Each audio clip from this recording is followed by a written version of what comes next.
Unlucky.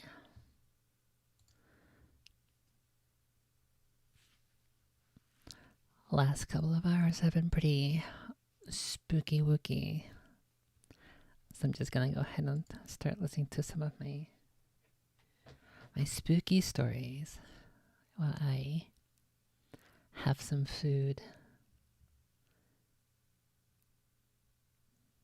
I meant to start streaming earlier, like maybe an hour or two, maybe even 3, but a bunch of shit just happened, so whatever. It is what it is. So we'll just do some spooky stories while I have my foods. And we'll see where we go from there. He has a fascinating take on this whole subject because he spent so much time in the scientific world. It's kind of fascinating to talk to a guy like this and get his take on this whole Bigfoot subject. We'll also be chatting with Will, and William comes to us from Canada. He had an encounter a couple of years ago, actually, where he got a pretty good look at this creature. And Will's going to be sharing that with us tonight. If you've had an encounter and you'd like to be on the show, shoot me an email. My email address is wes@sasquatchchronicles.com. And if you get a chance to check out sasquatchchronicles.com, you can become a member and get additional shows. Let's jump into it tonight. I want to welcome Jack to the show. Jack, thanks for coming on. Yeah, my pleasure to be here. Yeah, I really appreciate you being here. And I know your encounter took place in Pennsylvania. How many years ago did this happen, Jack?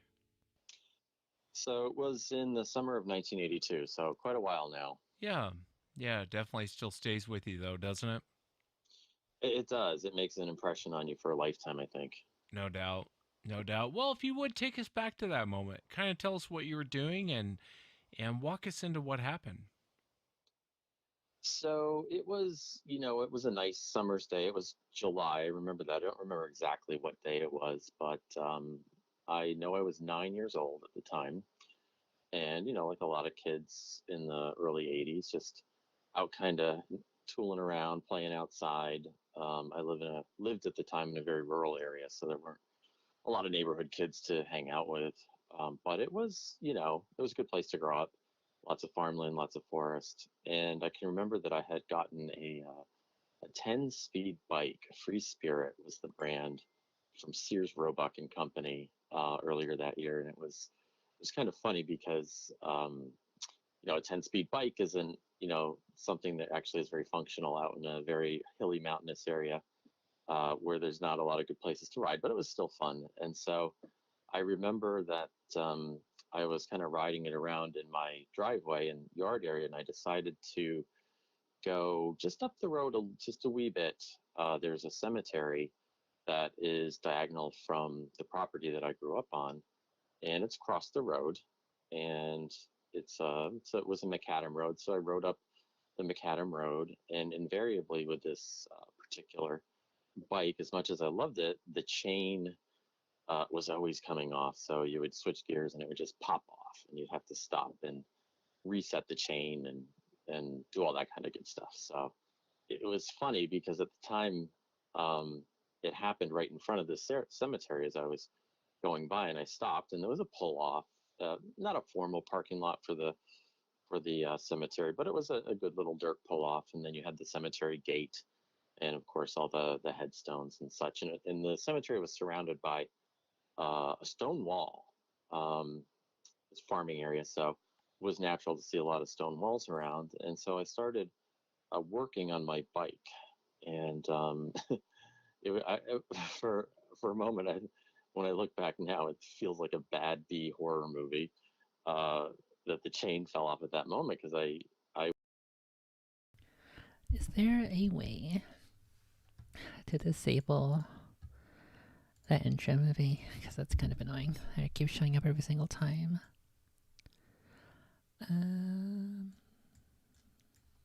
Whereabouts gameplay? Video? No, it's not in video. Setting gameplay, controller, graphics maybe. There must be a way to do it. Maybe I'd have to go into the game files. Let's see. Screen to disable intro. Use intro movie, I guess.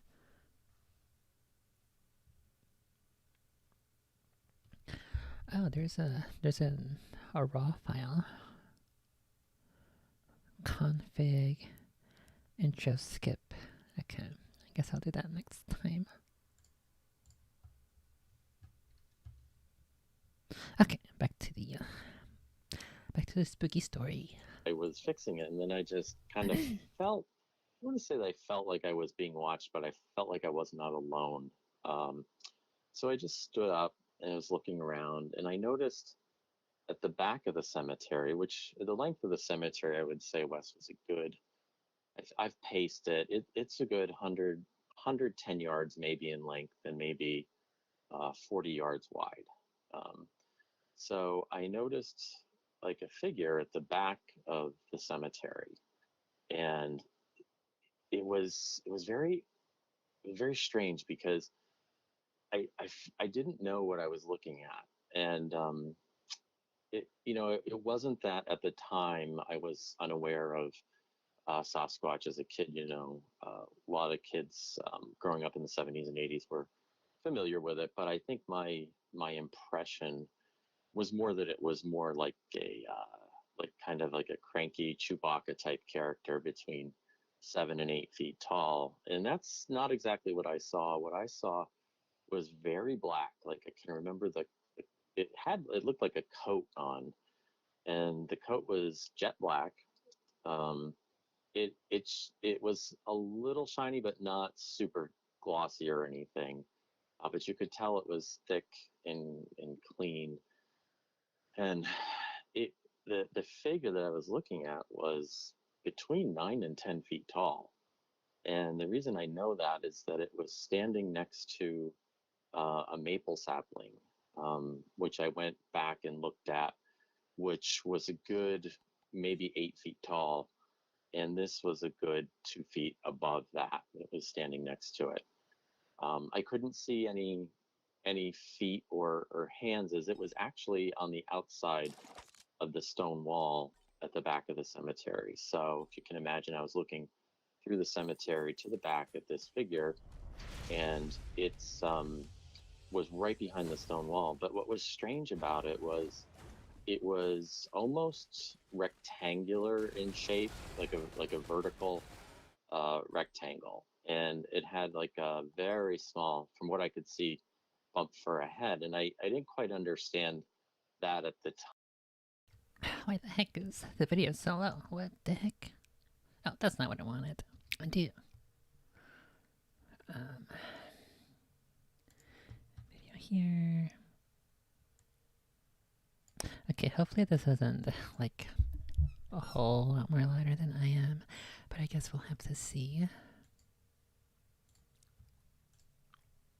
Time, I think looking back at it more, and listening to other people's encounters, that the trapezius muscles on these things can be extremely developed and may make the head look a little bit scrunched down. And that's basically what I saw. It was very black. It was the way the sun was angled. It made it What the heck? I missed so hard. very difficult to really distinguish a face necessarily. But I could, as a kid, I had an impression that I was being watched. Almost like your neighborhood dog might watch you as you pedal by his house.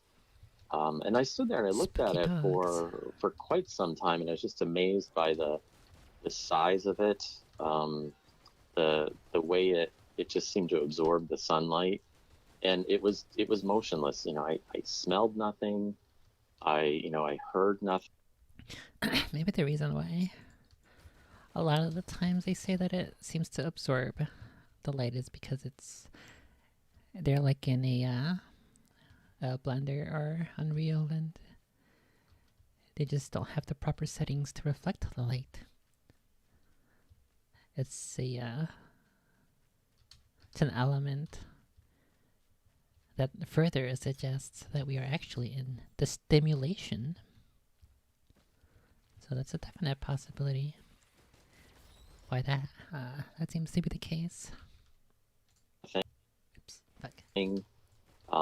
But it was definitely there. It was staring at me. And of course, I immediately, I didn't feel like this was a good place for me to be. So I grabbed that free spirit bike and I didn't even bother with the chain anymore, man. And I took off down the road running. It's funny because, I didn't see it come or go, but a day or two later, I ventured back to look and there was nothing there. So it wasn't that I had mistaking a, I don't know, a freestanding object like a stump or a down, a tree that had been lopped off by lightning or something like that. There had been something large, black, humanoid looking, with dark black fur, standing there staring at me. So after listening to many of your callers, I feel like I really got off very lucky.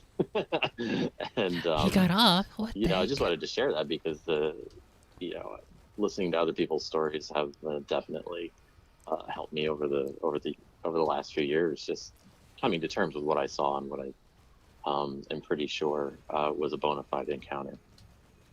Yeah, I appreciate you sharing it. It's so bizarre, I was talking about this on Friday night show for the members, because there's a few encounters like this when people were kids, how they'll just kind of sit and watch you.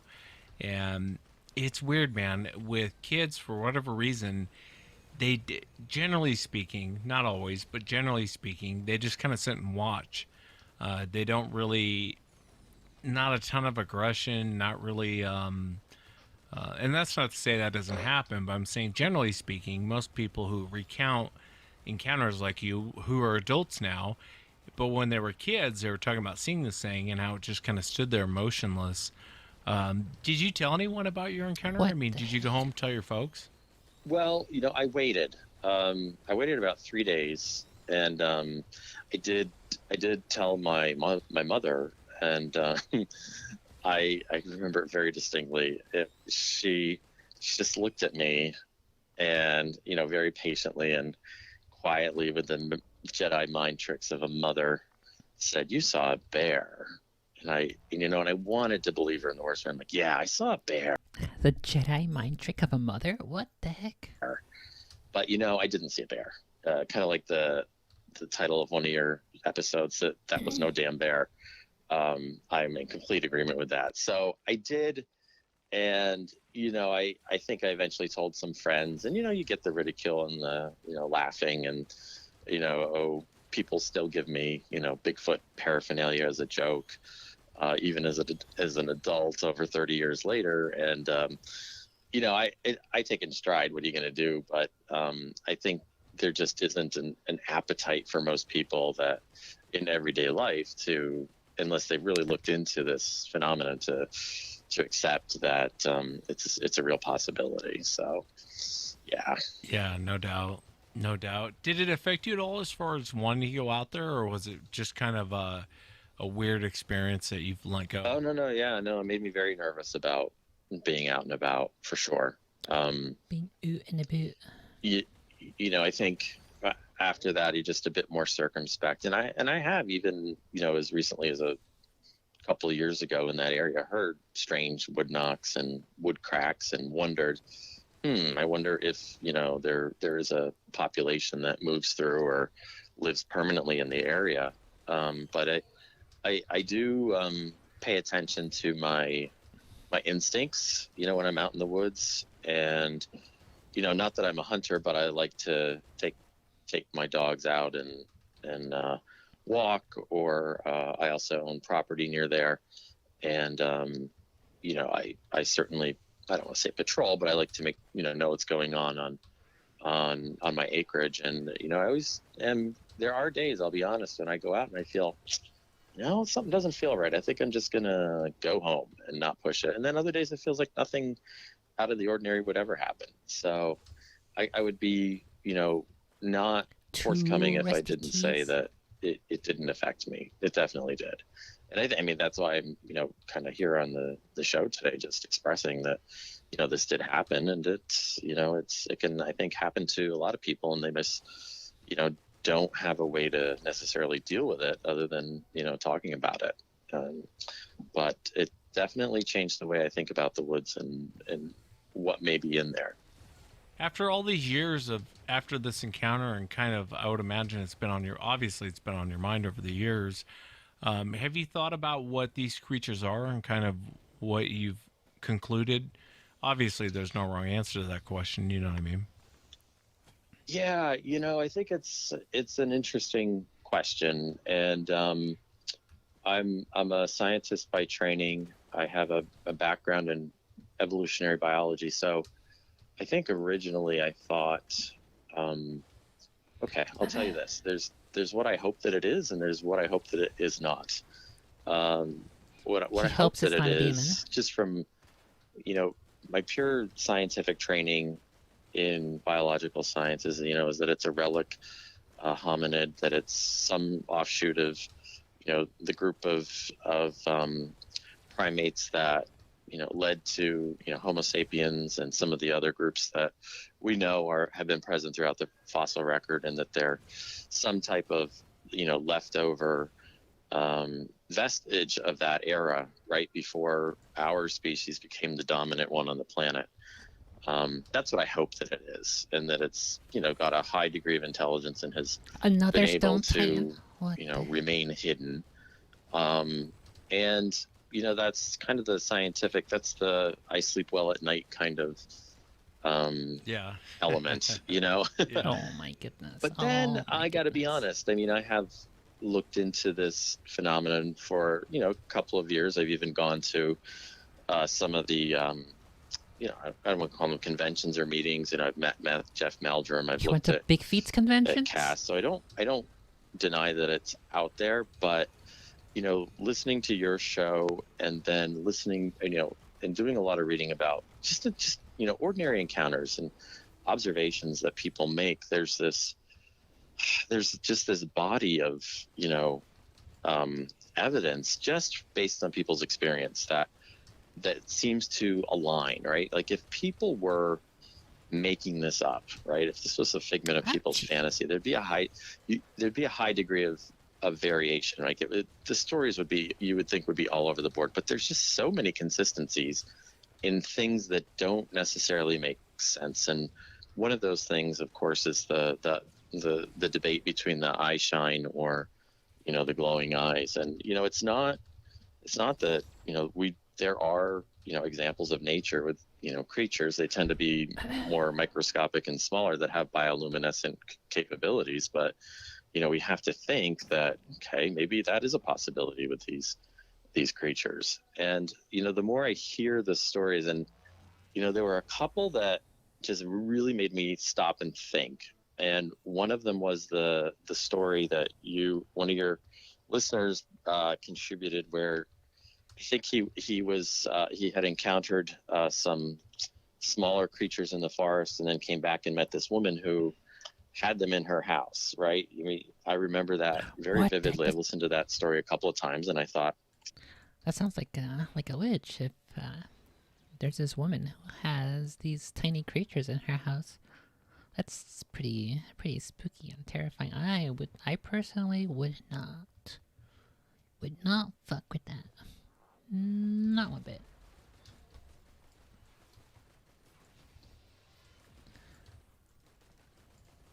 But the problem with this game is I gotta... Fuck. Well, just on face value, you might laugh at that, right? And think, oh boy, this is just crazy. But there was another instance where that was actually, I think it was on Coast to Coast a number of years ago, about a woman from Tacoma who called in, who claimed to have spent some time with these creatures, and relayed this story that they are not of this planet originally. And these elements do pop up from time to time, and I think a number of years ago I might have laughed at such a thing, but I can't, as a scientist, deny that people's empirical experiences aren't valid, right? And I think because of that, I have to be open to a second possibility, that these animals may or may not, or creatures may not necessarily be of this world. And when I say that, I mean, we live in such a gigantic universe, and I think What even he means is they might be mathematically, the spooky probability of us being aliens. alone That's what he means. is really not.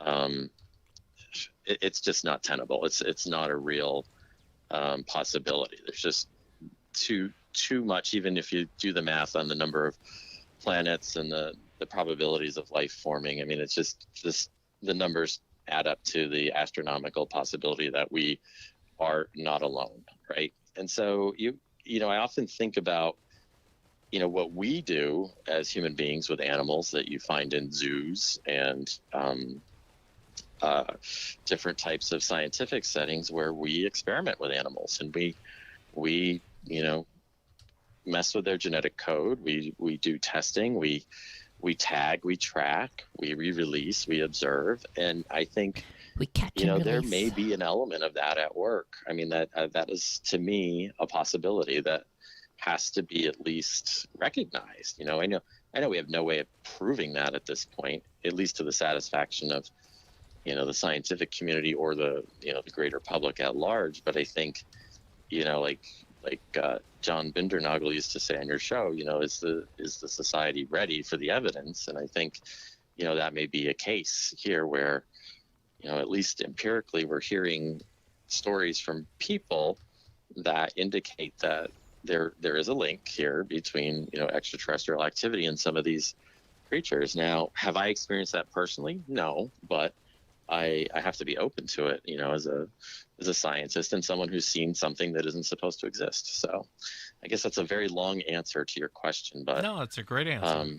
It's a great it answer. kind of, for me, it comes down to those two options. And I'll be honest, I used to think the first one was, much more probable, but I think the second one is much more uncomfortable because it raises all kinds of questions, not only about these creatures, but if you look at Melba Ketchum's work, which I've read, her genetic reports are in line with a report that I would write in a lab.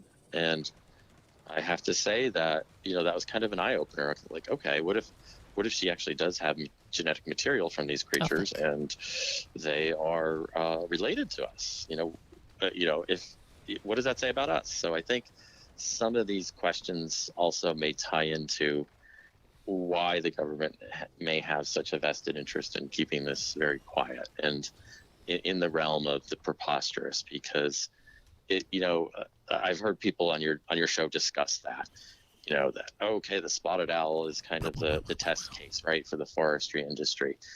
But there has to be something else here that's much larger than the forestry industry for a government or organization to want to keep a lid on a supposed relic primate that's running around in the forests of North America and Asia and Australia. And so it really does makes you ask the question, well, if we learn the Really truth, makes you what's so think, bad about it? I mean, it would have to be on the magnitude of something that disturbs the economy of the planet.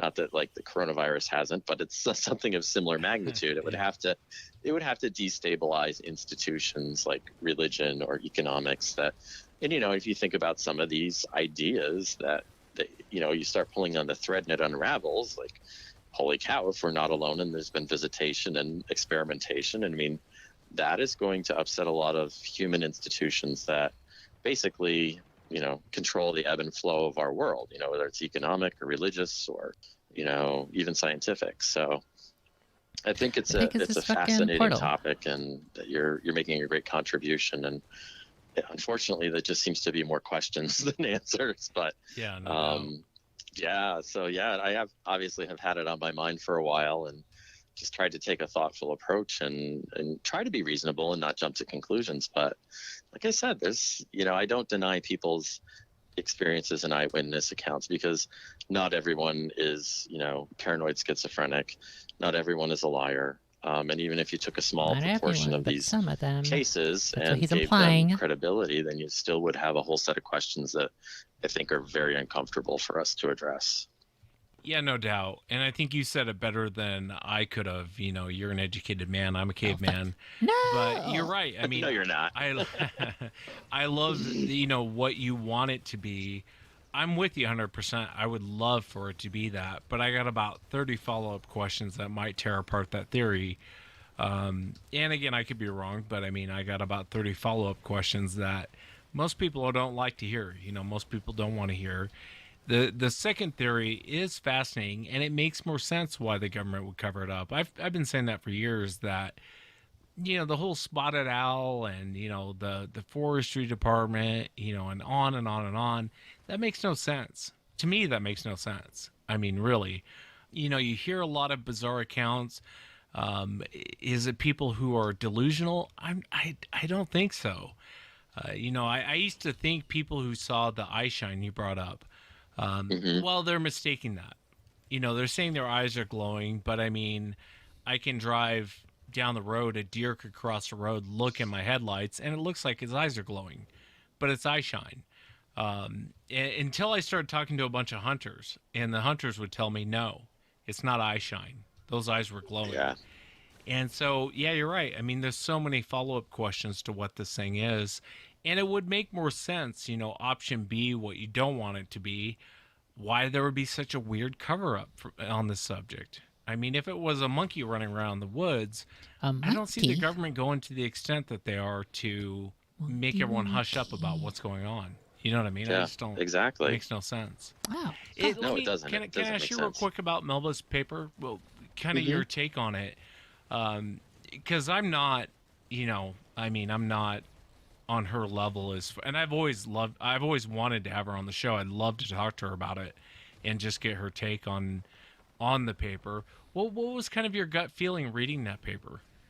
What she wrote about the whole Yeah, I read genome. it several years ago, and I remember my impression was, oh my gosh, this is something that would come out of, the labs I trained in. Um, and what surprised me was the degree of alignment in, I think it was in the mitochondrial DNA, which is the DNA that we use that's passed down maternally. And I think Mitochondria, the that powerhouse of the the cell. science she did seemed spot on. I mean, I couldn't, without being there, I couldn't spot any inconsistencies as far as I knew in her approach. And she just was reporting out what she found. And I believe the gist was that, she found this variation in the maternal lineage through the mitochondrial DNA, and there was a divergence 15,000 years ago is what sticks in my head. But the other thing I think was that the nuclear DNA was not as closely aligned with the human nuclear DNA that you would expect. So, I mean, and I think part of I don't want to say controversy, but the grief she has received is that there probably was an expectation that any bona fide genetic work that was done, like from multiple samples from different parts of the continent, would yield a unique genetic fingerprint. And the fact that it was so closely related to, everyday human DNA upset a lot of people. Human? But I mean, as far as the science, I was actually impressed with the paper, and I thought I don't know why people are so Where upset. in the absolute Um, fuck? but yeah, I mean, I think that it's like you say in science, the data is what the data is. It just, it's how we interpret it, and it's how we construe what it means, which is where it gets sticky. But I mean, it was extraordinarily brave of her to do that, because it's clearly could be a career killer, where people become a laughing stock, which is very unfortunate and I think very misguided. But at the same time, I actually think if the data had revealed a fingerprint that looked like what we expect, right, like that first option, like what we want it to be, I don't think the blowback would have been as hard. But I think it's very unfortunate because, it's fairly straightforward right now, the science, when we look at comparing, what we have in our genetic databases and the techniques that are used to compare DNA, because that's really what we're doing. I mean, the technology and the techniques are sophisticated, but the concept isn't. I mean, you're basically. I am legitimately so confused. So where in the absolute fuck is this teleporter? It's not over here.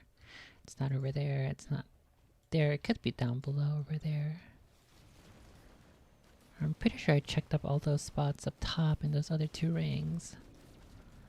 I am so confused. Did the game break or something? What the heck? Because there technically should be like a path between this and this, but there isn't right now. And there's no items over here except for that one thingy that I'm not sure what it does.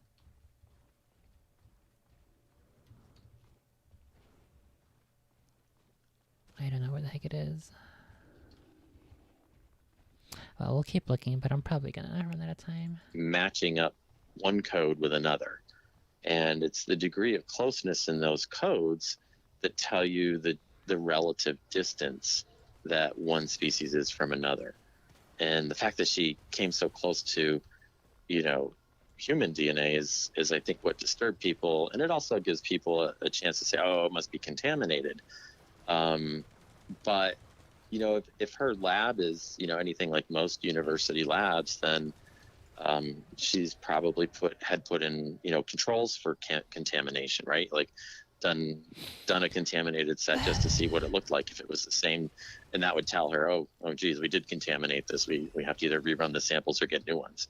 So I think that she's been treated unfairly, Wes. But often if you look back at the history of science, it's full of people, who are treated unfairly for bringing forth data and observations that were unpopular and uncomfortable at the time. Yeah, and I'm glad you bring that up. I'm glad to have you look at it. Being a scientist and having a scientific mind to look at it, because I've tried to read the paper and I get lost in it, lost on what she's talking about, and not so much the Bigfoot world, because you're dealing with. I hate to say this, but most people are uneducated. You have like these, quote unquote big names that are like, oh, it's all nonsense. She's a joke and blah blah. And it's like, well, you finished high school. Yeah. So it takes a little more training than that. Yeah. So what are you basing this off of? You didn't like the answer. You don't like her. Oh, what the heck? And but I could even see it with the science world if it comes out to where they don't like the answer. But you're right. The science is a science. I would love to have her on. I would love to have her explain, like, dumb it down for me. My audience is smarter than I am, but at least dumb it down for me, so I can understand where she's coming from, what she actually found.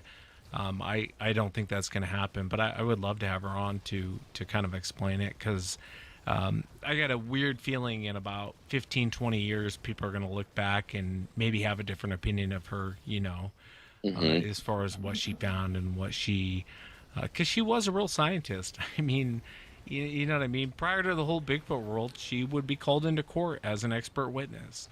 After Bigfoot, she probably couldn't get a job at Carl's Jr., or Burger King. Yeah, I know. And, and I don't think most people probably don't realize that to be called in as an expert witness, it's not just obtaining, a doctoral degree. You have to have a degree of credibility and have done, work yourself in a particular area that is well respected, is peer reviewed, and you bring a certain gravitas to the courtroom to be able to be called as an expert witness. So they don't just call anybody as an expert witness, right? So that in itself should speak to her character and her way of conducting science and her reputation as a scientist. And then to suddenly say, oh, one paper, later, it's that's all in the trash heap. That just isn't.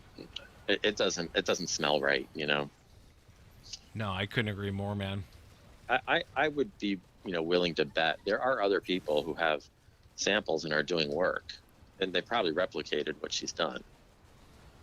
She lays it out pretty well, and I maybe you'll get to talk to them at some No, point, my but I incinerator. just wouldn't be surprised if some, He's curious dead. Well, not exactly. academics out there, if they make the right connections, can get some interesting samples. And you're right. Over time, it might just become, a different assessment looking back on her work. Yeah, it's kind of cool that you're in that type of line of work, as far as being scientific and having a scientific mind.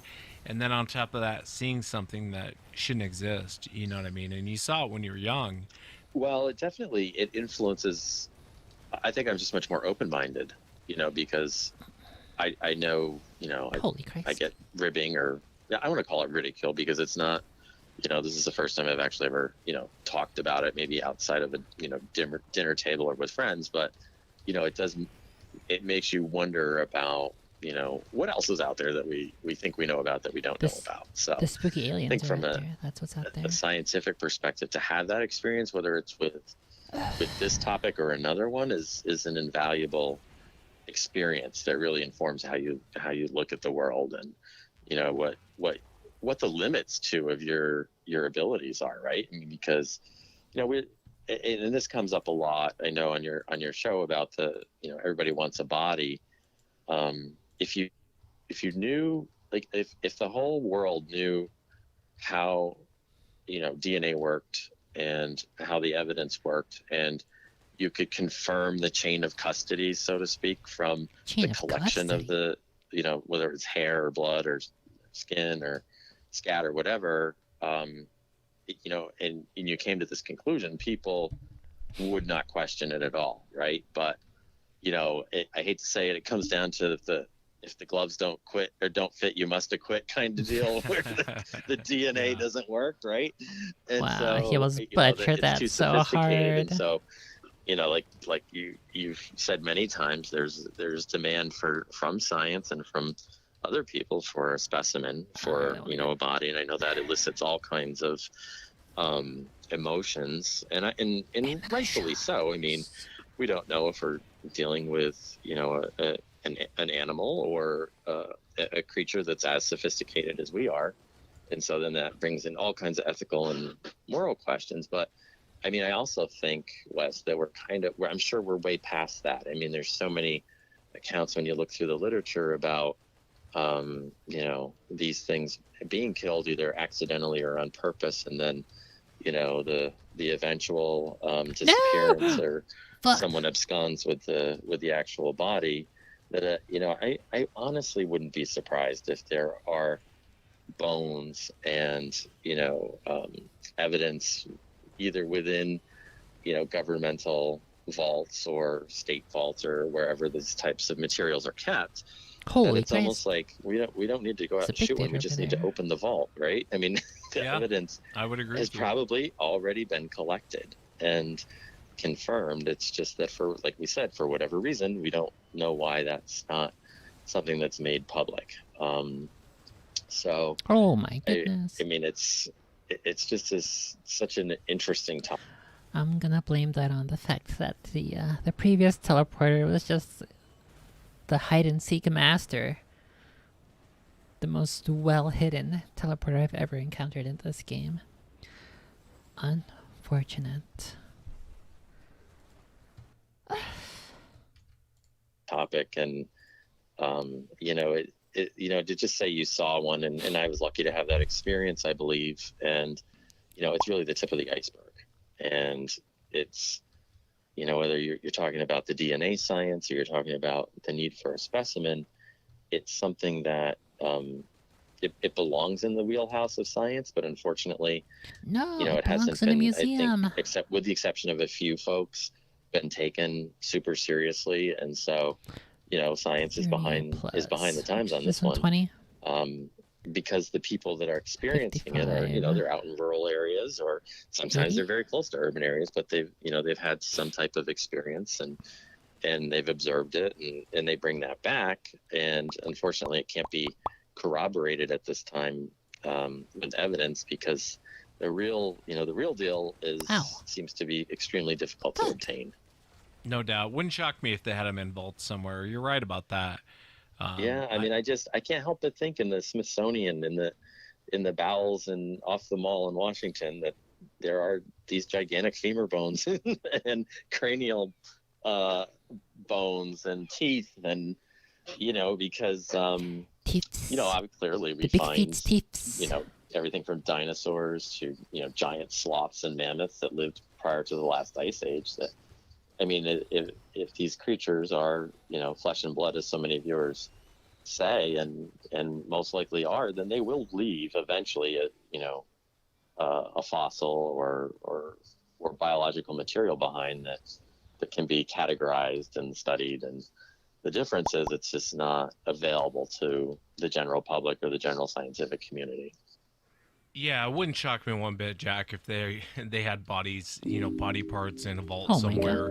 And I think that these Spooky things music. have been killed many times over. It's just frustrating when it's hard to look for answers when there's a weird cover up going on. You're not really sure why. But as far as your account goes, Jack, I really appreciate you coming on. Thank you so much for taking the time to share your encounter and your thoughts on the matter. I really do appreciate you being here, man. Very, very happy to help, Wes.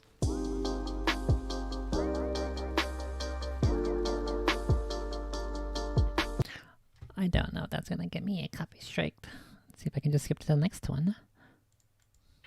Kind of tell us about it. What were you doing and what happened? Yeah, so the encounter was May 3rd, 2016, and it wasn't in Nova Scotia. It was in Alberta. I worked in oil and gas during the time, and it was during breakup. My in-laws had come from Nova Scotia, and they just wanted to go travel. So we decided, okay, well, we're going to take a day trip to Jasper. So we went up there, and we had a beautiful warm spring. It was just very, very warm. We went fishing the night before, and just walking around town. There was. I'm literally only gonna fight stone giants throughout this entire stream for some reason. Only stone giants. Only stone giants run. Let's go. Elk and mule deer. Like, life was just exploding, and to kind of set up the tone for it, my father-in-law doesn't really like to stop and smell the roses. So like 7 a.m. he was like, all right, we have to get up and we have to go. We have to head back to Calgary. And so we kind of packed up, and we were heading out of Jasper, and he's speeding a long way ahead of us. And we're like, well, we kind of need to take some photos and just kind of relax for a second here. So we pull over, and there's No! there was a look off. It's called the Athabasca look off. So we pull over, and the funny thing is when we pulled over, I noticed all the trash was kind of thrown out all over the place. And being Alberta, they have the bear-proof trash containers. So I thought people were just kind of being lazy and whatnot. So I just kind of passed out without really thinking too much about it. So I park my minivan, and my oldest boy, Manny, and I get out, and we start walking because I wanted to get a nice photograph and just kind of stretch my legs. So it's about 9 in the morning, and it's beautiful. It's already like 22, 23 degrees Celsius. The sun's rising, clear day, and we're looking over the mountain ranges towards British Columbia. And I decide, okay, well, I want to get a better shot, so I'm going to kind of go to like the edge where they've kind of clear cut it. And the way it's kind of like steps. So you have the look off, and there's the railing, but you can go down, and there's like one ledge and then another ledge. And at the ledge where it leads down to the forest floor, I'm standing there, and I'm kind of looking, and I'm like, all right, I have my phone in my hand, and I'm like, if I just kind of move like this, or I kind of move like this, I can get that beautiful mountain in the background without the trees in the way. And as I'm kind of trying to like maneuver my way to do this, I notice like I hear this loud pop and a snap, like a large tree's being like broken. And I look it down at my 10 o'clock, and I'm just like, what the hell is a big man doing down there? And I'm looking, and I like, it's just like, you don't really comprehend. You're just seeing like, I didn't know really what I was looking at. You just see this black figure, right? And you just think, okay, there's like a big man. And what's kind of running through my head instantly is like, oh my God, like someone from like the Calgary Stampeders or an NBA player zipped up one of those skull hoodies like over their head, right? Because you kind of had the pointed conical head and the broadness of the shoulders and everything like that. So that's what's kind of going on in my head, like just through like milliseconds, because you're just trying to like assess it. I didn't know what I was looking at. And then just as it kind of like my eyes kind of like focus a little better, and you know I'm staring at it, like it's just like you realize I saw the deltoid kind of flex, and like I looked in like the sunkenness of the eyes and everything, and I was like, oh my god, it's a monkey. I knew what I was looking at. And so anyways, at that point I like literally just kind of lose it, and I turn around and I start whispering my wife's name. I'm like, come on, like, you know, look, you know, type thing going on. And like really excitedly, but kind of half terrified at the same time. And I was just, I was just like, everybody, you know, my mind's running a mile a minute. And I remember, oh my God, I got to go look back at this thing. And just as I looked back, I guess it smelt me or heard me or something. I just saw the tail end of it. And it's kind of funny. It was just like how Les Stroud described when he heard one running through the woods. It was just like bang, crash, smash, boom, and was just gone. So I'm like standing there, and I'm like, what the hell is going on here? And the people behind me with my wife are just kind of staring because they heard what was going on, but they couldn't see it. And I'm like, oh my God, oh my God, oh my God. So I grabbed this big rock and I just whiff it like as hard as I could. So hard you broke your shoulder. My deltoid tore a little bit. Oh, and I just tore this big rock, and I just was waiting for it. Just like crashing through. Two syringes. Bang, bang, bang, bang, bang. Nothing happened. So anyways, my son was, because he booked it, and in the car, and my wife's like, get in the car, get in the car, get in the car. And the kids can sense the tension, and they're crying, and she's like, what did you see? I'm like, you're not going to believe this. Like, I saw Sasquatch, I saw Bigfoot. She's like, don't say that, don't say that. I was like, don't tell me what. And we're like snarling at each other because the tension's high, right? Like, she's like, stop scaring the kids, blah, blah, blah, blah, blah. And we're driving down the road, like, eventually, like, I just went into, like, it's like, my focus and everything, I don't know, like I was going through shock or something. So we pull over and we eventually find Don's parents, and we pull over, and they're sitting on another look-off where there's a hospital, you know, like a little wooden hospital, and I get out and I throw up, and they you know, I'm just like, you know, they didn't see me do that or anything, but, you know, we kind of go in and pretend like nothing happened, and it was just really strange because we're only like 3-4 kilometers down, maybe 5 kilometers down from where we saw it, and there's like, you know, this yuppie warrior couple with their mountain equipment co-op gear having their like nice little like alpine adventure there, and just like, oh, how are you guys today? Like, did you see any wildlife? Alpine adventure. Like, completely like, how are you? And I'm thinking like, this animal's still creeping around, like it could pop out at any second.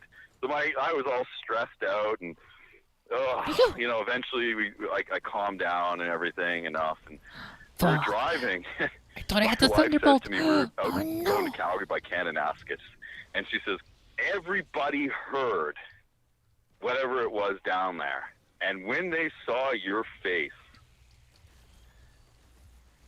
you just terrified them. And she's like, did you throw a rock? I was like, yep, I did, Dawn. She's like, okay. And she's just like, well, don't ever ask me to bring this up again, and don't bring it up to anyone else, because I don't want to talk about it. And we kind of just left it at that. And I kind of sat on it and didn't really tell anyone for a little bit, but I ended up calling the Hinton Wildlife Department and talked to a young fella and gave him my report. And he kind of just like, wow, like, you know, we get a couple of these, but, you know, I'll record it and whatnot. But he was like, I really don't know what's going on, you know what I mean, type thing.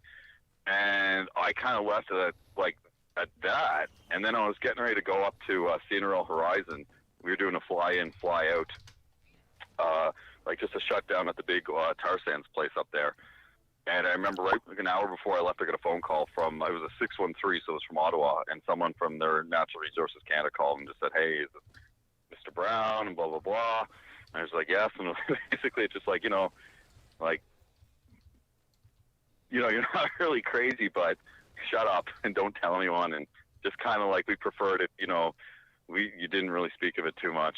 And like there's more detail. We talked about at length a little bit more, Do but not speak that's his basically name. how it was. And it was just it was really kind of one of those shocking things because I really never. I mean, I like to entertain the fact of that, but I never in my wildest dreams actually imagined they really existed.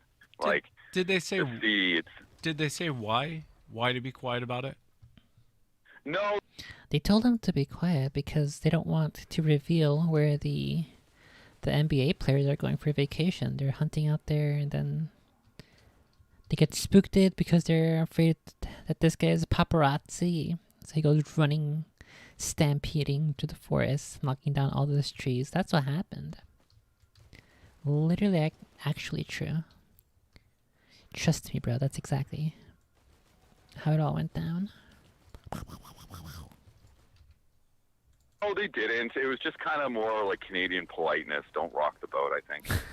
Like we've got this, there's tourists Canadian and politeness? stuff like that. And I suspect there's a lot of competing interest to that. But I mean, I'm the last person that wants to get to speculate on that kind of thing because, I don't know. Like the government at the time, I think they didn't want oil and gas exploration either out that way. So if they wanted to use that as an excuse, believe me, they would have jumped on it. But for the most part, I think it was primarily just, like, just don't rock the boat. Let's be polite about all this. So. Yeah, no, I hear you. How far away from you was it, Will? And can you describe the face? Did it kind of look your direction? Yeah, well, it was the distance. So I'm actually just at Grand Lake right now. So I'm looking. So I'm going to pinpoint. So I'm looking at a rock, and I'm going to say it's the same distance. So a little less than 100 feet at my 10 o'clock, and then down maybe 30 feet. So enough that I could, like, I there's no way I was mistaking it for a human or a bear or anything like that. Holy Christ, there's two of these guys. It was a large, like the face. I sent you the like a picture, but it was more hominid. Like I guess the best word I could describe it is nilotic. And your listeners can kind of do their own research and kind of extrapolate what I mean by that. What was the word, Will? Nilotic. So it was basically, I've seen people. Like, it's like funny because I'll be Nilotic. out and about, and every once in a while I'll see people, and I'll see specific features like the sunkenness of the eyes, and things like that. And I'll be like, it will remind me of it. But it just looks like a primitive human. Like, broader nostrils and sunken eyes and a conical head, right? And that's kind of like, that's what kind of stuck out to me because if I close my eyes and like just think of like the most basic shapes and everything of what I saw, it was like, like just kind of like triangle, like long, skinny rectangle for like an abdomen, like shoulders, broad shoulders, head sitting on shoulders, not much of a neck, kind of a weird smile on its face. And yeah, it's one of those things, like I want to caution what I say just because like I'm like, I didn't see it for very long and I don't want to say like this is exactly what I saw. It's just like I know it just looked like a primitive man, if you can imagine, with broader features and a conical head. Yeah. Basically what everyone's face talks about. Yeah, no, it's fascinating. You got a chance to look at it. Well, no, I got a good enough look at it, but I didn't process it. I didn't see it long enough to be like, oh, look at the flared nostrils and its teeth look, almost horse-like, like. Horse-like. It was good. It was long enough to see like, okay, this is what it is, but to analyze it and kind of start like really searing it into my memory really deep, like it just the adrenaline and everything starts pumping. And at that point, you're just kind of like, whoa, But yeah, it's definitely, like I think we discussed before, like it's definitely like a relic hominid. Holy there's Christ. an ancientness about it, and it is funny. I do. Was this not? Where's my equipment? because I did not even once see a thunderbolt. What the heck? I got trolled. See, occasionally, and I will see people that have its features, and it will just kind of give me pause, and I'm like, wow, like those features have. Well, this guy's got a big feet for a dad. That's what he must be thinking every time he sees people with those features. Continued down the genetic lineage for like thousands of generations. Like wherever we split off from them, those features still are present. So I find that quite fascinating, and it caused me to think about it an awful lot. What do you think the creature was doing? Do you think it was already there and you just kind of ran into each other, or what do you think was going on? I think it was there earlier in the morning, and it was definitely into the garbage can. And because the guy who called me from Ottawa had said, like, people had reported seeing it in the garbage and it had run off. Like, that's the guy from Ottawa from the 613 had told me about that. But it was definitely there, and that's what's so crazy is, like, it was literally just sitting in the tree line, just listening to all these tourists come up and take their photos and everything like that, and was just kind of hanging out. And that area was packed. I mean, Alberta, like Calgary, is a very young, like it's like Alberta, Calgary, Calgary, Edmonton, and Red Deer, that whole urban area. Like everyone has a big disposable income and is really active. So people go to the mountains, right? And Jasper's beautiful, and it's just like this park I'm at right now. Just there's people everywhere, and there's hiking trails a couple kilometers in from where I saw it. So that's kind of like what really kind of sticks out about its elusiveness is like, it was just it was around, but it was able to kind of just not really for some reason it decided it was there and it wanted to go to the garbage can. Oh, and I remember now, it did kind of look like it had a rough winter. Like it didn't look as healthy as you think. Like we always think of like it's this big burly animal that's like king of the mountains and everything like that, and nothing can cause any harm to it. But this guy had a rough winter. His stomach was kind of distended, and you could just tell he was hungry. It wasn't going to be around too much longer. That's why he was going to the garbage, because he was hungry. Maybe had a couple of years left or something like that, or maybe it got the flu really bad or something, or cancer or something. It was hurting. That's one thing I do remember that much about it. It had seen better days. Yeah, that's kind of a fascinating detail. And I've heard some witnesses say that, when they see it, it looks like it hadn't eaten in a while, looked a little rough, like it had been through, like you said, a couple of rough winters. What made you throw the rock? Was it just more or less like, get out of here? I wanted to see if it would respond. Because, like, I only saw for, like, 3 seconds, maybe 4 seconds. And I was like, oh, my God, like, come on. Like, I'm terrified, but I'm still like, well, I'm not going to get this opportunity again, so maybe we'll throw the rock back, or maybe I'll hear it run again or something. I just wanted to engage with it again, which is probably a terrible idea. It was a terrible idea to do that. Yeah, like, it didn't seem they're like big animals. No, I mean, I'm not breaking your balls. I was just kind of curious. It's breaking his balls. You throw the rock. You're like, get off my lawn, like you're yelling at kids on your lawn. Get off my, yeah, like this thing. Yeah, no, they're, yeah, it was just, I had my thumb on the part of the camera, which was like, click, take photo now, take video now. And that was the last thing on my mind. I kind of understand why people who see them, like why we don't have enormous amounts of video evidence. Like, I do understand that now, because it's just like, you don't expect to see this. It's not supposed to be there. I mean, that's you just don't think, like, all these people, all these armchair quarterbacks who are just like, I would have done this. And it's like, no, you wouldn't have. You would have cried like a little girl. Like don't give me that. Like, based. This guy knows. This thing could have, even sick. This thing could have like pulled my arms out. So, yeah. Would you want to see? Could have pulled his arms out like a fucking action figure. Oh hell yeah. Yeah, but I'd want to have like an M14 or something, or a shotgun with slugs. I mean, Oh, Yeah, that's it. That's the like other on. question I want to ask you. Well, I didn't mean to cut you off. That's the other question I want to ask you. How big was it compared to you? I mean, I realized it wasn't, Arnold Schwarzenegger on steroids, but I mean, as far as tall and compared to you, how big was it? It was definitely well over 8 feet tall.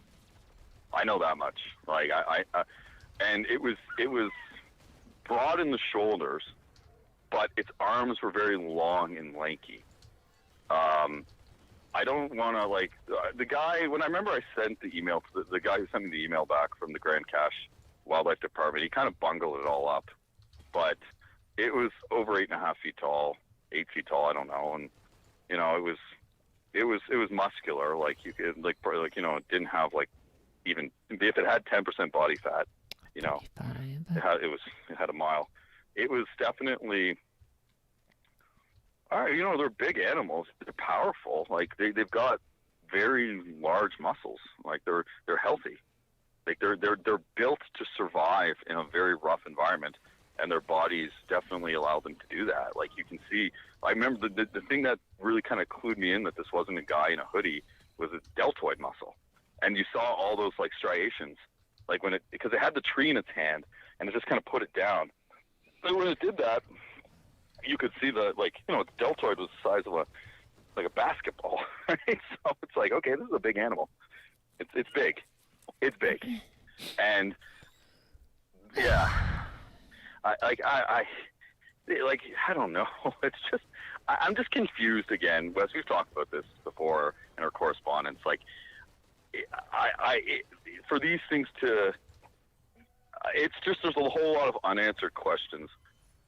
It's just how do these things have breeding populations, and how does it survive in the mountains of Alberta or British Columbia and survive just chewing on fir boughs and eating a dead mountain goat or something, or you know what I mean? It's just how does exactly. There's just so many unanswered questions for me. It's just kind of I'm fascinated by it. What is and this? I Looks want to see spooky. another one. It's a free item. It's terrified to see another one because it's a monster. Whoa. You know what I mean? It's I'm remember fighting him. Beowulf? Remember Beowulf? Yeah, of course. That 3D, and they had Grendel. Yeah. It's like that, right? It's like you walked into the woods and you saw that. It's just what the living hell? It's got little demon horns now too. That's It's pretty cool. crazy. It brings you back to being a kid, right? Where you're terrified. You're walking through the woods with your buddies, and you're like, "Oh my god, a Tyrannosaur is gonna pop out any minute now." Except it's real. And you're just oh great. Yeah, they definitely shouldn't exist. I get where you're coming from. How do they survive? I'm like you. I have a million questions that doesn't seem to be any immediate answers to any of them. So it is fascinating that they run around. Out there in Canada too, there's a lot of people that see them in that area. There's a lot of famous cases from Jasper of encounters out there. Yeah, there's a lot of famous cases in Jasper of people running into these things. And you'd mentioned kind of a caveman or kind of a relic hominid. Is that kind of what you think that they are? Well, yeah. I mean, I think I come from a scientific family, so I want to give us an answer. But I think they're Homo genus. Homo? He thinks they're Homo? Just by the eyes and the fact they're walking on two legs, right? But anything other than that, I mean, not everything. We don't have the fossil record. Not everything dies next to a stream bed and gets covered with silt, right? So for us to kind of nail down, this is where it belongs and everything like that. I don't know if we're ever going to have any answers, but I firmly believe that they are closer to humans based on what I've seen than maybe what's depicted. Listening to your show, a lot of guys down south talk about ones that look like chimpanzees and stuff like that. So I think the ones up here, maybe they're just closer to that. Just from my experience, right? Yeah. And they could be breeding with humans. I can't see why they couldn't have kidnapped, people in the past and stuff. And on all this stuff, with missing 411 and everything like that, And I started going down that route. I just stopped. I was like, I don't even want to go here. I'm like, nope. Now that I know they're out there, I'm like, no, He's too I'm spooked. going to remain ignorant on all of this. I am just like, I'm going to just continue to live out here in Oh, Nova Scotia. he's too fucking spooked of his little his big feet sighting that he doesn't even want to watch a documentary of people being taken away by other big feets. He's afraid that he intruded upon the NBA players' vacation, and it disturbed them so deeply that now they're gonna try to kidnap him. Wow, poor guy, he's got PTSD now. Unlucky. Scotia and go to the beach and eat fish and chips.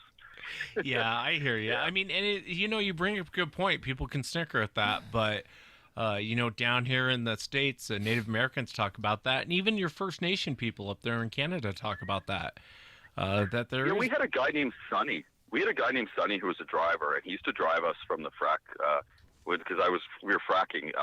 There's a big area there in Alberta, and I think between Rocky Mountain House and like Dawson's Creek, British Columbia. And he's a Cree boy there, and his name was Sonny. And I remember he kind of mentioned, he's like, "Oh yeah, they're around," type Oh, thing. I remember I yeah. brought it up with him after, like I'd seen it, just kind of being like, "What do you kind of think about this?" And he was just kind of matter of fact. He didn't really know too much, but he was just like, "Oh yeah, they're around. Let's just leave them alone." Oh yeah, they Yeah, don't so know. he I need to kind of practice have that my attitude, right? Like Canadian like accent. they're here. We don't know. We don't have some sort of like magical clairvoyance where we can read their minds any better than you, type thing, right? But they're definitely in the it's just.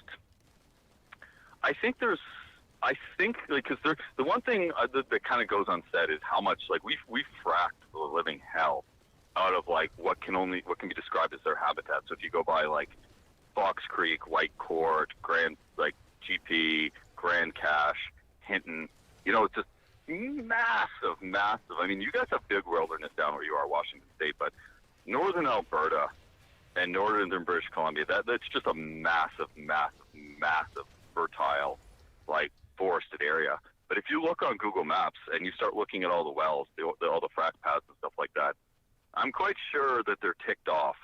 And there's that video of one throwing a tree, and I'm almost certain that was either I can tell by the kind of the soil, because you recognize it. It was either near Rocky Mountain House or by up northwest of Grand Prairie there, near an area called Raycroft, between Dawson's Creek and that area. And so they're definitely because the oil and gas exploration there was very intense, and they there's large trucks running around and they're logging that area, and it's loud and everything like that. And so I suspect they're probably not too thrilled with it. I wouldn't be Yeah. and that's kind of I mean, you could do. I mean, if you were a graduate student and you kind of had a set on you, you might be able to get some money to kind of study the effects on the wildlife of fracking and stuff like that. But yeah, I don't know. It's a very interesting, and there's so many unknowns, right? And I don't want to say it kind of the one thing that kind of keeps me from kind of getting more involved with this is you kind of hear in the the Sasquatch Bigfoot community, there's so many people who are kind of they argue over this and that and blah blah blah. No, one of these guys It's just again. look, we don't have a clue really what's going on here. I don't know. I'm not going to pretend to know. I saw it for a little bit, and they're obviously living creatures who live and die and suffer and have pleasure and all these things, and they're very comfortable in their environment. They must be What's Yeah. this? to avoid Buckler. to avoid man to this point and not have a specimen dragged in. It's at least that we know of. They must be pretty. They must know what they're doing. I mean, that much I know. Yeah. No. I just don't know. And I don't want to say I know, because again, it's a humbling experience, to say the least. Yeah, it's very humbling. Very humbling. I don't know. Hmm. Bigfoot community arguing, that must be a Canadian thing. Everyone seems to get along down here in America, so you guys need to work on that. Yeah, I guess so. I guess so. I guess so. Yeah. No, it seems like to me, it seems like it's one of those things where I can't quite figure out like if these things are pretty predictable and there's areas like, and I assume there are, where they're fairly common, and I can't see why if you just you couldn't just bait them like it man seems to have a pretty I don't want to say disastrous effect, but if you look at like crows, or you look at like raccoons, or you look at any of these animals that become adapted to like living next to people, like I can't see why a Sasquatch, if you put out a can of Coke or like a sting Can of of like Coke for malt Sasquatch? liquor or something like that, where you couldn't get Or malt one liquor, one alright. individual to just be like, F it, I'm just gonna get like I really like I'm gonna like develop the same habits, like I like sugar, you know what I mean? Like where's that sugar, you know what I mean, or something like that to kind of flush one out. If you just like literally put a 2 liter thing of pop out in an area long enough, maybe one would be like, you know what? I don't care anymore. Like I'm just gonna walk out in the middle of the day and grab one. If you really want to pull one out, something like that. Because I'm just confused how we like with all this research and everything like that, how we haven't really just been able to kind of coax one out. Because again, they're animals. They're like high calorie foods. Well, yeah, and I mean, I can give you a long answer to that, but there does seem to be some weird, they're not quite as tricked as you might think. It's harder to trick them than you think. I guess not. I mean, I was like, hell, put out some pot brownies and then I'll, a bag of chips, and I'll come back in about an hour and I'll track this thing down. But Why the heck are they talking about snacks and chips? Now I'm getting fucking hungry. Oh my god, fuck these guys, bruh. I just wanted to play my video games and listen to my spooky stories, but now they're making me hungry. Oh my, what the heck? This guy almost fucking one-shot me all by himself. Oh no, this guy might kill me now. The fucking worm, the fire worm. I got a worm too. That's also gets kind of hot sometimes, if you know what I mean. It's not quite this dangerous, but it could be if I really wanted it to be. Let's put it that way. Oh my fucking goodness, I'm actually gonna die. Oh no! No! No, no, no, no, no. Wait, wait, wait, wait. No, no, no, no! Holy fuck, he's dead, but I don't know if I'm gonna... But at what cost? But at what cost? Ah! These fucking shadow imps are gonna actually be the death of me here. If I'm not careful. Phew! Okay, well, I lived, just barely, but... I'll go ahead and celebrate it. Ah! Fuck. Oh no! Where's my fucking mouse? Oh my god. Then you think, I wouldn't be surprised. well, then you think, do you really want, a 1,000-pound animal stoned out of his mind, going toe to toe with you? Probably not. You know what I mean? It wouldn't be so. You know what? I was joking around with my buddy, and I was saying, you know what? It wouldn't surprise me if somewhere's on Vancouver Island, some like surfers or some hippies rolled some massive joint ones or something like that, just left it on like the park bench and went to go swimming or something, and the thing was watching them and took it off, and God only knows, like the world's a crazy place, and I like to kind of look at it like, through rose-colored glasses, and I like to kind of imagine like, you know what, if these things really are kind of watching us from a close distance and stuff like that, I'd like to see what kind of interactions, like the funny like interactions that have actually happened and stuff like that never get reported or no one really even knows about.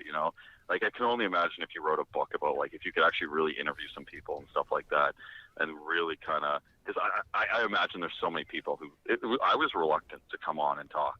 It took me a while to kind of want to do that. Yeah, and I'm so glad Another that you did. squid? I'll tell you a funny story. One time I was talking to this guy from Kentucky. He's a moonshiner.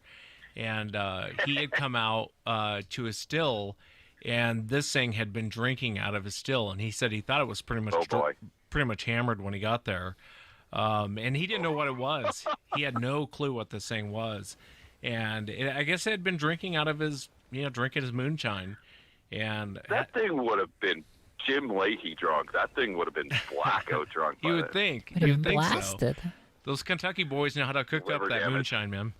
There's literally, like, honestly, those are the entertaining things that that happen. And I again, I like to think, if you could collect stories like that, that would be hilarious. But oh my jeez, I don't think that's the kind of, like, habitual, like, did behavior. grab Like, that. if they're around humans, right, and they're around humans in, like, a fairly urban area. Like, you imagine, like, if a Sasquatch, like, got too close to an IHOP dumpster. I mean, that thing would eventually just, its cholesterol would be through the roof. Type 3 diabetes. It would just be like, remember that scene from The Simpsons where Homer had the helper monkey and was wearing a diaper? Yeah, I do. It'd be like, pray for Mojo. Goodness, he's got It'd be on the news. another It's like, buddy this with large him. Oh, he's got Sasquatch two buddies was with him. found, like, with a swollen liver Yeah. and stage 3 diabetes. Oh, this is good. Oh, it's good. I'm watching the bass boats now. They're all kind of coming in here. Yeah. We're going to get a good weight. What other questions do you have, bud? Like, I'd love to answer them, but I don't know. No. That's it, man. You go enjoy the bass fishing. I wish I'd love to swap places with you, but I can't believe about the lockdown, bud. I'm sorry. yeah. You better be wearing a mask. Here in By the way. Oh no, I you're know, here in Canadian. Nova You're Scotia, probably okay. everyone's just like, here in Nova Scotia, everyone's just like, what coronavirus? You know what I mean? Yeah. We're all at the beaches and, just doing our thing. But Sounds nice. yeah, I hope everything's going well out where you are. Come on out and visit us sometime. It's beautiful here. Oh, I'll have But to. I don't think we have any Sasquatch. New Brunswick, guaranteed. Yeah. But here, I don't know. But keep in touch. I will. If there's any other questions or No other questions, Will. Enjoy your time out there in Nova Scotia. I hope you have a great time. And thank you again for coming on. well, no, thank you very much for Well, I mean, he did get spooked enough that he doesn't want to even watch the documentaries anymore. So I guess that's evidence enough of the fear that the big feets put into you. But I guess you'd much rather get the fear of the big feets inside of you as opposed to something else of the big feets inside of you. So you gotta count your blessings, because you never know when things could be way more worse. Oh fuck! I should have gotten the other item. Whatever. It is what it is. Oh no, it's fucking hot as fuck. It's so humid. I don't want it to be humid right now. Do I want to swap out my item? It's the black hole!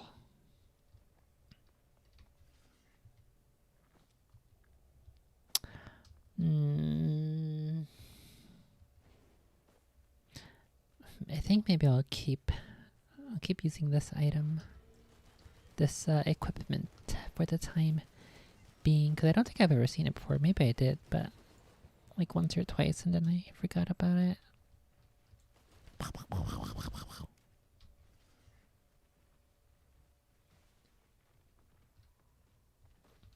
I don't really feel like this this fire aspect is really doing as much for me as I would like it to.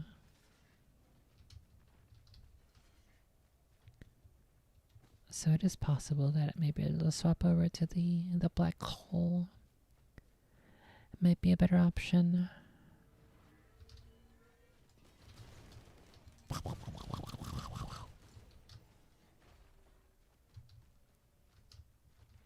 The heck are all the items?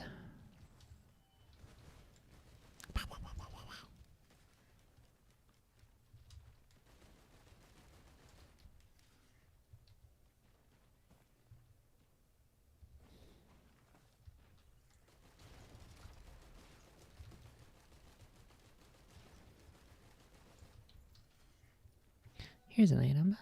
It's a healing item. A squid turret.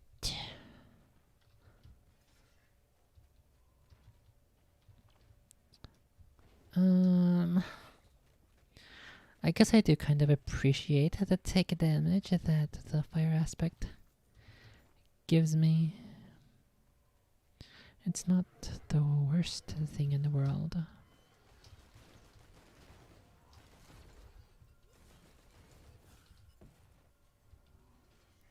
What the heck? That looks kind of weird. I don't know if I want to listen to more stories. I think I want to read some news. Have a look at what's going on. I have not been really paying too much attention to what's been going on.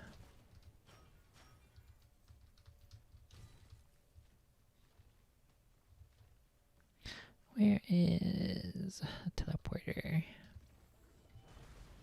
Oh, is it right here? I think that's it over there.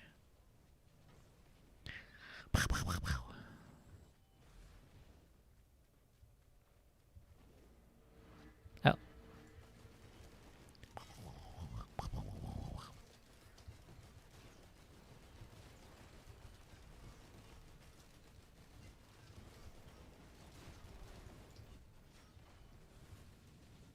What's in here?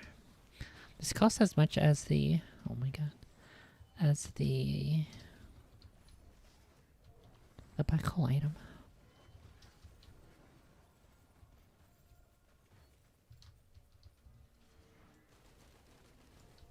Yep.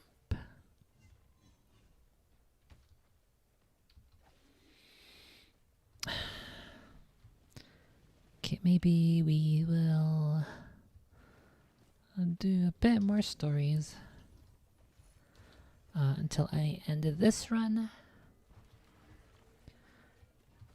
And then we'll go do some other stuff. So let me go find another spooky story. This one wasn't too bad. I think I liked that second story more than the first one.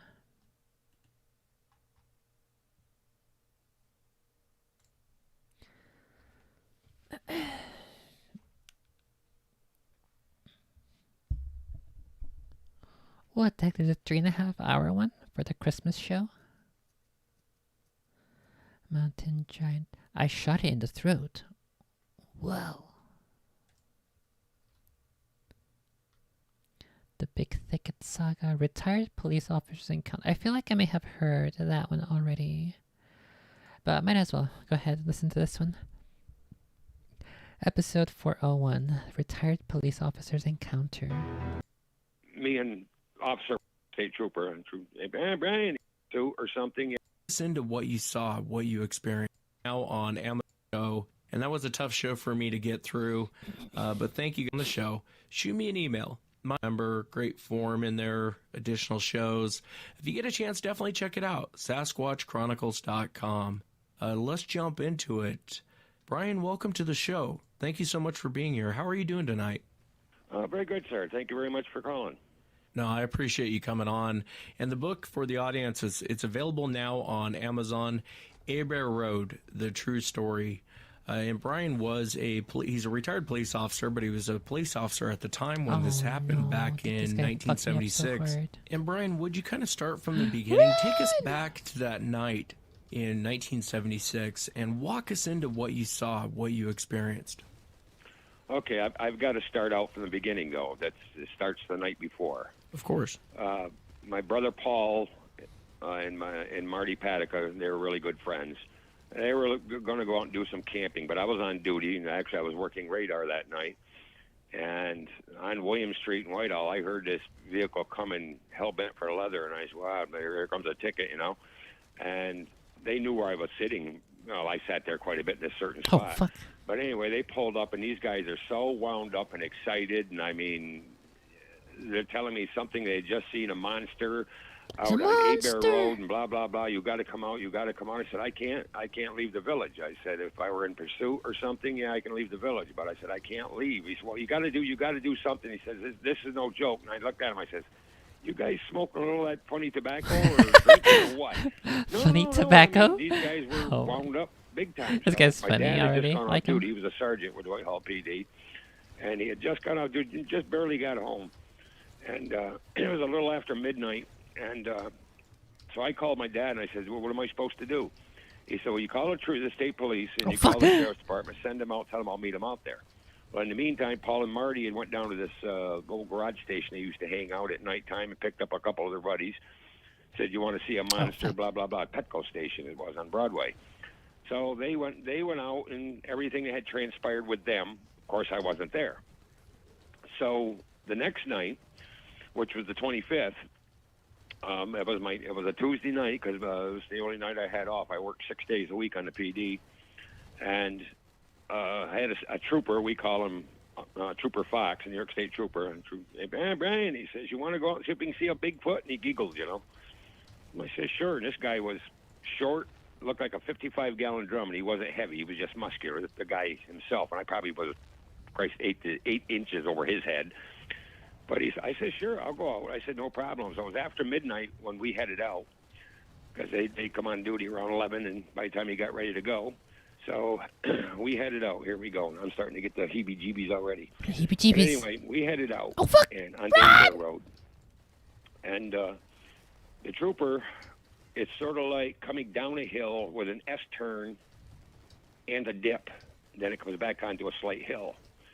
And he stayed at the very top of the field, which had been mowed probably 2 weeks prior to him being in the field. In other words, it'd be like an overgrown lawn, you know, real short grass. He was off the road probably 50, 60, 70 feet roughly.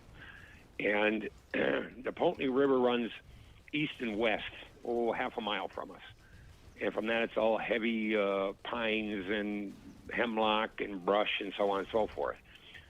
And he's up on the top hill in that field. So I went down to the bottom of the S-turn where it sort of comes back up on a hill, and there's a roadway that goes out into a field that hadn't been mowed at all that year for what reason I don't know. And I drove out in the field a good, 350, 400 feet, and I parked my car. And the first thing I did was take my dome light out of so I'd leave the door open and the light wouldn't be on, so on and so forth. And the state trooper and myself were on the CB radio, and we found a station on the CB radio that wasn't all a bunch of hubbub and so on and so forth. It was pretty quiet. But it was a nice, really warm, balmy August night. And the thing of it is, being out in those fields, I mean, I live in the country. You always hear katydids and crickets and tree frogs. You hear all kinds of stuff. Well, it was one of those nights that was so dead silent, you could have heard a leaf fall, say, at 50 yards. But anyway, we were out there a good half hour, maybe 45 minutes. And I was in and out of the car using my spotlight. And so now I'm out beside my car and standing by the right fender on the driver's side, or left fender, excuse me. And me and Officer Fox were talking back and forth once in a while. You see it here. But anyway, we started hearing from where I was to roughly the hedgerow along the field was probably, 500, 600, 700 feet away, where the trooper was on the upper side of that same hedgerow. And he was within probably 50, 75 feet of it. And it comes from the Pontney River up, and it gets narrower and narrower as it gets to the road. It might be 20 feet wide when that same hedgerow gets to the road. And you could, every once in a while, you'd hear like a tree breaking, not a dead limb, but like a small tree being snapped or broken or a limb being pulled down. And this went on for, I would say, 15, 20 minutes, and then it's dead quiet again. So the next thing I hear over the CB radio is the officer going, Brian, what the blank is it? What the blank? I'm getting the hell out of here. And you know what? He did. He come out of the field, held back for leather, and he was on duty. And he headed back towards Whitehall. He had to drive right by the same entrance of the field that I drove out in, and he headed back to Whitehall. So I'm sitting there and going, what the hell did he see? What the hell did he see? And I'm scratching my head, and I get the spotlight, and I don't see a damn thing out in the field. And it's got to realize it's Oh tall my God. grass. Run! And the field comes level, then it comes up a hill roughly 40, I would guess 40 feet. And that's where I'm sitting, is on top of the hill, but back a little bit. And next thing I know, I start hearing this whooshing noise. And the way I've always described it as like a person's thighs rubbing together that wears corduroy pants. You'd hear a whoosh, Whoosh. whoosh. Whoosh. That's like, like I said, it was dead silent that night. And you could hear a lot, or a long ways. And I never even thought about taking the spotlight and putting it up. I'm in between my door and the car because my door's wide open. Oh my goodness. I got my handgun out, What? and I got the spotlight in my left hand, and it would stop and start, stop and start. Oh, fuck, And I right think down I'm the center of dead. that field was like a little teeny weeny itsy bitsy brook that was sort of Teeny partially weeny. dried up, but there were cattails here and there. Fuck. And then I heard the funny noise like something walking through cattails or short brush. That's so fucking annoying. I just couldn't get close to that guy. He just had his fucking force field up the entire time. Unlucky. Oh. And he had summoned 2 of these fucking lizards. Look at that guy. Phew. Okay, that's this is a pretty cool story. I think I will not keep listening to this one later. But for now, let's go do a couple other thingy-wingies.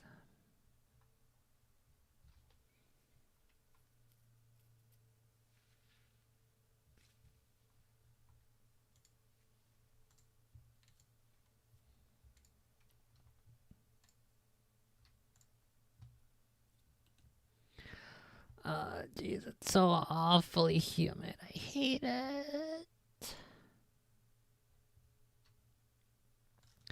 Okay, let's see. Let's go ahead and start with this story that I saw earlier in somebody's thumbnail. Let's see. Trump from the Hill by Raphael Bernal on May 30th, 2023. Trump pledges to end birthright citizenship on first day in office. Former President Trump is returning to his calls to remove birthright citizenship with his 2024 White House campaign announcing Tuesday he would seek to end it via executive order on his first day in office. Trump announced his plan on the 125th anniversary of United States versus Wong Kim Ark, the Supreme Court case that established the constitutional right to birthright citizenship. The proposal echoes a long-time demand of immigration restrictions and a measure Trump toyed with while in office, attracting criticism from both immigration advocates and legal experts.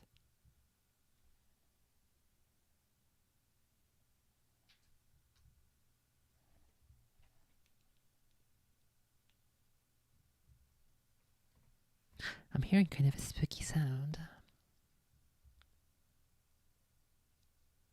It could just be the rain. Let me go have a peek.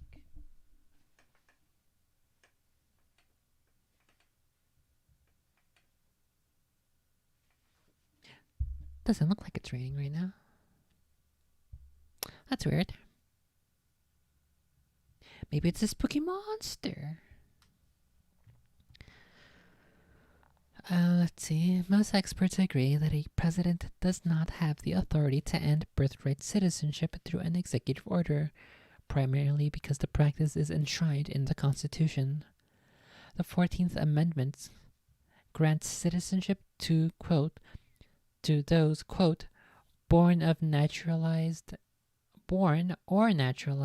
in the United States and subject to the jurisdiction thereof. The widely accepted interpretation of that amendment, that it applies to children born in the United States regardless of the parents' immigration status, has held since 1898 Supreme Court, an 1898 Supreme Court case involving a U.S. citizen with Chinese parents. The 14th Amendment was adopted after the Civil War to guarantee equal rights for former slaves. Immigration restrictions argue that that excludes the children of other groups like undocumented immigrants from its benefits. Quote, as members of the Reconstruction Congress explained in 1866, the narrow exception to birthright citizenship applied only to the children of diplomats and those born into Native American tribes, who were under the jurisdiction of a separate sovereign and did not need to comply with all U.S. laws, wrote Amanda Frost, a professor of law at the University of Virginia and author of You Are Not American, Citizenship Stripping from Dred Scott to the Dreamers. Quote, in contrast, immigrants and their children living in the United States were and are required to follow all federal and state laws or face criminal and civil penalties, and so are fully subject to the nation's jurisdiction. According to the Trump campaign, the executive order, quote, will explain the clear meaning of the 14th Amendment, end quote, which it says is that the children of foreign nationals born in the United States are not subject to the jurisdiction of the United States as defined in the Constitution. During Trump's term in office, a draft executive order to that effect was circulated, and the idea was revived shortly after Trump's loss to President Biden in the 2020 election.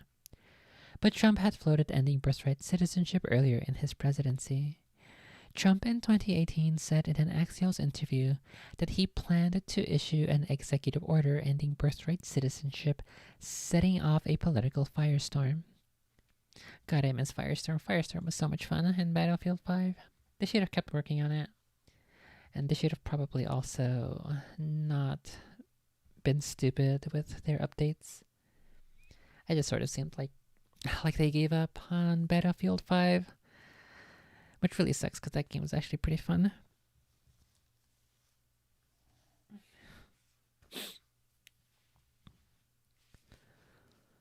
Let's see. Quote, it was always told to me that you needed a constitutional amendment. Guess what? You don't, Trump said at the time. While an executive order altering the interpretation of the 14th Amendment would likely face legal challenges, its proponents sought to take the case to the courts in hopes of getting a favorable Supreme Court outcome. Supporters of the measure lauded the idea, betting on a judicial revocation of birthright citizenship. This, quote, this will set up the court fight. The order will be enjoined. Case will eventually reach SCOTUS, which then will finally have to rule on the meaning of, quote, subject to the jurisdiction, wrote Mark Krikorian, executive director of the Center for Immigration Studies, a restrictionist group that calls for massive reductions in immigration. Yet Trump did not trigger that court fight on the way out of the White House. Like in 2016, Trump has sought to make immigration and border security a top campaign issue. Fuck, my microphone has too many kitty hairs. Fuck.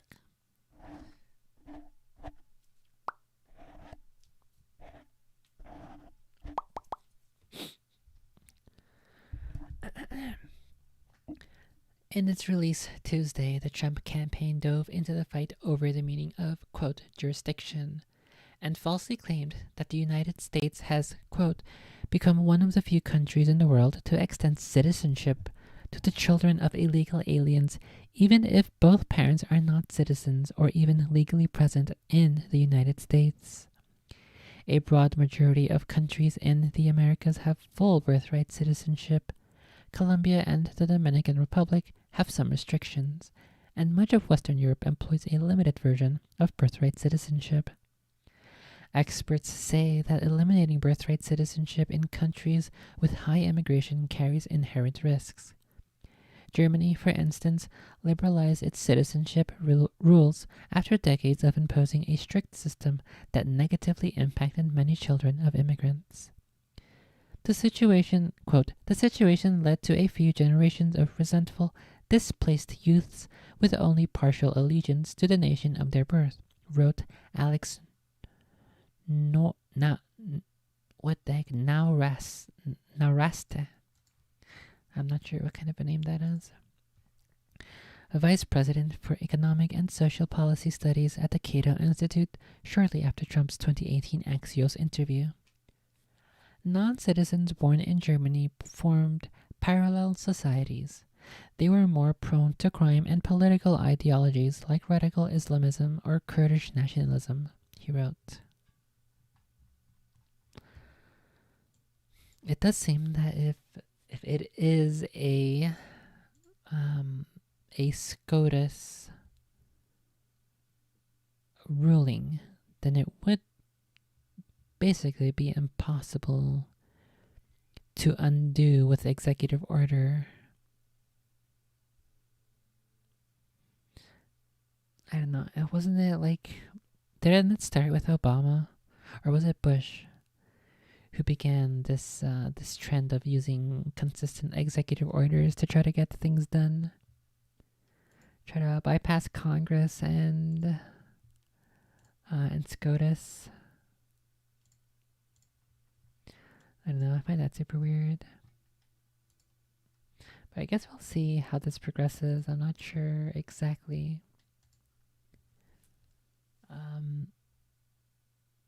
what the likelihood is that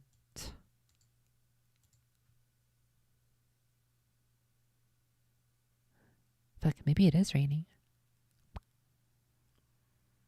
Or maybe not, I don't know. My mic is sounding kind of weird to me right now, but what the heck? It's 69 degrees right now.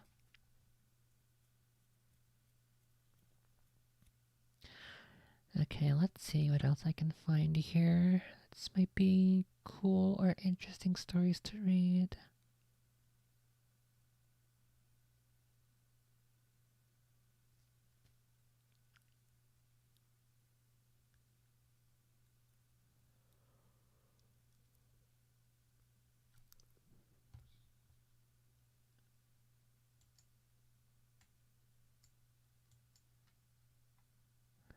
House prices are declining in these 7 states, but hitting highs elsewhere.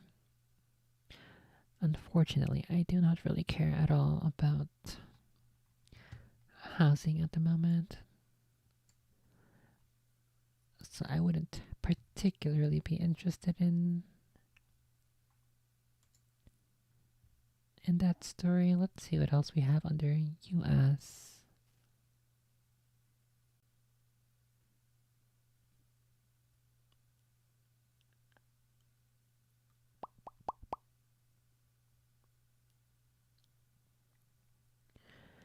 Two arrested, 3 others sought in Hollywood Beach Broadway shooting that injured 9. Hollywood Beach is South Florida. I suspect that these guys, solely I was looking at their picture, I think that these guys are not particularly among the people who are legally carrying. Is it legal? Can you I'm pretty sure it is, right? You can conceal in Florida. Let's check Florida.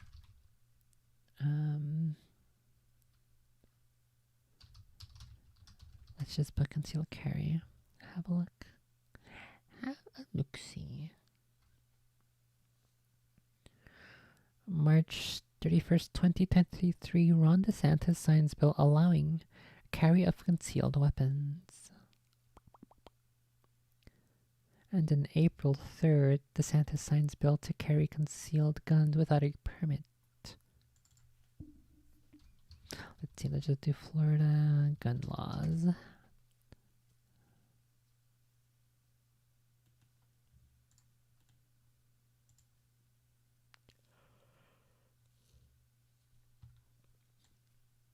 So according to the NRA-ILA,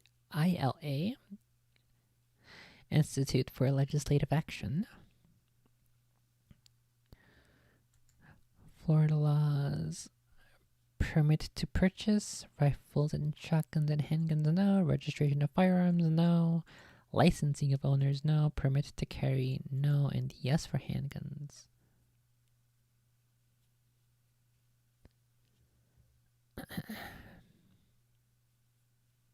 So how exactly does...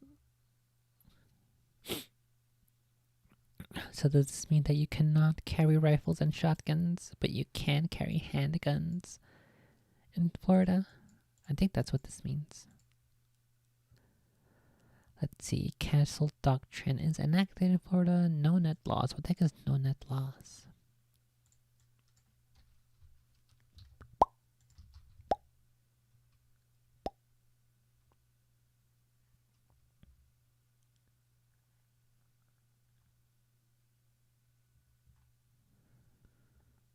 I'm only getting environmental policy. Weird. Right to carry confidentiality provisions enacted. Right to carry in restaurants. Partial ban. Right to carry laws shall issue. Right to carry reciprocity and recognition. True reciprocity. Right to keep and bear arms. State constitutional provisions with provisions. Oops. Purchase and possession. No state permit is required to possess or purchase a rifle, shotgun, or handgun. Okay. It is unlawful for any convicted felon to have in his or her care, custody, control, or possession any firearm or to carry a concealed weapon unless his civil rights have been restored. Carrying, unless covered under the exceptions listed below, it is unlawful to openly carry on or about the person any firearm, or to carry a concealed firearm on or about the person without a license. A first-time carry license will cost $70. Renewal license will cost $60.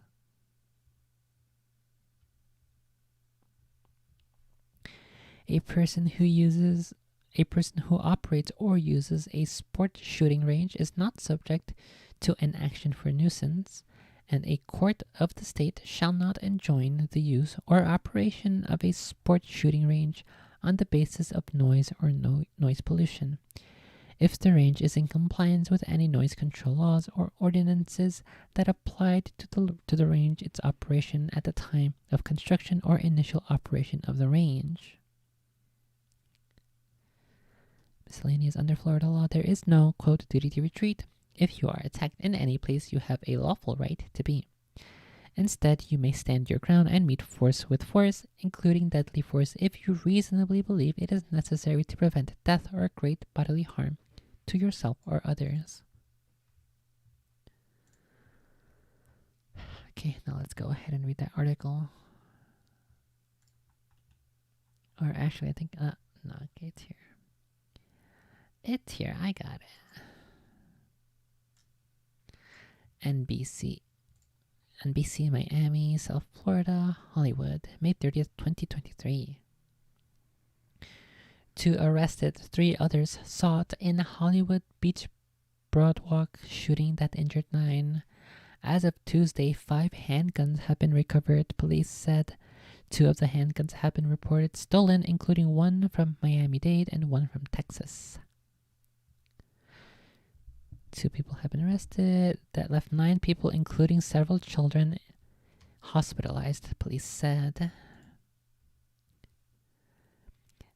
The shooting happened shortly before 7 p.m. near Johnson Street as the Broadwalk was crowded with Memorial Day beachgoers. Hollywood police said of the 9 victims, 4 are minors and 5 are adults. 4 minors, yikes! That's like half of the victims. The children range in ages from 1 to 17, the adults from 25 to 65. All of the victims were taken to either Memorial Regional Hospital or Joe DiMaggio's Children's Hospital. By Tuesday morning, 3 adults have been treated and released from the hospital, while the other victims were in stable condition. Their identities weren't released. Hospital officials gave some of the credit for their recovery to the quick action of a Good Samaritan on scene. Okay, look, there we go. This is why we need Good Samaritans. Let's see what they did. Did they apply some medical aid, or did they engage in in a firefight against the baddies. Nowadays, people learning how to hold pressure on something that's bleeding, someone that knows controlled pressure is like the new CPR. Sean Bennett was one of those who jumped into action to help the injured. He said he found a 15-year-old who was shot twice and applied pressure to his wounds and tried to keep him calm until first responders arrived. He was in a lot of pain. He was in shock, but he did well, Bennett said. Police said that the incident started with an altercation between two groups of people that resulted in gunfire. Surveillance video showed part of the scuffle.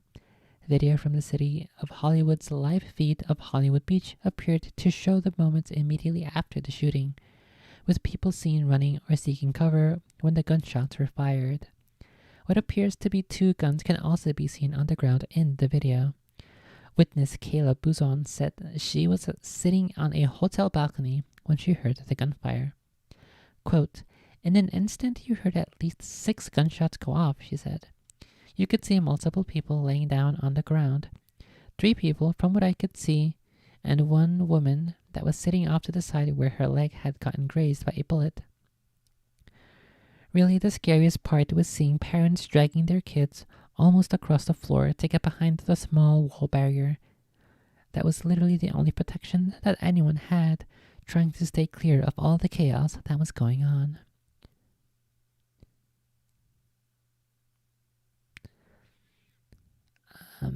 This is from a 911 call. They asked, "Did you see who's doing the shooting?" "No, we don't see nothing. We don't know where he came from, a different area, and then hit a guy on the beach, a guy near us." Officials said that there were additional officers at the beach for the holiday weekend and that some officers had heard the gunshots and responded. "I heard like 3 gunshots and I just see a wave of people running off, like screaming and running out." Officers responded and detained multiple people at or near the scene. The 2 men arrested were identified as Morgan Deslouches and Keshawn Paul Stewart, both 18. They're charged with carrying a concealed firearm. And Deslouches is also charged with grand theft of a firearm and removing a serial number from a firearm.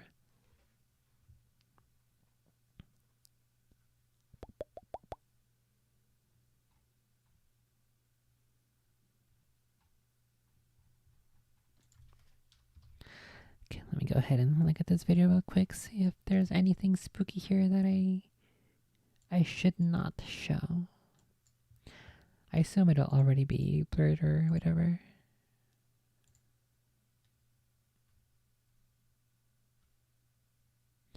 Run!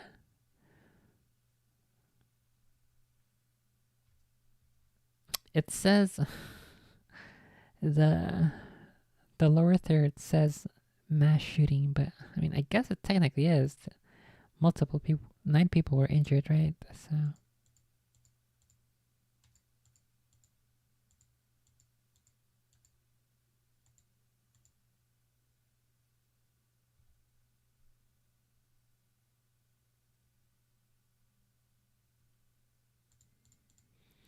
Well, there's not much in the video. It's really just like people running away from the gunshots.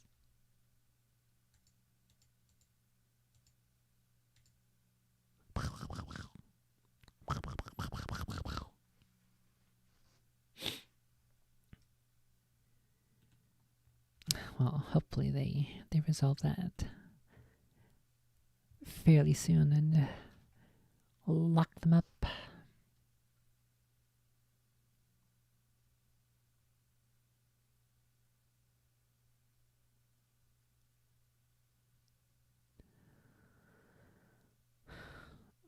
What the heck? A baby dies after parents leave her in car to go to church? What? What is this dog shit? 9 hours? Why the fuck are you a parent if you're gonna leave your kid, your baby, in a car for 9 hours? From CNN, published Tuesday, May 30th. 1-year-old dies after being left in a hot car outside of a hospital for 9 hours, police say. Super short article. A 1-year-old child died after being left in a car parked outside of a hospital for 9 hours in Washington state last week, police said. The child's foster mother, oh my god. The child's foster mother arrived at the hospital for work around 8 a.m. Wednesday and forgot the child inside the car, not realizing it until she returned just after 5 p.m. 8 a.m. to 5 p.m. What, did you bring the baby to work and just forget that you had the baby with you? What? The child was rushed inside the hospital but couldn't be revived. The temperature that day, which sits outside of Tacoma, was between 70 and 75 degrees, but the internal temperature of the car when the child was found was around 110 degrees. The foster mother and family are cooperating with the investigation and no charges have been filed, police said. Well, I don't expect it to last like that for too long. The incident marks the 4th pediatric vehicular heat stroke death this year, according to noheatstroke.org, which said an average of 38 children under the age of 15 die in hot cars in the U.S. every year, most during summer months. Jesus, dude. Like, literally, why are you... I don't know, that just seems like both child abuse and child neglect. Those are the two most obvious charges that I can foresee. How fucking irresponsible. Like, this is why we shouldn't trust adults, you know? They say that with age comes wisdom. Yeah. Not all the time. Not by default. You have to earn that wisdom. A lot of people are not wise, and I think that that's very clear. The more you learn about all different sorts of people.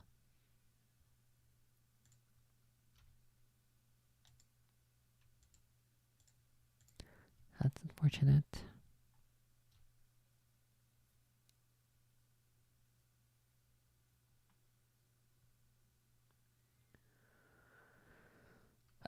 Geez, it's so fucking hot. I'm gonna have to go turn on the AC.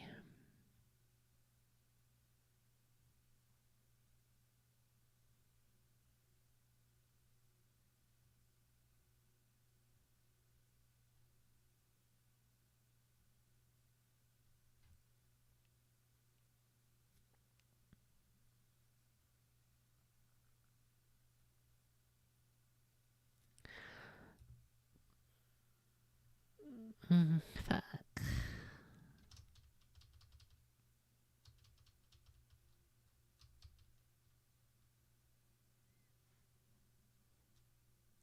What the heck is this? Why is this even news? AOC threatens to leave Twitter after Elon Musk promotes, quote, disgusting account impersonating her.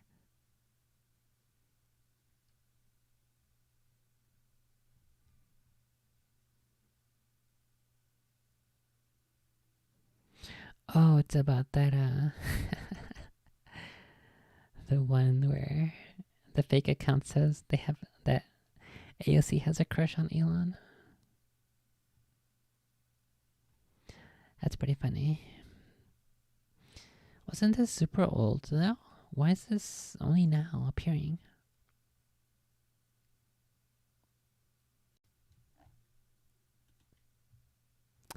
That's pretty funny.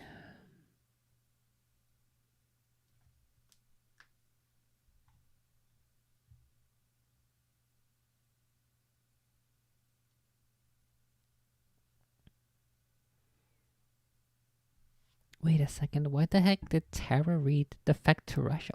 What? That literally... What?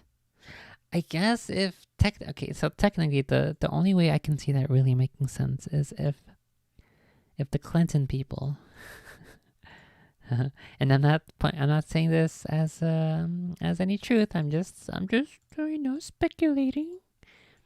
Maybe the Clinton peoples are working with Biden here for this particular case on Tara Reid.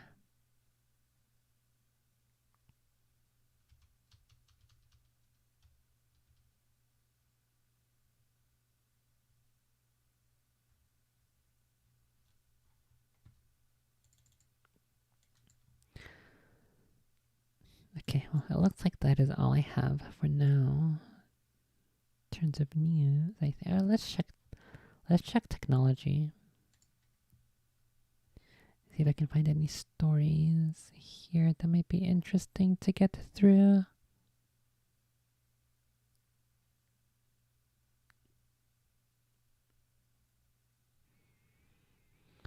What the heck is all this stupid shit? Fucking Street Fighter 6 will show whether your opponent's PS5, PS4 is wired or wireless.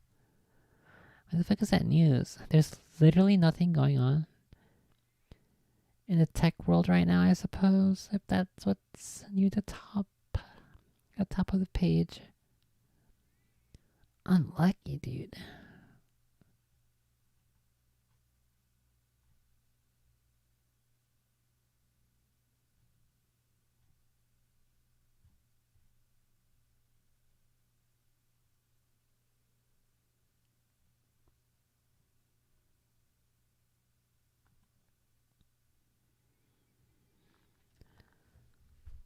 I guess other than what I already read, there's not really much going on. There's nothing interesting under technology.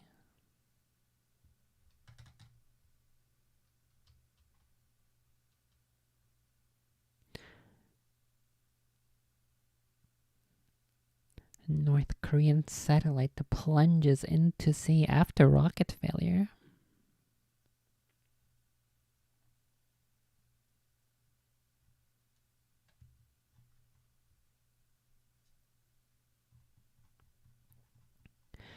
It might be possible that the reason why that was a rocket failure is because there may have been some spooky gremlins, amokos, who were interfering with the production of the satellite or the rocket launch itself, that may have sabotaged its ultimate trajectory. Let's see. North Korea says spy satellite launch crashed into sea. Pyongyang announced earlier it planned to launch a satellite by 11th of June to monitor U.S. military activities. Is that literally really what they said? Is that the announcement that they made? Why would they say that? So weird. It now says it will attempt a second launch as soon as possible. The launch sparked a false alarm in the South Korean capital Seoul, while in Japan a warning was issued to residents of Okinawa in the south.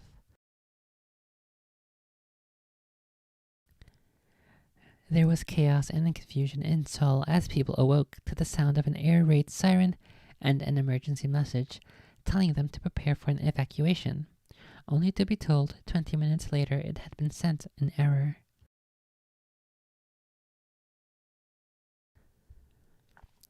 The stakes are high on the Korean peninsula, where tensions have existed between the two countries for 70 years, and this false alarm could seriously damage people's trust in the alert system. North Korea poses a threat to South Korea, and if there is an alert in the future, one question being asked is whether it will be taken seriously or brushed off as another mistake. Kim, a 33-year-old mother living in Seoul, told the BBC she was, quote, very scared when she received an emergency alert and started packing her bags to evacuate. Quote, I didn't believe there would be a war, but after the war in Ukraine, it made me think that North Korea or China might invade South Korea, she said, adding she thought Pyongyang had, quote, lost its mind and launched an invasion. In a press conference, Seoul Mayor Oh Se-hoon acknowledged the emergency text, quote, may have been an overreaction, but said there can be no compromise on safety. He said the city would improve its warning system to avoid confusion. South Korea's military said the rocket might have broken up in midair or crashed after it vanished from radar early.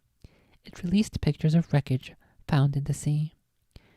Japanese Prime Minister Fumio Kishida said North Korea appeared to have fired a ballistic missile and that the government was analyzing the details. He added that there were currently no reports of damage following the launch. Japan said previously it was ready to shoot down anything that threatened its territory. On Tuesday, Ri Pyong-chul, vice chairman of North Korea's ruling party, Central Military Commission, announced the launch plan, saying it was in response to, quote, reckless military acts by the US and South Korea. He accused countries of, quote, openly revealing their reckless ambition for aggression. The United States joined South Korea and Japan in condemning the launch, calling it a brazen violation of multiple UN Security Council resolutions.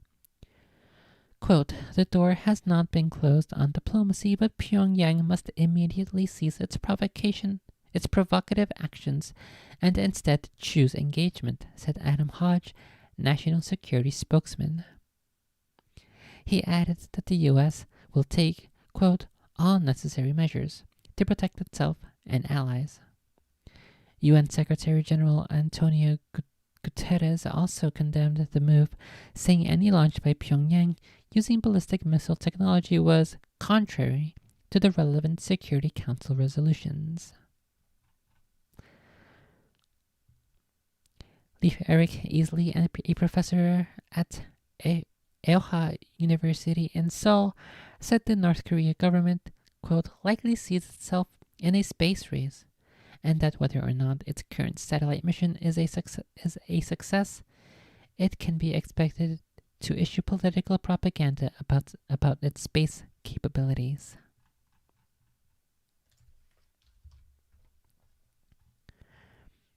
I have to assume, I think we all have to assume that it is some kind of sabotage that happened there.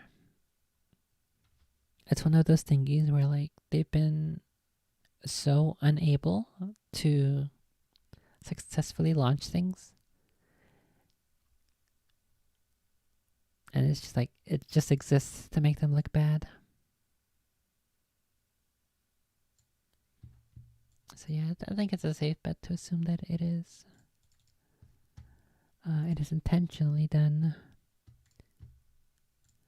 by some gremlin who is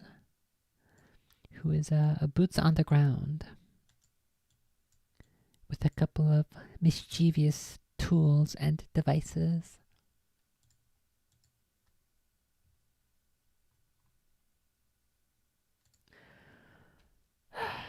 Okay, I'm gonna be right back. I'm gonna get a snack and turn on the AC, and then I guess we'll just keep listening to this story because this one seems pretty cool. We're only 10 minutes in though. 10 minutes in, and it's 2.5 hours. So I guess we'll just do more Risk of Rain. So be right back.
Okay, so I didn't really have any actual snacks.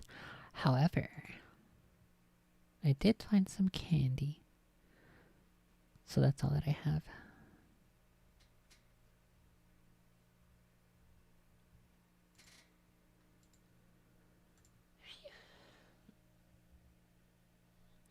I hope Patches does not jump up here and get me killed.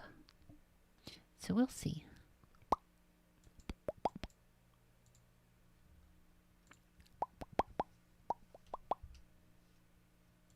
And within a couple of minutes, something said, "Turn your light on," and I did, and I was shining it right across the passenger's side of the car, say up where the headlight and the grill come together, and oh my God, here it was, a creature. I'm covered with goosebumps now. Yeah, no, I get it. And I'm looking at something that don't exist, yet there it is right in front of you. And at that second, I had so many thoughts go through my mind, back from Okay, so we left off here a while ago. a long ways. And So let's go back this here a little whooshing. bit. And that's where I'm sitting, is on top of the hill, but back a little bit. And next thing I know, I start hearing this whooshing noise. And the way I've always described it as like a person's thighs rubbing together that wears corduroy pants. You'd hear a whoosh. Whooshing noise. Whoosh.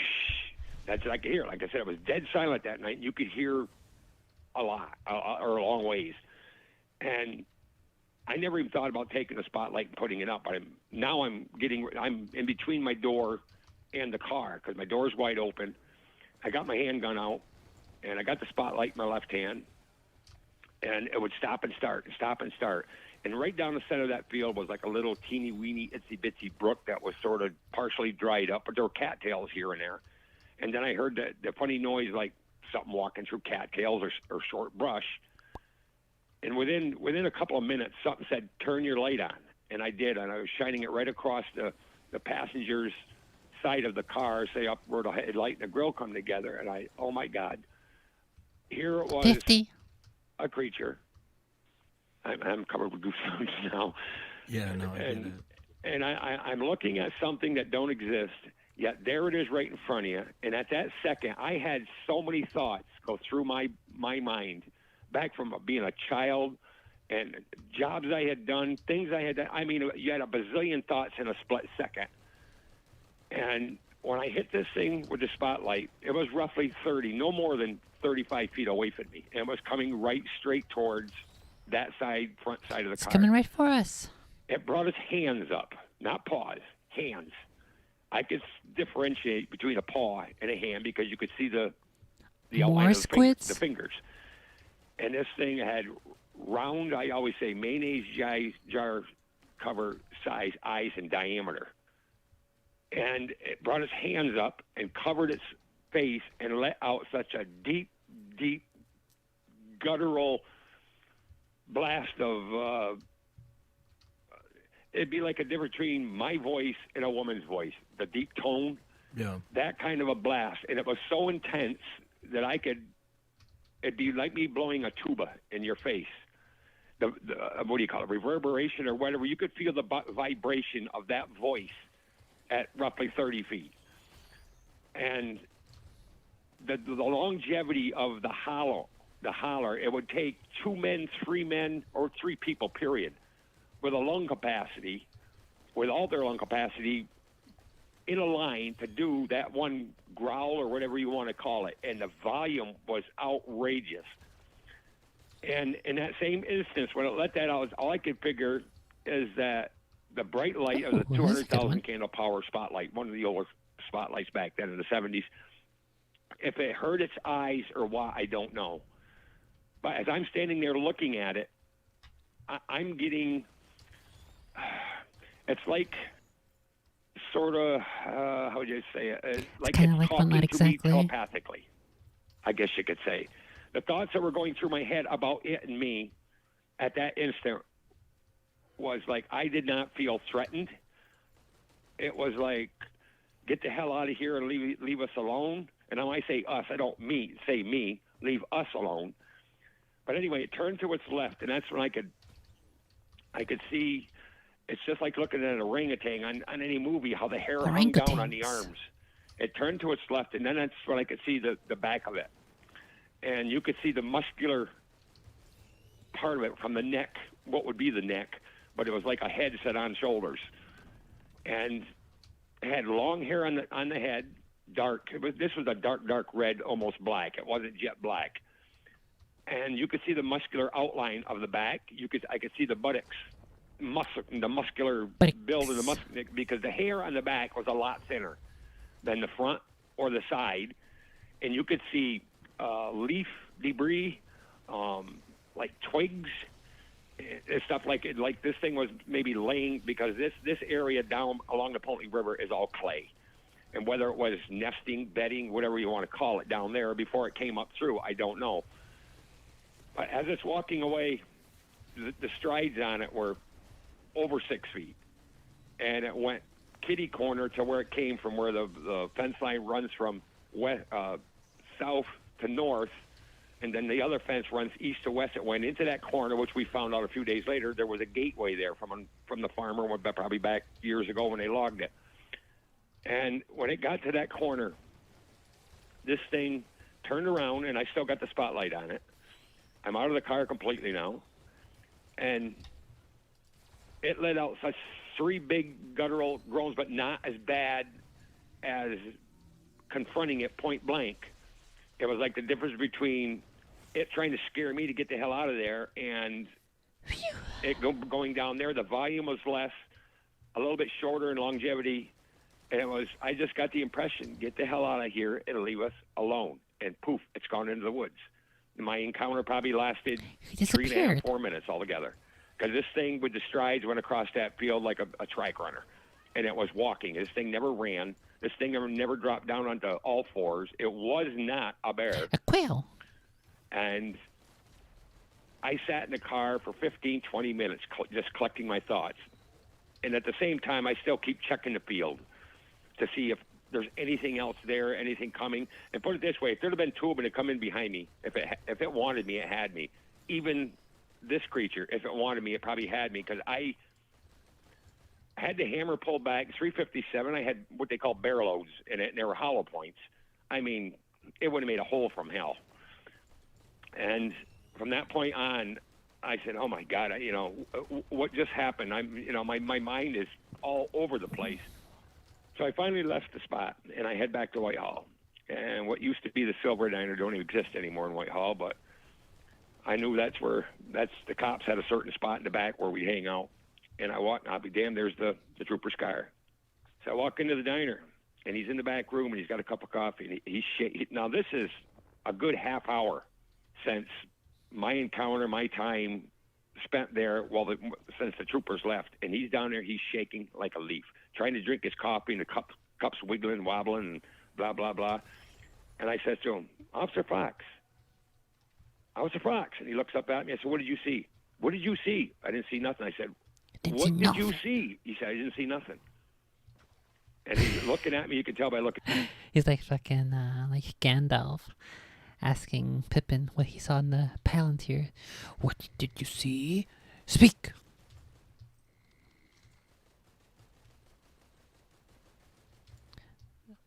Fuck, I hate these little guys.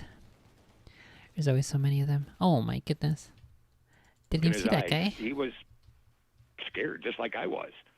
Scared like a kid seeing a boogeyman? No, but you're looking at something that don't exist, and yet there it is right in front of you. What the hell are you going to do with that thought? At that instant, what are you going to do? And I've been asked, why didn't I shoot it? Because I didn't feel threatened. Was it a male or female? Because I've been asked, you see breasts? Did you see testicles? I wasn't looking for that stuff. I'm looking at something that don't exist, and yet there it is right in front of me. Is it alien? Is it this? Is it that? I have no idea. Aliens. And to this day, I have no idea. And I never said it was Bigfoot. But I'll tell you what it wasn't. But ever since I've seen different videos of creatures that have been seen, so on and so forth, this, on the book, cover of the book, is more or less like exactly what I saw, except for there's, I could sit down and tell you what's not right. But the guy did a really good job, and we were in a time crunch. But All I know is I saw something that supposedly don't exist, and I felt, at the time, very fortunate. And after that, with the You felt reporters, spooked. the hoaxsters, the fun being made of me, my family, so on and so forth, I just got to the point I kept my mouth shut for the longest time. Yeah, I don't blame you. And and then they started making, Brian, would you like to do a movie? Blah blah blah. Well, the first movie that was made, and I'll mention no names, the first one I made was with an outfit, and they were out of California, and there were one of them in particular is a world-renowned investigator. I know he's into this kind of stuff, young man, and another woman from out in the state of Washington, I believe. But I sat there, and I had the original property where we found the tracks. This was within a week. I found one of the best tracks I've ever seen in my life, but where it was going to go down a clay bank. It's a steep bank, and it's clay, like I said, down there, and you got a lot of pines and all that stuff, and it's slippery. Because myself and my nephew went down there. We did find a good track, and what it was from, say, back, maybe 5-6 inches in front of the heel, from that point up, the toes where it caught the edge of the bank, and the toes and that part of the foot were perfect.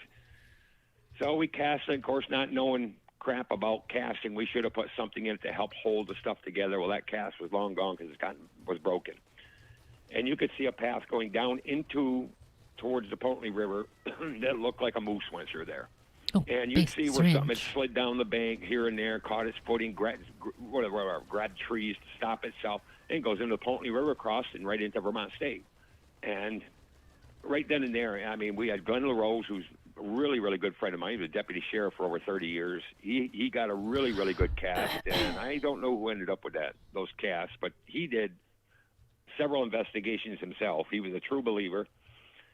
And I had talked to my dad, I think it was Wednesday, about it. He says, Brian, he says, whatever that was, he said, we all saw the same thing.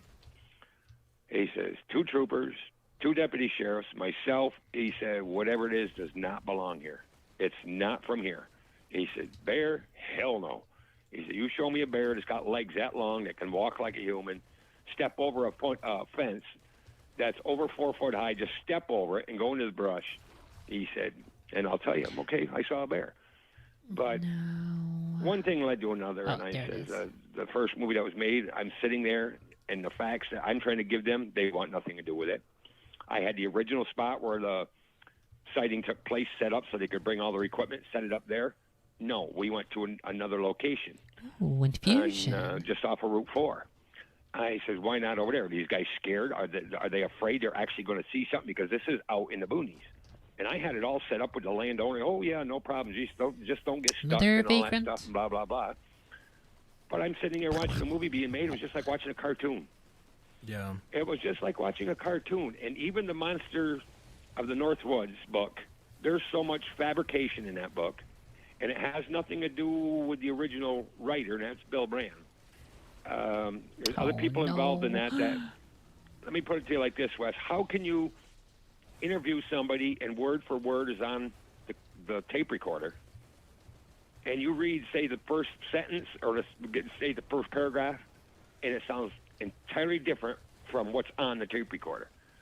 There were words put in there that shouldn't be in there. They had my father as a chief of police, a deputy sheriff. They had me as a deputy sheriff, and it never happened. And then another movie that was made, they had the Whitehall PD liars, showing up all out of there on them. A-Bear Road, red lights and siren blaring. Never happened. I was off duty. I had my own patrol car, or my own car. The only one out there was a state trooper. He didn't show up with red lights and stuff going, even the night of the initial call. The sheriffs and stuff did not pull in with red lights and sirens going. Everybody drove out there like normal people. And it's just that it's gotten so completely out of whack. The true story. Now, Seth Breedlove did a movie, and he did a very good job, just like Dr. Benedigo, God bless his soul, he passed away. He did a fabulous movie. It was facts. It was stuff that I told him, this is the facts, the way it happened, and it wasn't all distorted and out of whack, like 90% of the other stuff that's out there. And now I'm talking with you about this, And I mean, I've done other talk shows where you get the pranksters calling you, what kind of stuff are you smoking or shooting? I want some of that stuff. It's. Yeah, I it mean, gets I'll old. put it this way: I'm more into it now, Wes, than I was before. Because me and my wife go out when we can, and it was just last summer, right up here where I live. I had 2 vocalizations, and it was the prime time when they sort of like travel through this area from Hubbardton, Vermont, Bomazine, Vermont, clear down the valley through East Bay and stuff, Carver's Falls, over into Lake George, the northwest part of Whitehall. We've got a map that's got everything for vocalizations, tracks found, sightings, and stuff we have found. And I'll tell you, a lot of people would kill to have our map, but they're not going to get their hands on it. They can look at it, but they can't take a picture of it. Yeah. One of those kind of deals. No, and it's frustrating that it's still treated like a joke. You have so many people that have seen Another it, quail. and it makes me wonder why they're covering it up. But, we can come back to that. Going back to your TV thing, that's why I'm not a big fan. I've met so many times. I mean, I could have had a TV show probably 3 or 4 times over by now. The only thing I don't like is, for some reason, I don't know what it is, but for some reason, Hollywood, they want to take it and they want to twist it. But if they just told the story of what happened, it's more fascinating than their twisting of the story. The actual story is more fascinating. And I never understood that. I don't know if it's a mindset that they have. Well, let's make this better. Well, no, leave it alone. It's perfect the way it is. Right. And I understand you not wanting to shoot too, Brian. I mean, you don't shoot in confusion. Generally, you don't want to shoot when you're afraid. You want to shoot when you have a presence of mind to actually take a shot. And in a situation like this, I can imagine the confusion of just seeing this thing and compared to you, how big do you think it was, Brian? I mean, as far as like how tall and how much do you think it weighed? I've been asked that. How did you guesstimate his height? Well, let me put it to you like this. I told you where the trooper was sitting, and I told you where I was sitting. And I'm a pretty good guesstimator of weight, and I would say 350, 400, 450 pounds. And height-wise, that's easy. When I sit up in that field, these the are good grass was up to my items. hips. When it was in the field, the grass was up to its kneecaps. There's another 1.5 feet, almost 2 feet on top of it, and I'm 6'1". That's how I guesstimated the heights right there. There's no ifs, ands, buts, or buts about it. The thing was 7.5 to 8 foot tall. Let me ask you this. Why do you think the government's covering this up? I mean, obviously, I don't know if you feel like they are or not. I feel like they are. There's so many cover-ups. I mean, it's with this, I have my own theory. Me and my wife have our own theory, so on and so forth. And I'll tell you a few of them there shortly. But anyway, it's just like the UFOs and everything else. Your astronauts come back and say what they saw. You got pilots that fly high altitudes, jet fighters. I mean, this goes way back with things that are coming out of the ocean, pictures that have been taken. That's this. Why do they want to cover it up? They're worried about worldwide fear and mass hysteria, so on and so forth. People flipping up. That's all I can figure. But I personally, The I only believe obvious we've been, things that they're afraid of. cooperating with, and they are cooperating with us for years. I do believe, like with the Roswell incident, I believe they really do have bodies. I mean, some of our technology came so quick, and like they say now, is that, because it come from aliens. When you got pilots that are deterred from a certain strip of airspace because of, like that one in particular I saw, where there was 6 or 7 ships, and they watched them land right on this airstrip out in the Midwest, out in Nevada, I guess it was, and come on, this is 2017. This is the caveman days. Shock all nearby That's enemies the every way I 10 look seconds. at it. Whoa. And these things have been here for a long time. They go way back in history with the Indians reporting I've never them seen and this guy. the British and this one, that one, and everybody else. Were they all hallucinating? Were they on drugs? What are you going to do? What can you say? Your guess is as good as mine. The cover-ups with the government. They do it all the time. Yeah, it's frustrating, though. You being, I know you're a retired police officer, but even a retired police officer, your good word could put someone in jail, especially being a current police officer. Your good word's good enough to throw someone in jail. Yeah, when Retired you see police Bigfoot, officer, why that's is what it it sounds that like. now all of a sudden you're crazy? When Yeah, exactly. a week prior to that, you could have, put anyone in jail based on your good word. And then you see Bigfoot and all of a sudden you're crazy. Well, you're not as crazy. I mean, I've had so many law enforcement officers run into them, especially people that go out to these properties for a quote-unquote prowler. And I've talked to a lot of cops that were like, hey, listen, that wasn't a bear and that wasn't a human prowler. There was something else going on out there. So you hear it all the time. What do you think Bigfoot is or Sasquatch is, Brian? I mean, you're within 30 feet of this thing. If someone were to ask you, what do you think that Sasquatch is? What would you say to them? I don't think they're from here. That's a lot of people don't want to hear that, but Don Keating, when I did his talk show out in Ohio, he fortunately mentioned, sort of like the same way you just brought that up, whether they be from some other dimension, some other world, but how you can find tracks one after another in the snow. I understand snow blowing and stuff, but okay, the snow blew there. Why didn't it blow back there? Excuse me, I got a cough. But I was asked, did it look more ape, monkey-like, or human-like? Monkey. To me, a mixture.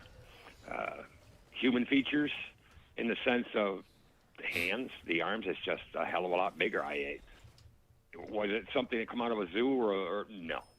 No, there's too many of these things. There are too many reports, and you're getting reports now out of states that didn't even have reports to start with. These things we've got it down as a migration route. And where do they go from point A to point B? I have no idea. And I think maybe if 20 people talk to me today, 18 of them would be hunters, and ask me, well, why haven't I seen one? Blah, blah, blah. I've been in the woods for 40 years. So have I. And I said, the point being, I thought I was a lucky man until I saw what I saw, and then I had to take all the harassment that I took for years until certain organizations found ways of making money at it. And now it's, oh my God, there's believers all over the place. And being up here, because me and my wife only live, I can be where the sighting was in 6 minutes from my house. Oh, well. And I've got a mountain besides my house, and that's where I had the vocalization there and behind my sister-in-law's house, which is just barely up the road from me. I can look at her front door. There's still stuff that goes on. We log, put it this way, we log everything now, Wes. The time, the date, the weather, we log it all right here at my house, me and my wife, because my wife is into this big time. And I said, we could sit down, we've talked about it, and write another book That's just on pretty the cute. investigations we did and how close we actually were to one in broad daylight up in the Adirondacks, where the water, where it walked across like a dry creek bed, where the water was still running back into the track. Wow, that's really close. It's crazy. And we, out of that area alone, we probably had, I want to say, 15, 20 reports in the last 10 years. I've had state troopers from Vermont. I've had state troopers from New York show up right here in my dooryard, telling me something they had seen right here in this neighborhood. You know, you can say what you want to say, but people are actually keeping their eyes open. And you don't have to be a police officer to be believed. Some people have, what kind of education you got? Hey, everybody's got eyes. Everybody's got a mind. I mean, we debunk a lot of reports, which is easy to do in some of these cases. But some we just can't, especially when you go in, you find, say, 2, 3, 4 tracks, and you can only get a cast of 1 or 2.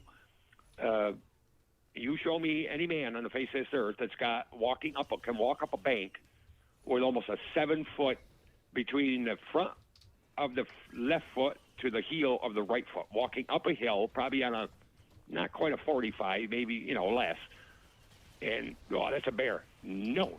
Bear going up the hill just like a bear, you'll see their claw marks. These had no claw marks at all. And we got one cast. We got one cast out of that was pretty good. You could definitely define the shape of the foot, the heel, the arch, and the toes. And the next cast up, you couldn't because Just it was on a toesy side bank, and woesies. it's tough because it was in the hemlocks, and you got all them hemlock needles on the ground, and blah blah blah blah blah. But we have casts that are excellent. We got one of the best ones now I've seen in years. That was by one of our members who's out the western part of New York State now. And we got this on the west side of Lake George, up in the mountains, a little ways away. We don't like to give away our locations. This is one of the best tracks I've ever seen. And this is out in the sticks, out in the boonies, and there's a few people that live on the side of the mountain, but this is back in the hills. Yeah, I envy you. But, being not an ex-police, be a retired police officer. I envy you. It's because usually a cop won't tell you anything, but they'll tell another cop what they've seen, it's kind of a weird brotherhood to where, and I've had Yep. lots of cops on the show. I don't want to say goodness. everyone's like that, but some people who keep quiet, if they find out, oh, you're in law enforcement, well, let me tell you, and so I would imagine you get a lot of probably police officers telling you what they've seen. And well, yeah, I know a lot of people were seeing this creature around Whitehall at that time. I mean, you mentioned your dad, other police officers, other witnesses. Why do you think there was such a rash of sightings at that time? Do you think it was just passing through? Why do you think the creatures were there? Well, what used to be a lot of farmland out there, like the field that we had seen this in, it was just you have to know where I live. It's like what they call East Bay, is where the Potley River ends at the Carvers Falls Dam, and from that point on, it's called East Bay, which ends up into Lake Champlain and flows north. And everything between where we were, where we had our sighting, to Route 22 north out of Whitehall, is just almost totally wilderness. But now there's all kinds of houses built out there. There's 1, 2, 3 in that field where I had my sighting. Nothing across the road where my brother and the other cops and stuff that were involved had their sighting. But why they're here, your guess is as good as mine. Because it wasn't just in 76. You got to go back 2 or 3 years when they started being seen, but nobody said anything. I know guys I'm 66. I know a guy that's in his 80s and his son is in his 50s. I know 3, 4 other couples that live up here now that saw stuff that they didn't even want to talk about it. But since all this has came out, they've come and talked about things that they've seen between a Bear Road incident to my house, which in a straight line, like I said, I can be there in 6 minutes. And where this thing come across the road in front of this one couple, is stepped over a fence that's roughly 4.5 foot tall, just stepped over it. And in 4 steps was completely across the road in the field on the other side. Like I said, I had a state trooper, and I can't mention his name, but I'll tell you, this guy I'm 6'1". I had to look up to see his face. Pulled into my yard, and I said, oh my God, what did I do?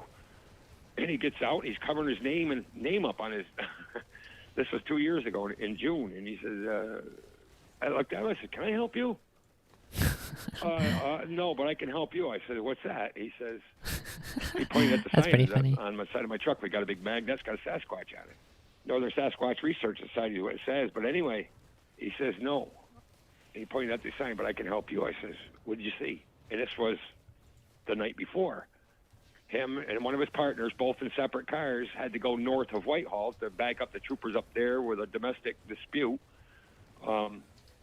involving weapons.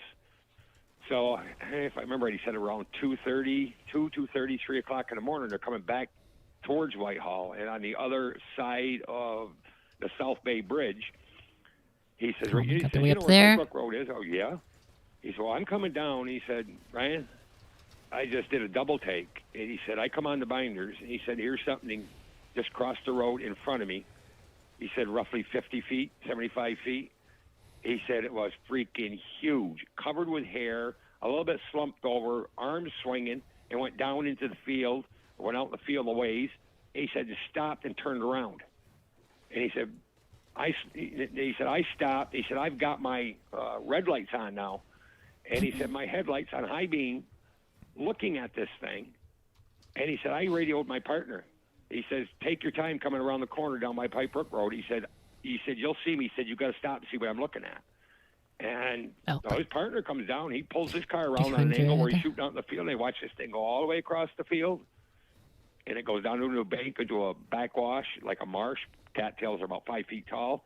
Goes across maybe 50 yards. Goes up a steep bank up into towards Lake George in that direction anyway.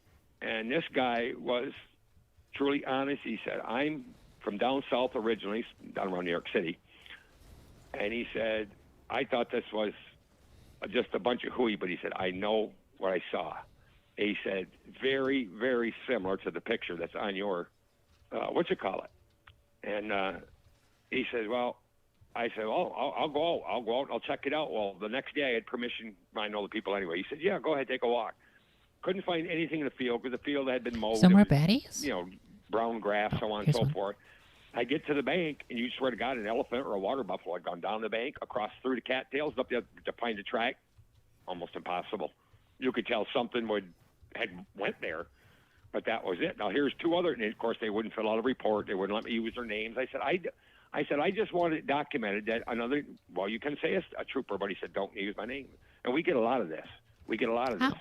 And my son, about a year before that, he came home from work. He was living next door, and he woke me up 2:30 in the morning. He said, Dad, you got to hear what I'm hearing. I said, all right, Brian. I said, I'll be right up. He's parked in the driveway, and I'm sitting out there. It was late winter, early spring. Everything thawed during the day, froze at night. We're sitting there, and I heard this vocalization from hell, but it was a high-pitched, long one, and for the closest house with a dog in a straight line is roughly 3/4 of a mile away. That dog was going crazy, and I used to work for this guy pruning his apple trees. So I said, when we heard that vocalization, I said, Brian, we got to head over towards Polino's old place there. Where's all we got to head the over treasures? there and check this out. I said, that's where it's headed, down towards the Pony River. So we get over there. It's a straight stretch, and it's an old farm, but this guy has rebuilt everything. He's got a sugar house, the whole 9 yards. But as we get out of the car, there's another, and his dog is out all night. It's a Labrador Retriever. He barks at everybody and everything. The dog started to bark, and because I got the spotlight, I'm spotlighting the apple orchard, the fields, and everything else. This dog started barking. This thing let out another vocalization from hell. And that dog all you could hear him was like, whine and shut up. He never said another word. And we stayed there for a good 5-10 minutes. And we never heard anything else. Where it went, I have no idea. Like I said, so the next day, I go up in behind my sister-in-law's place where it sounded like it was up in that direction. And I found, me and my son found, one good track that's in the ice.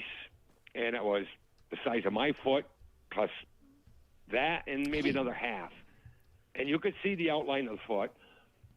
You could I see don't think I'm going to be able to get up. parts of the toes.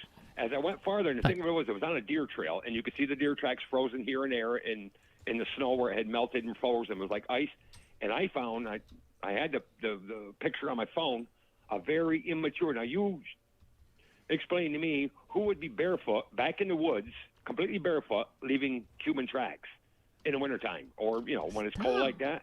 I found what I think was a juvenile Sasquatch track. And I showed my wife, and she was, wow, where'd you find that? I said, right up behind Eileen's house. She goes, really? And I said, yeah, it was headed right up the deer trail behind the next door neighbor's place, and where it went to from there, because we lost it, because then you started getting spots where it was just for this item. around, frozen. But I, in my own mind, was thinking, well, maybe this thing that we heard was hollering to the juvenile, come this way, I'm over here, whatever the case may be. Can you fuck off, dude? But that's just two of many reports from forest rangers, other troopers, sheriff's departments, federal employees. Like I said, we could write another book just on the reports we've had, investigations we've done. Yeah, no, and there's more and more people are seeing them. I think it's becoming more and more popular. It's becoming more and more okay to talk about it. Quail. But I truly think more and more people are seeing these things. I don't know if their population is growing or what's going on, but I think definitely more and more people are seeing them. One question I wanted to ask you was about your encounter. You had mentioned you got the feeling almost in your mind like, leave us alone. Do you think that was something that was being projected to you, or do you think in your mind you were thinking, I'm going to leave this thing alone and I'm going to get the hell out of here? No, I think it was something that was projected to me. And I'll give you a good response to that in the sense that when Seth Breedlove did his show here in Whitehall at the Whitehall Armory there was a show, I forget the nationality of this show, Indian shaman, but he come over and touched the track. It wasn't the track from that whole incident. This is another track. He said he had his hands on it, and he said, this is a female. And he said, I want you to know they're not here to hurt us or harm us. They're here to help us. That's what he told me. And my wife was standing right there, and she went outside and talked to him for quite a while. Teleporter. He's another one that goes back in his own history, back in his tribe and everything else. How these things have been logged, and like Philip Skeen, there, founder of Whitehall or whatever the case may be, they were logged in the books. The big hairy man, all this stuff. The very similar creatures. Whether this be a pathway, you can throw all kinds of scientific stuff into it. whether it be another dimension somewhere to the east, northeast of us, or what, where these things come from. But there are dozens and dozens and dozens of people that were my age back when I had my sighting, that are my age or older, will tell you of things they've seen and stuff they just couldn't talk about back then because you'd have been in a loony bin. Yeah. And now a lot of them will come forward. I'll sit down and talk with anyone that's had an experience, and it really helps to talk with someone else that's had an experience, the feelings that you have that you didn't even know you had, and it's outrageous. It's truly outrageous. Right to this day, I said this back in '76, and here it is in 2018. I can relive this thing over and over and over again. But one of the biggest things is how they fabricate stuff into the story and take stuff out that's pertinent to the whole like the teleporters down incident there, and put in what they want. That's one of the main reasons my wife sat down and wrote the book. She said, it's about time I wrote a book for you. And she did, in my book, a very, very good job. She really did. Yeah, and I hope people get it. It's Abair Road, The True Story. And if you go to Amazon, again, it's spelled Abair, Abair Road, The True Story. And I wanted to ask you, Brian, so if someone picks up this book, what will they get from it? What will they walk away from reading this? Well, it's the truth. It's right from the heart, from me, from my total my total story. There's no fabrication there. There's nothing. It's how it happened and so on and so forth. There's no words have been changed except for the ones you have to use the funny numbers for, but the letters. But I hope they get. Not everybody that's had an encounter is crazy. That fact. I had no reason whatsoever to fabricate anything, to lie, I'm just reporting what I saw. And it's about time the truth. That's why it's called okay, the true story. I gotta swap back over to the other Nothing item. anybody else has done. I don't think I like this item here. added to or taken from. I'm not against these It's guys. Oh, our fuck. story, my story. I think most people that read the book will understand. They got to put my shoe on their foot. You know, and he says, and one of the main questions, why didn't you shoot? Why didn't you shoot? I didn't. I had, it was in my, like you said, something's telling me I'm not here to hurt you, so on and so forth. And I think if it wanted to, it could have, because these things are, believe it or not, are stealth-like as far as movement goes. A lot of people don't realize, they think they're dumb creatures, blah, blah, blah. No, these things are a lot smarter than anybody gives them credit for. And these people go out and put out night vision cameras and all this stuff. Myself and my wife, we both think, we've thrown this at other people. Some believe, some don't. I think telepathically, let alone, they sense that there's an impulse or something of some kind in these cameras that goes out, and this thing senses it. That's why they're usually, anything you get, they're on the move. Whatever it is on the move that's in front of that camera. Yeah, because this thing instantly feels something that's not right and it's on the move. Most of them, I think, just avoid them. You can put out all the cameras you want, like up here in my neck of the woods. You're looking at a big buck every night out in a certain field. You shoot 100 photographs, where the hell's the deer? He's not on the camera. There's where I saw him. Well, the deer's coming up the trail a little farther and coming out the field that way. You can get 6 of one, half dozen of the other. But this book alone, I think they will more or less relive the whole incident of what I felt, what I was going through, and to this day, what I have to deal with. Over there. Yeah. And I've talked to other people that have had sightings, and it is. You have stuff you have to deal with every day. You really do. Yeah, it leaves you definitely with demons to deal with, especially after you've seen one of these things. And that's a hard thing for people to understand, I guess, until you've seen one. It's really hard to understand that, but it does leave you with demons. And I mean that like life demons. I don't mean like spirit demons. No. But, and it does haunt you. It definitely does haunt you. I mean, it never really goes away. It's something that stays with you your whole life. And, I'm glad that you had the courage to come forward on this, Brian. Being a police officer and talk, I know you're a retired police officer now, but, just being in law enforcement and having the courage to come out, it takes a huge set of nuts to come out and talk about this, being in that position, because it harms your livelihood. There's nothing really positive that comes out from talking about this, but we have to, because people are seeing it, people are experiencing it, it is affecting people. and so we have to talk about it. But it's not. I wouldn't say necessarily a positive thing. I would say for me, the only thing really positive that came out was for a moment I would stop and go, well, what else is real? Maybe aliens aren't a joke. Maybe that's real. Maybe this is real. Maybe that's real. And then you start looking into other things. It kind of opens your mind to look into other things, other mysteries, and go, well, maybe this isn't all nonsense. Maybe, hell, I saw, a upright What? half man, half monkey. So maybe this guy, what he saw. That's so annoying. I've never had that many of those brass contraptions show up, nor have I seen those fire versions of those guys. That's so annoying. Like, fuck off, dude. They just would not die. Ah, jeez. That's that's literally so frustrating. I'm talking about aliens or whatever. It just kind of opens your mind to accept maybe what people are telling you what they saw. Maybe they're not as nutty as you first thought. Nutty, huh? And one of the facts too is, to be honest with you, is I'm going to give you a good one. This is the way my mom put it to me. Nightmare? This is bad because she was, of course, my father talked to her a lot more than he talked to anybody else about this whole incident. And my mom said, What? Ryan, she said, back when we were kids, we lived by Dick Tracy and this one and that one. He said, and there was one about outer space stuff, spaceships that flying, and we're all sitting there going, yeah, right. And different little things in the comic books. We're on the moon. Oh, yeah, right. She said, looks at it. She goes, Brian, we've been there, done that. You can talk into your wristwatch now. You've got cell phones. You've got computers. You've got this. You've got that. She said, been there, done that. And back when we were kids, what you're experiencing now, no way. And then she looked at me. She says, yep, been there, done that.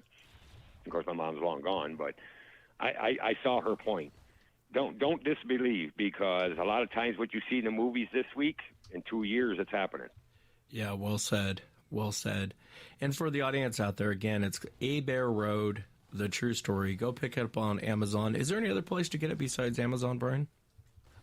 No, it's just Amazon, and we are, like I said, we're going to have book signings. The Big Apple Diner that is mentioned in the book, if you read the book, you saw about the Big Apple Diner on Route 4.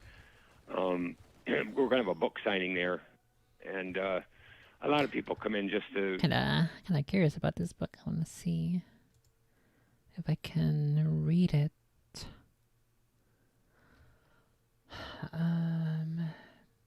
Bear Road. Let's see if I can find it in my library. Oh, fuck. That library service that I use.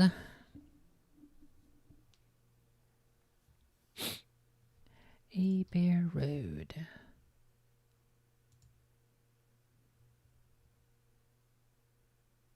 It is not in the library. Unlucky. It's published 2018.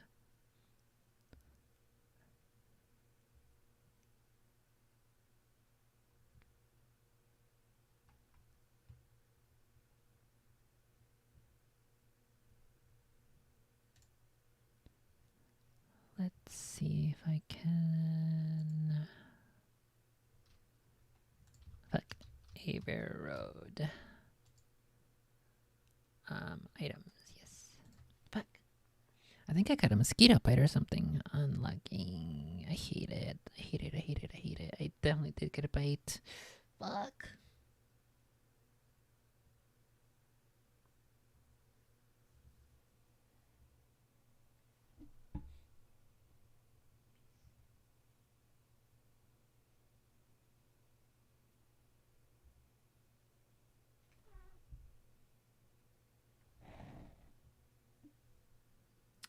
Do I have no calls? Oh fuck, I do have. Okay. Gotta take care of this bite real quick. Always hate mosquito bites or bug bites of any kind. So hard. Literally one of the worst things in the world.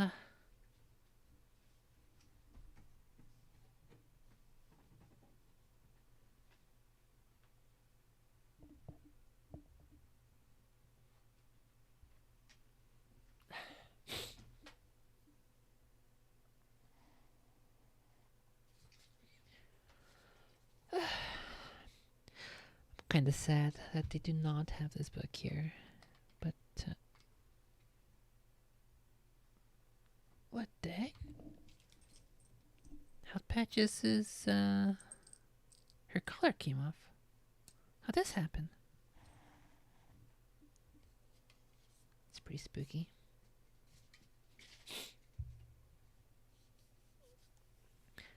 Okay, let's go ahead and get back to the story. I may have to just actually buy it physically myself. It's like $15. Could be a good read on stream. Ow! Ouchie.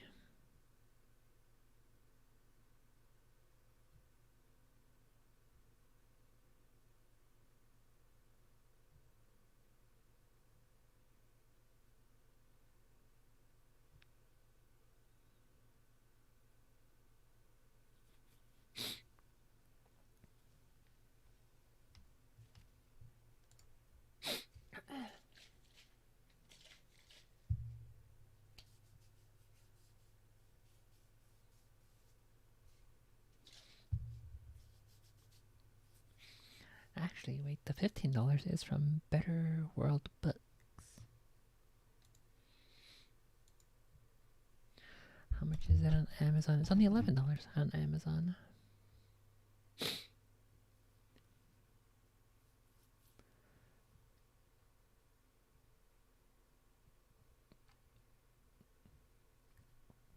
It's only paperback though. It's not. There's no ebook. Also, why the fuck did they do this? It is $11 new, and then $13.35 used. Why the heck do people do that?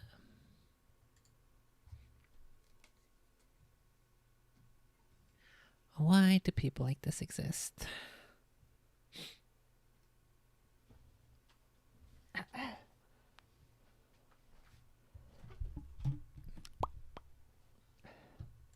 Because I go there a lot. I work just on the road. I work in an apple orchard now, and I'm their maintenance man, so on and so forth. And I drink coffee there, and me and my wife go to dinner once in a while. But we're going to have a book signing at that place, and like I said, we've got one out in Johnstown, New York, next month.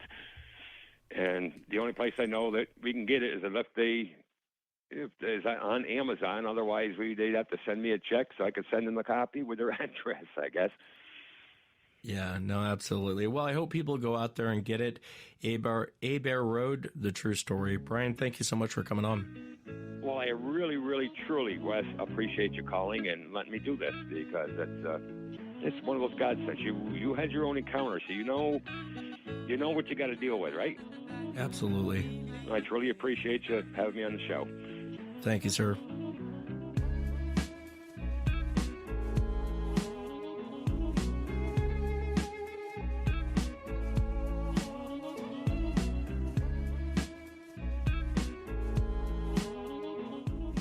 And next up on the show, I want to welcome Greg. Greg, thanks for coming on. Oh man, it's not used to be on the show or anything, but it's nice to visit with you. It'll help me a lot if it's just like you and me talking like yesterday. You know what I'm saying? Yeah, absolutely. And if you got like the open line and something, as far as I'm concerned, it's just you and me. Yeah, no, absolutely. And take your time, because I know this was a very difficult for you to retell, and I know you feel guilt, and I personally don't think you should feel guilty for anything. But for the audience, would you walk us into it, Greg? Now, this happened in Texas back in, was it 78 or 79? It's 79, man. 79. Yeah, and that's real gentlemanly of you. It really is, because I know you're a nice person, but yeah, take your time and just kind of walk us into it. And No. Here's the what, man.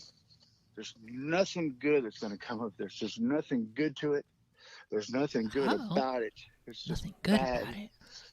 Bad. It's bad, man. And you don't have to use this, but like decade after decade after decade, like it's in a box and it's compartmentalized and it's put away, you know, and I don't mean to sound mean, but he sort of sounds like in the TV show where there's that one super traumatized person. I don't for for 1 second doubt that this guy has his own trauma about this event, because based off of other stories I've heard, it does affect quite a bit of people in different ways.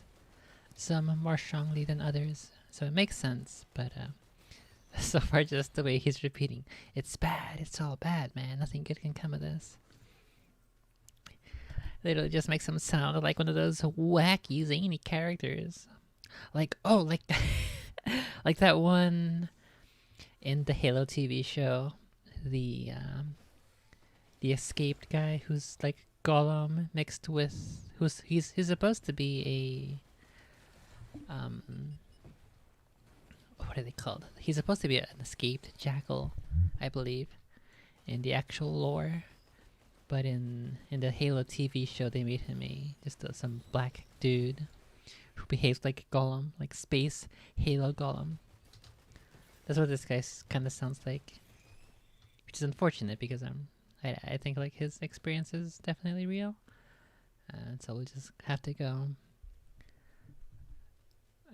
see what exactly his experience is. But I might I might have to giggle every now and then as I hear this guy's story. It's not my fault, okay? Just know it's not my fault. That was the last, I don't know, maybe a year or so. I was like, okay, Greg. When I texted you, when I reached out to you the first time, I emailed you, I was in the newspaper a month before this happened, and I sent it to you, and I was wrestling with it for a while, but I was like, Greg, this had to have happened for a reason. I mean, I was 10 years old. There's 5 of us there, my friends. It had to have happened for a reason, and maybe it's now because I think you hit a point, most people probably do, when you got more in the rear view than out the front window of your life. You know what I'm saying? And I'm ready to say to take a dirt net with me. I'm too scared to get cremated and burned up. I feel like I'd feel it. But I scratched the scab off because I feel like someone Holy within Christ. the sound of our voice, Wes, is going to hear something, one thing, and I think it's going to help one person. Yeah, no, I hope it does. And as you talk, Greg, can you be cautious of that mic? Because if it moves around on your coat or anything. Oh, well, it's in my hand. Can Oh, I is it put okay? It down? Yeah, I was just holding it. I don't know what to do. I'm just on the phone. I put it down, so if it shouldn't move anymore. Okay. You can cut that out, dude. And if I ramble, if I get scared, because actually I'm Jesus Christ, I guess I should have just gotten more items. What the heck? I got fucking demolished. That's all right. It's all right. Take your time and just kind of do what you do. I'm sorry. I don't mean it to be a burden to you. No. It's no burden at all. It's no burden at all. And Okay, when I get down there to Texas, we'll have drinks over the. No, you're crazy. Don't come to Texas. I'm not kidding. That's something I don't understand. Like, why would I don't going to tell you, but why would someone go find something that they can fit 3 of their foot into one thing and then follow it? Yeah, it's a good point. You're going to follow it till the trail runs out? And what are you going to do then? What if it's cold and it's pissed off because its feet hurt because it doesn't have shoes? Yeah.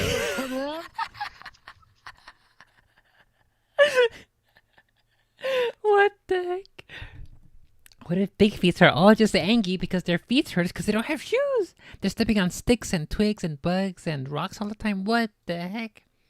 That's why all the big feet are so aggressive against people and they spook people because like, oh no, I see another smaller monkey type dude, but he's got these cool shoes that keeps him from poking his toes up against the super sharp rocks. Oh my god, what if they don't have shoes? It'll eat you, man. What if it's pissed off? What if you can't see it? I don't know. I don't know all the answers anymore. I don't even want to look into it, but I just know that I think there's a danger. Well, and it's in the woods because I've seen it. We'll take us I think back. people are insane, man. why? Like, don't come to Texas, man. I mean, I like you, you're a gentleman, and I know you're trying to alleviate some of my guilt. And this is a terrible idea, Wes. I mean, this is bad, but it's not bad because, Sir Greg, why do this? If I woke up, I don't know if the timestamp or how this stuff works. I'm not on Facebook. I don't have a page. I'm not on social media. I don't want to. I'm not an extrovert. I'm more of like a circle the wagons kind of a fella. I just want to be a dad. I got 3 kids. I got a 12, a Oh 10, my 12, 15-year old. god. I got a wife 19 years, and none of them know any of This guy just literally sounds like a TV show character. I don't. I want to take him seriously. I wanted to think that he's not just like playing this up as a fucking character, but he's making it kind of hard to do that with his speech patterns and his overall behavior. I don't know if I'm gonna be able to to not laugh when he's like this. He goes a little overboard, overly dramatic. But I guess we'll have to see. We'll take it as it comes. Take it as it comes, huh? this. None of them know any of it. But there's a lot of guilt for 2 reasons, and I think I explained it to you. Well, let's do But, this before you go into it, Greg. Take the audience back to 1979 Fuck. and walk us into what happened. Tell us what happened. What did you see? Man, this is a bad idea. It's not a bad idea because, okay, but look, it's going to sound stupid because people that weren't in the 70s, if you weren't there, it's like in the 60s, they had a saying, if you were there and you remember it, you weren't there. But in the 70s, it wasn't like that, man. The 70s were cooler than Christmas, man. We rode bikes. And I used to jump. We had Evil Knievel. His cat broke every bone in his body twice. And it's so scary, man. The whole reason I don't know anything about this community and the Bigfoot and all this, but there's a sheriff, man. The Sheriff Pilates. He's a former sheriff, and he's finding out that these people are missing. And I think he knows why, and I think I know why too. But it was 1979. It was Thanksgiving. You got a picture of me. You know my name. You saw what I look like. You see my mom and my sisters. Uh, I can only think of yards as like a football field because I live out here by Dallas Cowboys, which means you probably just lost half your audience and half of them will love you forever. But anyway, a football field, this the David Pilates thing, I bring it up because it's the Devil's Bowl. It was called the Devil's Bowl, like since time out of mind, it just was. We had my dad, he split when I was like 5, but he used to take me to a stock car race called Devil's Bowl Speedway. I mean, I don't even remember where it was, but it was there. And then us little bicyclers, whatever, I can't explain it. If you took a football field and you took out the turns and you took out the S's and you straightened it up, as far as the crow flies, it'd be about 250 yards, 300 yards, somewhere in that vicinity. But it's so strange because, like in the Revolutionary War, we knew the creeks, we knew the hills, we knew the trees, we knew where to go. You know it. You grew up here, you knew it. It was in this Devil's Bowl. It was like if you took an egg and just stuck it halfway into the earth. It was hard Texas dirt, and once you broke out of the trail after getting there, it was a big dirt bowl, and there was one way in. It had been paved by so many bikes, man. We had one way in. So messed up, man. There's one way in, and you got your momentum going, and you ride your bike, and you could get it like Evil Knievel, or if you've ever been to a circus or something, these guys with motorcycles they're in a ball, and they can get up on the sides, and that's what you could do, But so many people had these heavy bikes, which I feel terrible about. But in '76, my dad showed up at Christmas and gave me a white Huffy as bicentennial, '76, and I'd take that thing and jump it, man, and anytime you'd see new construction around, there'd sure as hell be a ramp. And before you know, we're flying off of it. Evil Knievel, we had these Evil Knievel toys, and I'd run them off the porch, and you had to film it, and and that's what we did. We didn't have phones, and this was before Atari even, and Pong, I guess, right about that time. But we didn't have phones, and you could go as long as you wanted, and I was a year ahead of my friends because I just was like I lived on this street and these two lived here and these two lived here and we just had this neighborhood and it was the '70s and it was golden. As silly as it was our time. And now, so we go. And I feel terrible about the words I'm going to use because I don't want to categorize anyone. But there was a Oh, over the Thanksgiving weekend. This is he about to happened say over 4 or 5 days. some Let's slurs? say we ran into a homeless man. I mean, that's what we Oh, called him. To us, he was a homeless guy. And I saw it, that's it. man, and I That's it. saw it, That's the Wes, word, and I saw it, homeless. and I've played it back and over when I revisit it in my head, and I try to come up with answers. And like I say, I'll talk to you, but I'd like to ask your opinion on some things, and maybe I'm in the right area, or maybe I'm not. But this man was there. All right, so it's '79. You know, I'm 10 years old, and but I was tall. Not like I was good. You know, I had strong legs. Played soccer all my life. I could get that bike up, man. I just used to jump. We'd come home with skin hanging off. Terrible. It's gone now, but there's one scar I thought it'd have forever, but it healed up. I didn't think it would. It was gross. Anyway, I'm going there. I just don't want to. I am. I'm going there. Uh, oh man. God. So we go there. I'm sorry, I got my hands over my eyes. So I go there. We go there every day for say a week. And there's I was telling you yesterday, and you helped me make sense of this, and everyone can do the math in their head because I like math. Math is safe. I have a laboratory. I built a lab. I see patients have none today, which is so weird. But AB equals C, and then X Y Oh, equals Z. This thing makes no oh sense. This no. thing doesn't make any sense. Oh no. This guy's like his brain just shattered because of this one event when he was 10 years old. Now it's just sad. No, he's. I don't know what. It's almost like if the people who write TV shows who make these super crazy, wacky, zany characters, they saw this guy in real life. Then they decided to base a whole entire character just off of him. That's how I assume this whole thing played out. The one, the the one character who believes in whatever the conspiracy is, who just so happens to have enough info and detail that helps the protagonists solve the case or progress in the story. That's this guy. To me, it doesn't belong. This fucking abomination doesn't belong. If they know about it and they're not telling, and there's people getting. That's okay. Anyway, for a week we see this man. He's a veteran. I know he's a veteran because he's living in a tent, like a tent, but not a fancy camping or glamping or whatever you call it nowadays. He's Glamping. got a tent, but it's What's an army glamping? tent. I'm talking all grab like I was in Boy Scouts. I quit Boy Scouts, which sucks because two of the people with me, their dad was a Vietnam vet, and he was our scoutmaster, and he so wrong. He used to. I'll get to that part in a minute. So we go down there for a week, right? And we take them food. We're taking them sandwiches. Hey, my mom was single. My dad had split. Had two sisters. She's got a job. You know all these things. And I didn't have anyone to tell me yes or no. So I did what I did because I was a good kid. I didn't do anything wrong. I wasn't doing anything. I was just born. Uh, but I took this man food. Took him a lot of food.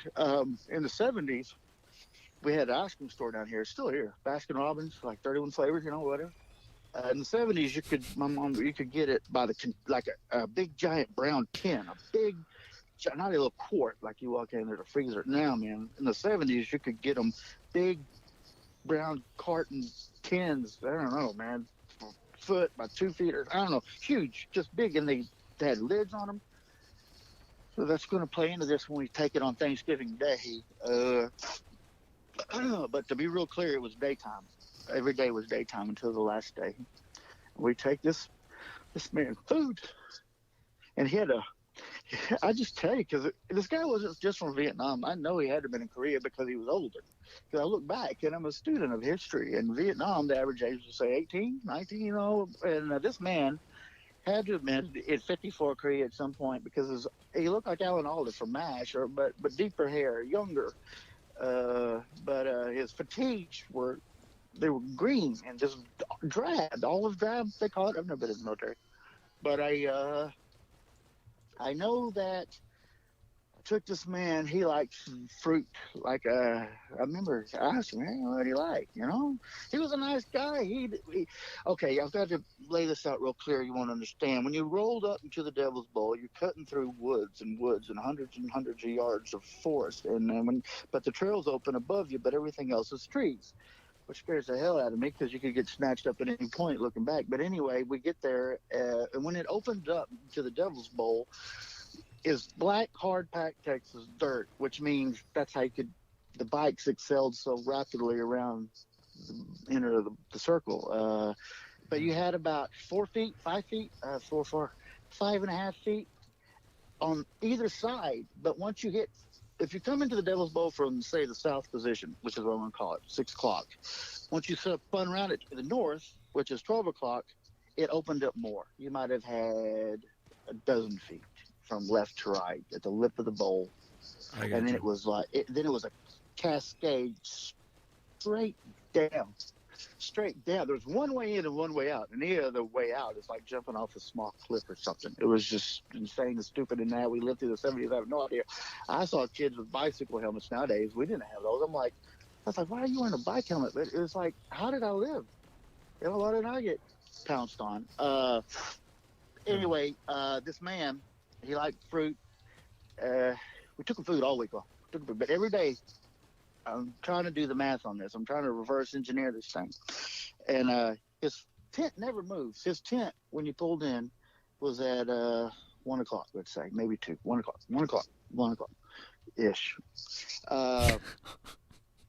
His fire, it kept moving. Day 1, it's over to the left, which is before the woods came out. I'm not going to be able to do it. And then I'm it not gets going to be able to next do day it, it's boys. closer. And we're not there at night. Then the Not next going to day be it's able to closer. I'm just hold like, into who laughter. goes camping and moves a fire? See, I'm trying to do some deductive reasoning on this and come up with why. And I think I know why. I just don't like the answers to the why.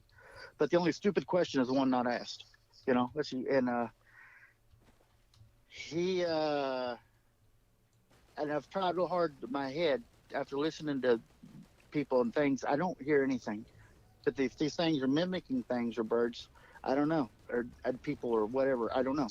But there was nothing other than Thanksgiving, man. And in the 70s, everyone came over. The families were there, and we split. It's the only time we went out at night. We went out there for the first time at night. And I had rigged up a little platform in front of my handlebars, and there's about 5 people, families. We had turkey legs and ham, and because we're like, hey, we got to take this Thanksgiving. Let's take this. Let's go, because the parents were off doing their thing, and so we boogied. We were gone, man. It's so messed up, man. It's like Stephen King in the 70s, his 50s, or my 70s, and it's just it's messed up. I drove this guy everything delicious, and on the top of the other container, because I can see it, like, without my eyes even being closed, apples, more bananas, and more oranges, and whatever. We get there, Wes, and I told you there's a small thing. If you listen to your intro, it's really small, but some guy calls 911, and you hear him going, get, like get someone out here. But you hear him talking to this thing going, get. Okay, so David pulls up to the left, and I feel so bad because his bike was a big, heavy metal bike, like a heavy weight heavy. It was purple and half blue. It was a Stardust, whatever that was. But it was heavy. It was a terrible bike, man. David pulls up and cuts left. And when I pull up first, you got to realize my friends are behind me. His brother, by the way. And this is a joke, man. Sort of like a comic joke. But the man comes out. I mean, he pops out, right? Like, I don't know if he's here or not, but I see a big, gigantic fire, and it's the closest to the tent that it's ever been. and it's a big ass fire, and it's illuminating everything. Big ass But you can fire. still see because this is an open area. We knew where to go. We knew the roads. He comes out, and he's coming at me for the first time. It's weird. For the first time, this is starting to get. Well, actually, it's scary immediately. He goes, get. Yeah, I'll hit the brakes, and he grabs a whole tin and just throws it, man. He throws it. Then he grabs the other, and he goes, get. But then he looks his head away, and he keeps going, get, but he's not looking at me anymore. He's going, get. And he told me to get, and then he ramped up, just get. The food's flying. And he's pitching it like a ton of Sandy Koufax or whoever plays baseball now. I don't know, but he's throwing, and I look. And in Vietnam, whenever you got in a firefight, you could be bored all day. But these veterans I spoke with, they call it a mad minute. When the shit hit the fan, it hits the fan. Well, it hit the fan, man, because there's a cacophony of metal clinking and chain behind me. I look to the left, and out of the fucking woods comes this thing, man.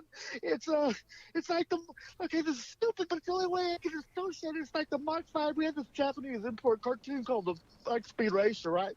And he had his little brother, Chim Chim, a race car. He had this little monkey, this chimpanzee ape thing.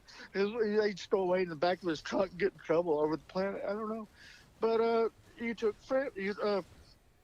if you took his Mach 5 and turned it sideways, man, not freaking head on, Wes, you turn it sideways, you covered it with hair, you took Chim Chim's face and stick it on the middle, and then Frampton comes alive, because I've heard people say things like rock star hair. We didn't have such a thing back then, man. It was stupid. People's hair, they didn't have that kind of thing. But Frampton comes alive. He's got this face, and if you took his face and that hair, it was hairy. It wasn't clean. It wasn't black. The fire made it look like a light brown or something. But the goddamn thing came out. Sorry, God, I take that back. The thing came out of the woods. It didn't come out, man. It was in stealth mode. It just, okay. The thing was covered with hair and arms that are twice as long as they should be. The proportions don't work. I don't think your mind can take it. I mean, but I can compartmentalize something and put it away, and it's done, man. It's over. But I did this because I think someone out there is going to hear something. Someone's going to go hunting this weekend, or someone's going to go camping or hiking, or God knows what, and God knows why. Because I have so much guilt. My kids haven't been in the woods, and people grow up. And I don't want to digress, but man, I just feel terrible about so many things. It comes out, and it's like, this is mine.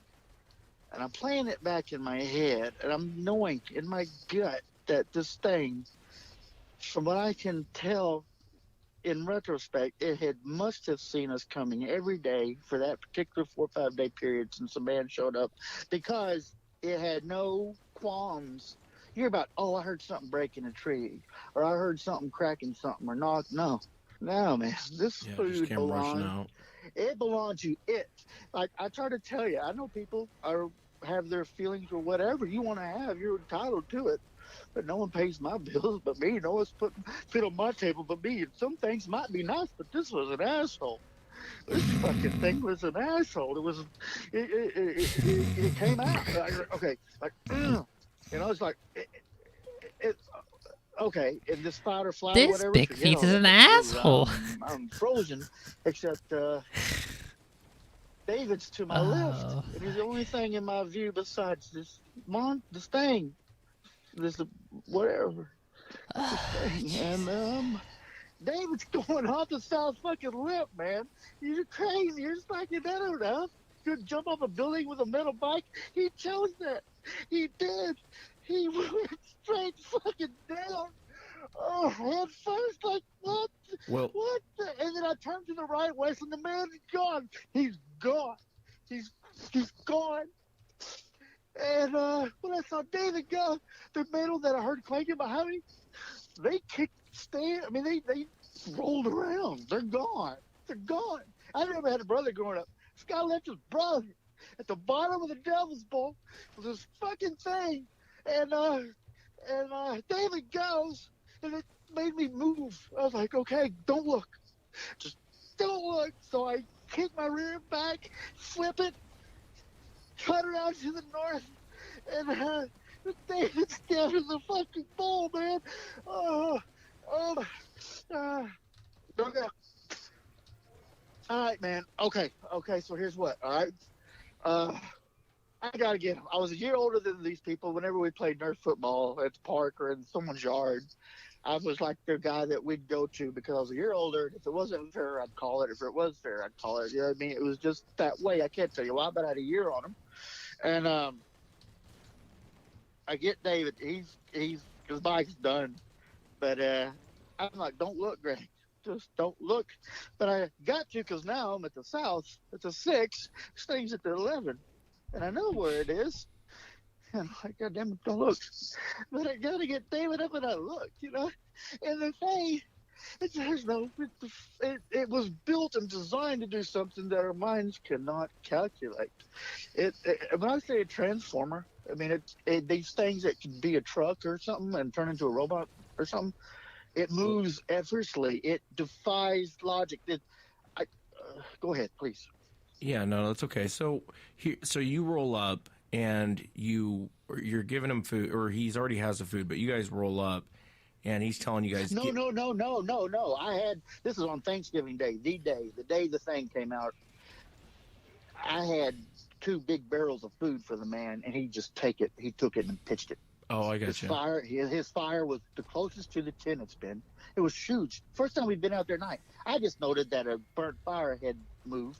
Oh my goodness, there's 2 of them. And then moved gradually closer to his tent. Tent never moved.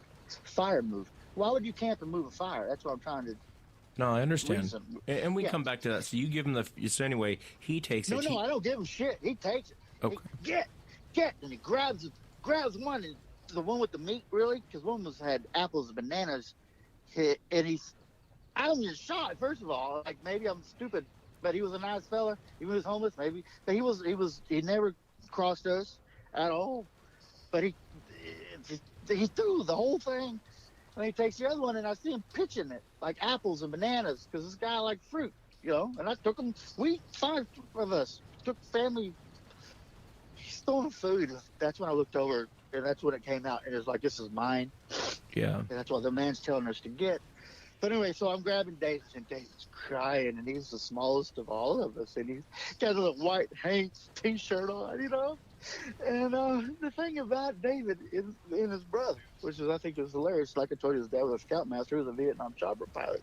But the thing that was so bad about it, he became a cop. I'd go there, we'd watch SWAT and Battlestar Galactica and shit. But he'd beat the hell out of them, man. You'd walk by the front of their house, and they'd be getting hit, getting walloped, and they're fucking crying. They had a sister. You could hear her. His father would beat this man, kid. everyone got spanked. We all got spanked in the 70s, man.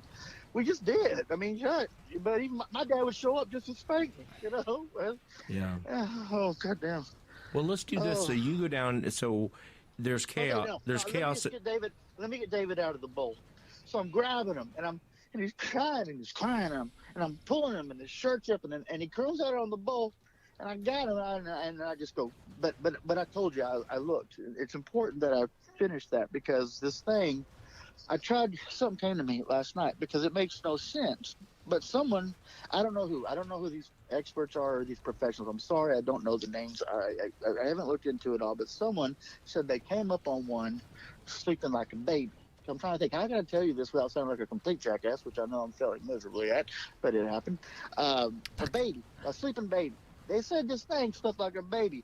Well, the only way I can tell you is that it came in like a baby in a way, but when I was grabbing David and I don't look, but I looked, its legs moved up from a baby and its big barreled chest went up halfway, but its freaky arms didn't move because they were 2 times as long as anything in the hair, but it transformed up halfway. And halfway it was as tall as me. And say I'm 5 feet at the time. This thing was healthy and nasty and scary and burning, man. I'm not lying to you. I know I told you this, and all I can say is you got to burn them. You can't shoot them, or if you can, I don't know. I've heard people going with guns and be afraid to use them. You got to burn them. and blind them. I heard someone say that they don't like bright lights, and I just guys, you got to burn them. I know it sounds very apocalypse now, but you got to burn them. You got to burn these things. You got to catch them on fire and burn them. That's the only way I would do it. But I haven't been in the woods. I'll tell you once, but my wife signed me up for something. Anyway, so I grabbed David, and I'm just like, go. And he's crying, he's stumbling, and he's hurt. But I'm like, just go. And I'm just like, don't look back. Go. This is the last time I looked at it. It's the last time I saw it. And I'm just like, sucks. and we get out, and he's ripped up. We come out, and then there across the street, there's a church, and it was a big old empty field. And they're supposed to build a pool there or something. They never did. But it was just a big old field with a church, and they were all there. He left his brother. It was just messed up to me. But I got him out of there. And we got out of there, and Before you go into it, I know you come back and we'll get into when you guys go back. yeah, exactly. This is like a good time to maybe take a drink of water. Yeah, no, of course. I want to ask you, can you and I know as you're describing it being Transformer-like, as you and I talked yesterday, I know exactly what you meant. But as An eyeball, a blink, and that blink, it did something it was designed to do. I was telling you about however they tracked down this thing's DNA, this Melba Ketchum, and the DNA is a mother, but they have no idea what the male DNA, whatever this was, it was designed to function as like a shark is a predator. You're gonna go chase a Bigfoot? You're gonna go jump in a pool of sharks with blood in the water? You'll be lunch. Well, let me ask you this. It's fucking insane. What are the people doing, Wes? Well, let me ask you this. So, did it come out on all fours, or yes, it came out like a car, but effortless, like boom. It was there. It was there. It wasn't there. I didn't see it until the man started throwing food, and it was there. It was just there. And then when I went to the south of the bowl, I saw the legs. And I saw him transform itself up without its hands moving. It's like it's what I'm trying to tell you. Imagine pushing a baby's butt up, and it just has the room to move up, and the legs don't move, and then its chest goes up like in one motion, like a boop, boom, bam, glide, slide, done. Makes no sense. It makes no sense at all. But it moved. It was designed to do it. It came in, never heard a word the whole week. Not a sound, nothing out of the pocket, out of source, nothing. I try to think back. Did I ever hear a sound? No, nothing. Just nothing. And if it did, these things, they mimic people, Wes. You hear people test or say that if they, I don't know, man. I just know the one I saw was an asshole, and maybe I know people are missing. And this Pilates man, I know he's onto something because people are missing, and I know. Well, let me ask you this: how far from you? I'm just telling you, he's missing, man. That's half my guilt, and that man is missing. Well, let's talk about that. So you guys leave, and then. Well, yeah, scramble out of there. Like, thank God he didn't. That thing could have hopped on me. And why did you? Why did you guys come back? Why did you go back, Greg? It's really bad to say because I like the guy, but I gave him a shirt when I got home, so I had a white T-shirt too. But his bike was missing, man. His bike's at the fucking bottom of the Devil's Bowl, and his dad will beat the hell out of him 10 ways to Sunday without that bike. And no one's going. They're like, no, we're not, no. And I'm like, you gotta help me. You gotta help me. I know where his bike is. I know right where it's at. And I gotta go because his dad's gonna. His dad, man. If I don't go, this kid's gonna get hurt. Oh, shit. So anyway, I had two older kids because no one's going. No one's gonna help him. And he's gotta help me. We called this thing Grog. Like, I grew up with like comic books, and like it was fun. Like Justice League, Batman and Superman, and there was this one character, Grog, some gorilla, and we named it Grog or Grod. I can't remember for sure, but we don't talk anymore, none of us. But anyway, there are these two kids live next door, and then next door to me, my sisters had a friend and their brother John, and then the guy in the corner, Greg. They're older than me by a class a couple of years, and they're older than me, but they're on scene, they're neighbors. And I was out in front of my mom's car, man. It was a '76 Nova, and I got spit. Like, I thought I was bit. I like, I just pop up. Like, I remember, like, I'm crying. when he does that, he sounds a little bit like what's his name? Fucking Dale Gribble when he's doing his fucking scream. I just I can't tell if this guy is trolling or if he's actually just that incredibly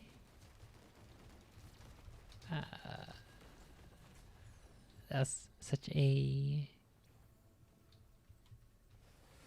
what do we say, fundamental element of his upbringing that shook him to his core. That even retelling this story makes him sound like this, or maybe he just like this all the time. I don't know, but it's pretty weird.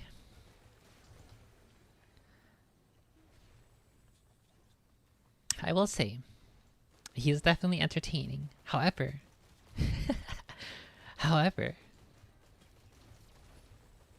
this one do? Heal for percentage damage you do for 8 seconds. Ooh, that's pretty cool.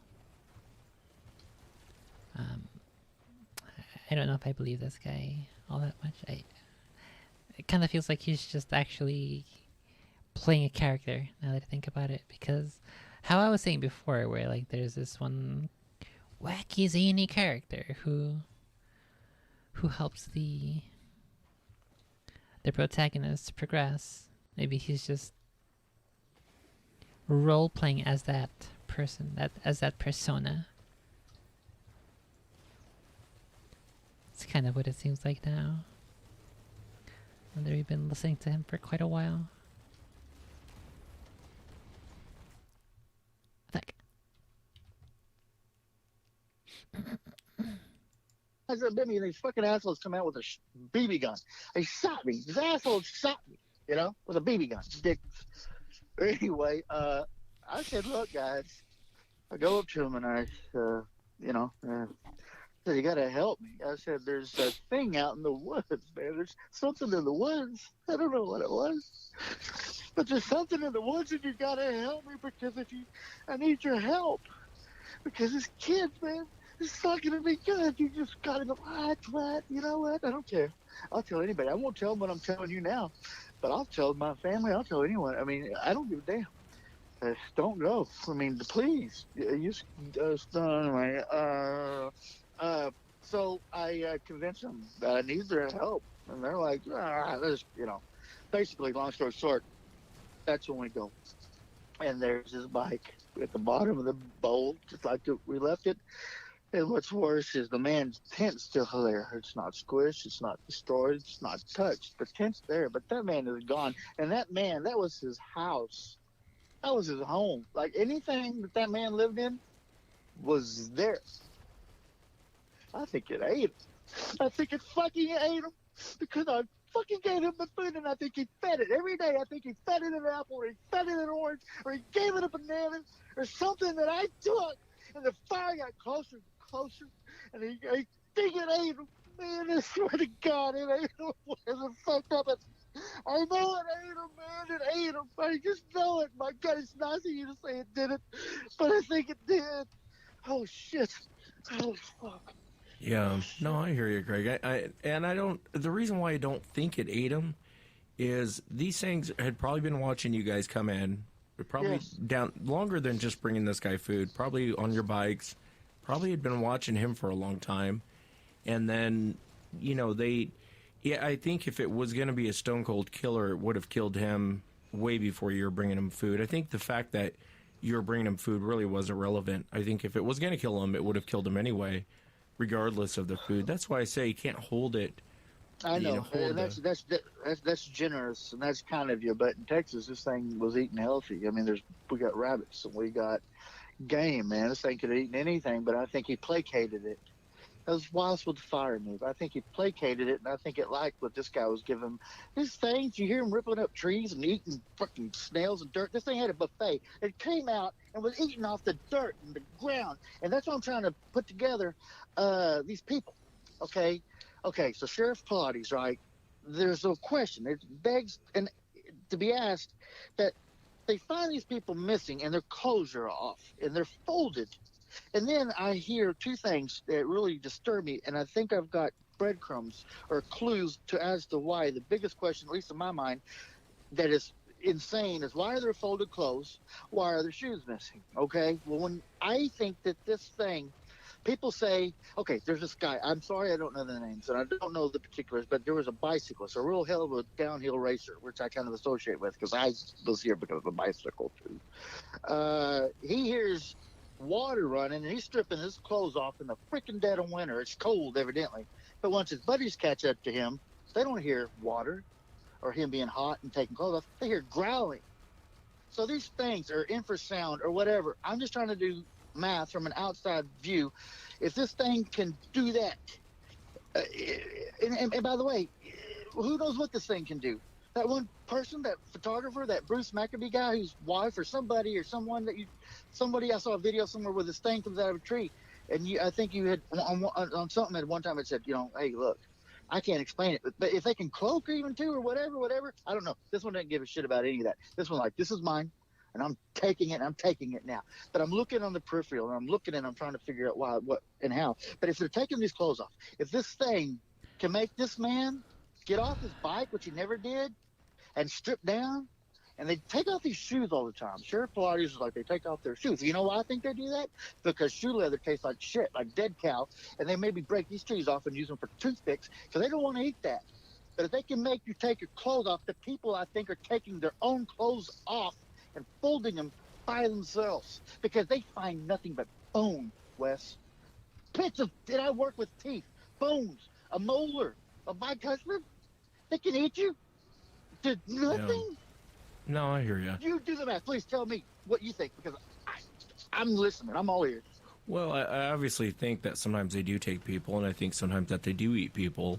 I don't think they're just godless killing machines. I don't think they're, it's like saying a cougar is a godless killing machine. Yeah, a cougar can take down a full-grown man.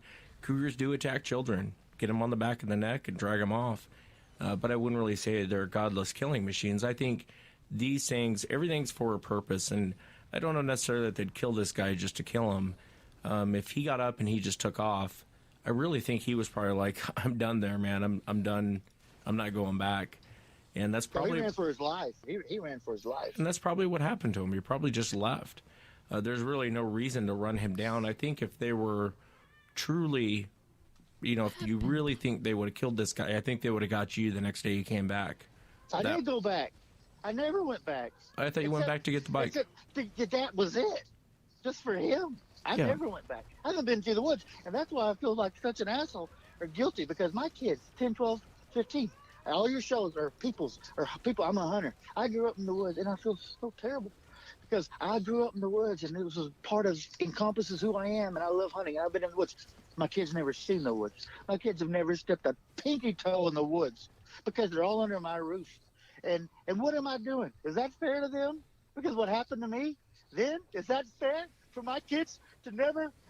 My wife, man, I swear to God, 2 years ago, she signed me up. Because my wife is smart. She's not dumb. And she signed my kid up for this trip where all these kids go camping. And then I'm like, no. She goes, oh, no, I volunteered you too. Like, what? They call it a chaperone. So I go. I'm like, what? And then you have to get picked. Well, I get picked. And I'm trying to wrestle with my kid that's going. And then I'm picked. And she volunteers me.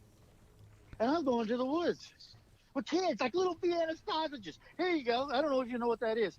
But a salamander, or what are those little fishies? Here, just like take these little kids, toss them into the woods, and come eat them. Here you go. It's a buffet. It's a dirt buffet. This goddamn thing came out and started eating food off the dirt. These kids, okay, and you know what I did? I told you this already, I know, but I was so wrong with it. Man, this is just wrong. The fuck is this fucking teleporter? It's gonna sound bad, but I didn't care. At dusk, my wife volunteers me, and we're in the woods, and I'm responsible for these kids, so I got there first, and I took the first bunk by the front door. And I took a loaded 12-gauge shotgun. Oh, it's and fucking I had down here. ammo in my bag. And if something came in that door, it was going to know it was danced with because there's nothing else I could do. I was signed up and I was going. But I'm sitting there sleeping with a 12 gauge, Wes, and I won't let my kids go because I know people are getting eaten and they're missing. Wes, that one, some of those older folks are not, I'd say older, shit, I'm old. There's bodies, Wes. They're girls, children with bites out of them, and a predator. Okay, what's the baddest predator? You ever heard of lion roar? You ever seen? I mean, there's a shark. There's something out there in the woods that's every bit as mean because it is. Are you missing? No, I'm here. I'm here. Who is it? Who can't tell you it ate my stomach up or spit me out? I don't know. I just know it. Yeah, I think the best thing though, Greg, is not to live in fear. Not to. I know exactly. Good luck. Well, I know exactly the way you feel. After my own encounter, I didn't want to go in the woods anymore. I wanted nothing to do with it. Yeah, you saw one. Yeah, it's and then you came to Texas. I was like, Wes, when we first started this conversation today, what are you doing? Don't come to Texas. Don't. I mean, I just don't.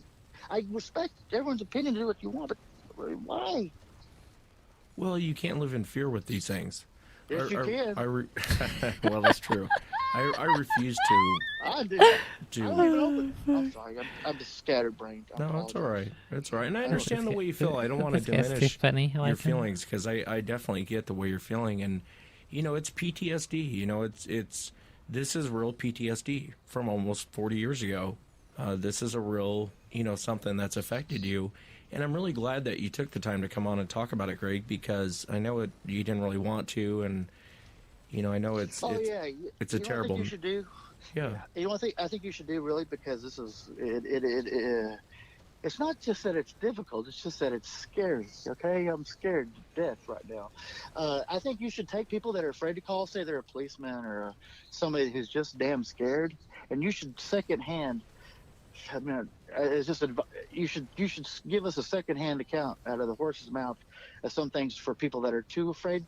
Because I emailed you, I was wrestling with it. I woke up. If you look at the timestamp on my email to you, I was like, there's got to be somebody out there that doesn't know, and we can help. And I timestamped. I woke up and said, fuck it. It was 7:00 in the morning, and then a day goes by or something. I sent you what I sent you, and I was like, oh good, he's busy. He's not going to call. Thank God. And then you called. And we spoke, and I consider you close to me because you're closer than my wife and my kids and whoever else might be on the line. I don't think about them. I'm talking to you, Wes. This is you and me. I'm in my car and you're where you're at. And I'm in the central time zone and you're whatever time zone you're at. I'm sorry. I did it. I regretted it instantly. And then you called. I was like, shit. But I'm a Texan, man. If I don't say something, if I don't tell you what I saw, then who's going to help? Why would it happen? What good can come of something that has no good in it? Maybe someone. Don't be last in line. Don't be first in line. If you're going to walk into a meat grinder, there's actually no place in line. But what Sheriff Pilates say? If you're last, just don't be alone, man. If you come to Texas, don't be alone. I mean, be alone. But God damn it, get a flame. I mean, I can't even. A flamethrower. I'll go to the woods. I'll take big bright lights because some of these people you visit with, these experts say it hurts your eyes. I think they can see at night. I think they can see just fine at night. But it didn't like that fire. It stayed on the outskirts, but it came right out because the man threw the food over there. So it came out, and I said it was lit up. I saw everything. It's a big monster.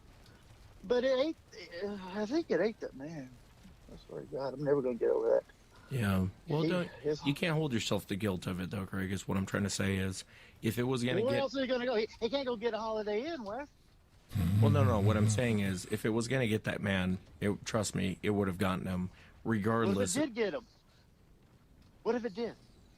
We can't go check. Yeah. It's not listed. Their Sheriff Pilates can't even get missing people reports from public parks where people are taking their children. Not me. Yeah. And what asshole am I? Because I'm not taking my kids camping. What a dick. This fucking thing, Wes, I want to burn it. You got to burn them. You got to burn them. The only way I think you can kill it is you got to burn them.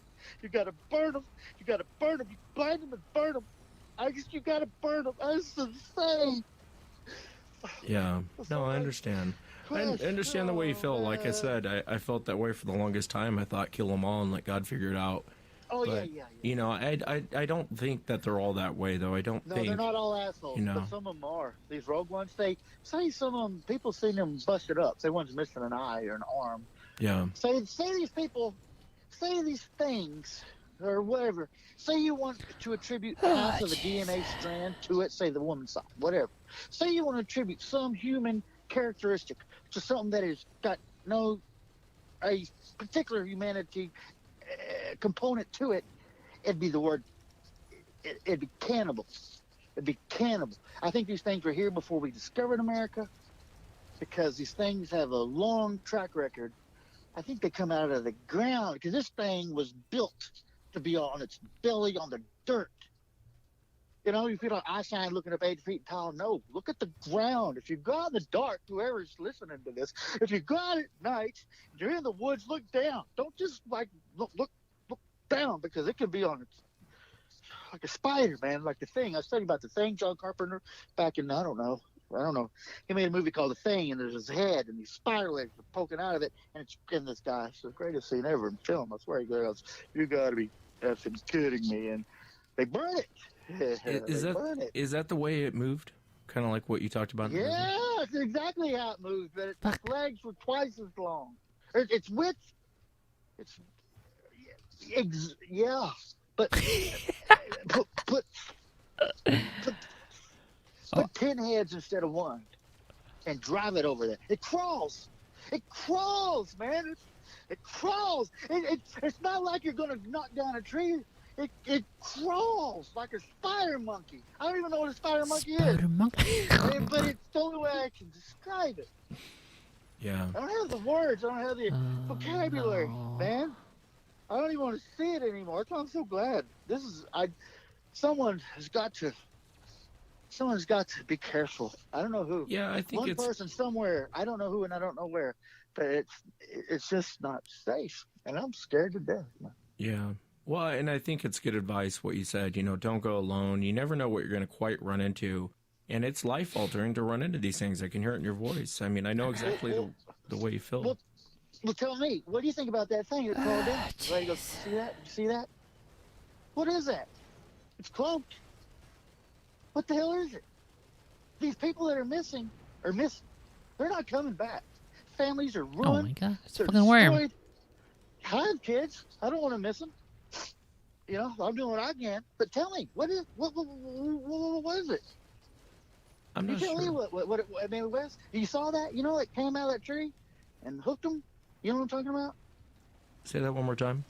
That thing, it's like cloaked, like predator, and it jumps out of the tree. And the woman's like, "Did you see that? Look at that." I heard you say something. You said like, "Look, I know this lady, and I don't mean to be mean, but you're like, she's not going to forensically alter yeah. some kind of video. That thing, whatever it was, it swooped down." Yeah, for the audience, Barb Shoop is her name, and she filmed what looked like it looks like a Predator. I mean, I don't know what else to say. Everyone knows the Me Predator neither. movie, but it's kind of see through, but it's not really see through. Well, she filmed it, and I don't know if people are calling her a hoaxer or not, but there's no way that she has the technology to fake that. I just don't buy it. If she's, I'm in your camp with you. I feel the same way. I don't but know what is that Sasquatch? That's the thing. Is that really Sasquatch, or did she run into something else? And Well, so maybe that's why Pilates. That's why maybe Sheriff Pilates won't tell you what it is, because maybe whatever the male component is to this stuff. Say we have DNA research to this 2017 or 18. I'm sorry, 2018. We don't know what the male component is, as far as if you believe the DNA, and I do. I do. There's a human aspect. Some have hair, some don't. They're big. And some are assholes. I don't want to be wrong either. I don't want to sound like a jerk off. Some of them might be nice. They might even not eat you. Some are assholes. I met an asshole. You go meet another one, and he might give you a piggyback ride. I don't know. yeah, Have you ever seen one eat? As other people I've heard. I saw one smash something against a tree. Forget hunting. It's goddamn crazy. I'm sorry, God. I am not going. Ever. Ever. I don't care. Look, I got a flamethrower. You got it burning. You gotta burn them. That's all I know.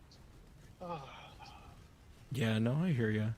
I hear you, Greg, and I understand the way you feel. I mean, there was a time where I felt the same way. Kill them all, let God figure it out, and it really is PTSD. I'm so glad that you came on the show to talk about it. thank you. I appreciate that. I He's so consider it a over it, kindness. this guy. Thanks a lot, man. No, and I I really, appreciate that. I I'm grateful to you. Thanks. And take out whatever, use what you can. But no, and by the way, I consider you a friend and grateful to you. And it's gone for as far as I'm concerned, man. It's going back in the shelf. I'm going to end out my days. But hopefully, we reached one person with one thing to look down at night. I don't know. yeah. Well, I know it wasn't easy, so I appreciate it again. Wes, I appreciate the time with you, and it's been a nice visit. I mean, really, you know. Thank you, Greg.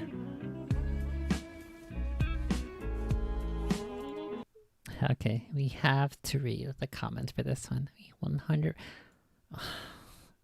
Were there two entirely extreme opposites in this one video, this one episode?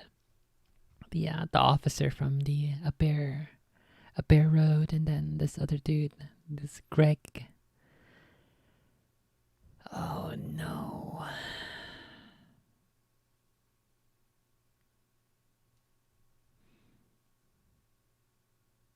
I literally got sick listening to the second guest. He's broken. My heart breaks for him. God bless you. I hope you get closure. Wes, what you do for these people is wonderful. Thank you for what you do.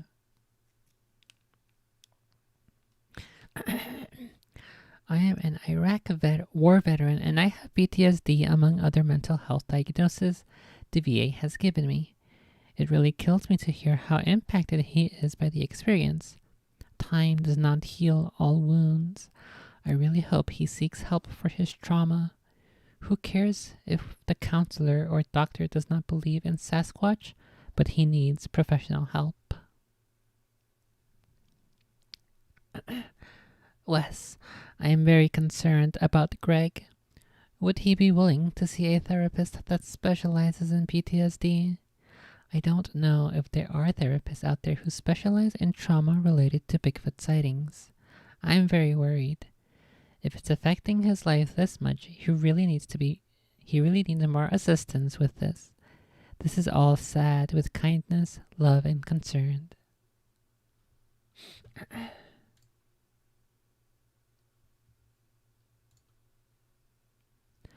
That poor man has spent his whole life replaying the incident over and over, blaming himself for everything. But he took a homeless man food. He made sure that the little kid got out there safely after everyone else understandably took off. He went back for the little kid's bike so the kid's dad wouldn't beat him.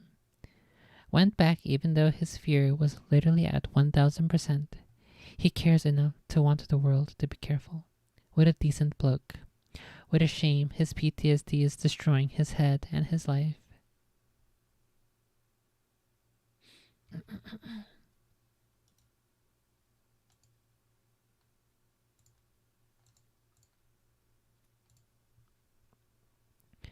"42 years ago, and you can hear it in his voice. He's reliving it.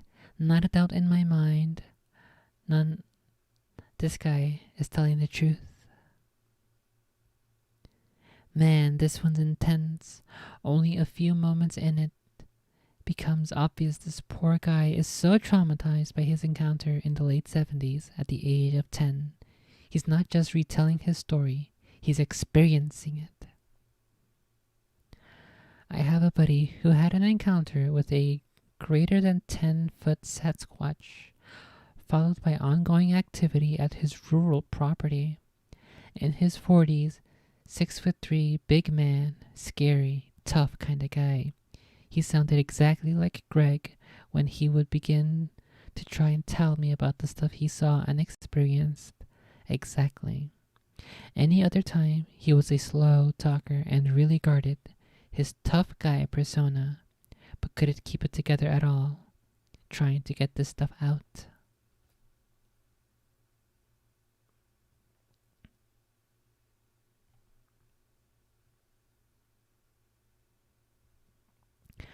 I believe poor Greg has somewhat lost his sanity with this encounter. The rambling, erratic thoughts that come out in his speech, the raw emotion that comes out when he talks about it. Deep emotional scars. Jesus save him. Wow. My heart goes out to the second gentleman. There have been many sightings around our home. We live in northern Michigan, in the middle of hundreds of miles of national forest and state land, and my husband swears he heard something unnatural growling that rattled his whole chest last hunting season a few miles from our home. When he came in, he was ashen white and shaken and scared out of his mind. My husband was never a believer in anything like Bigfoot, and a few years before that, my brother saw a blonde one run across the road. They are out there, and I don't believe they are friendly.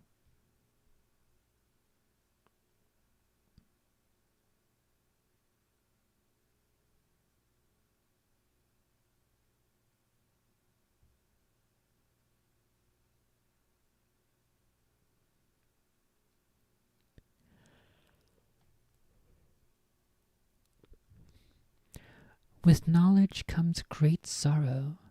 He sounds so scared, but when it came down to it, he returned for the bike knowing what was out there. That's courageous in the face of a monster. He didn't have to. He did it because has a heart of gold.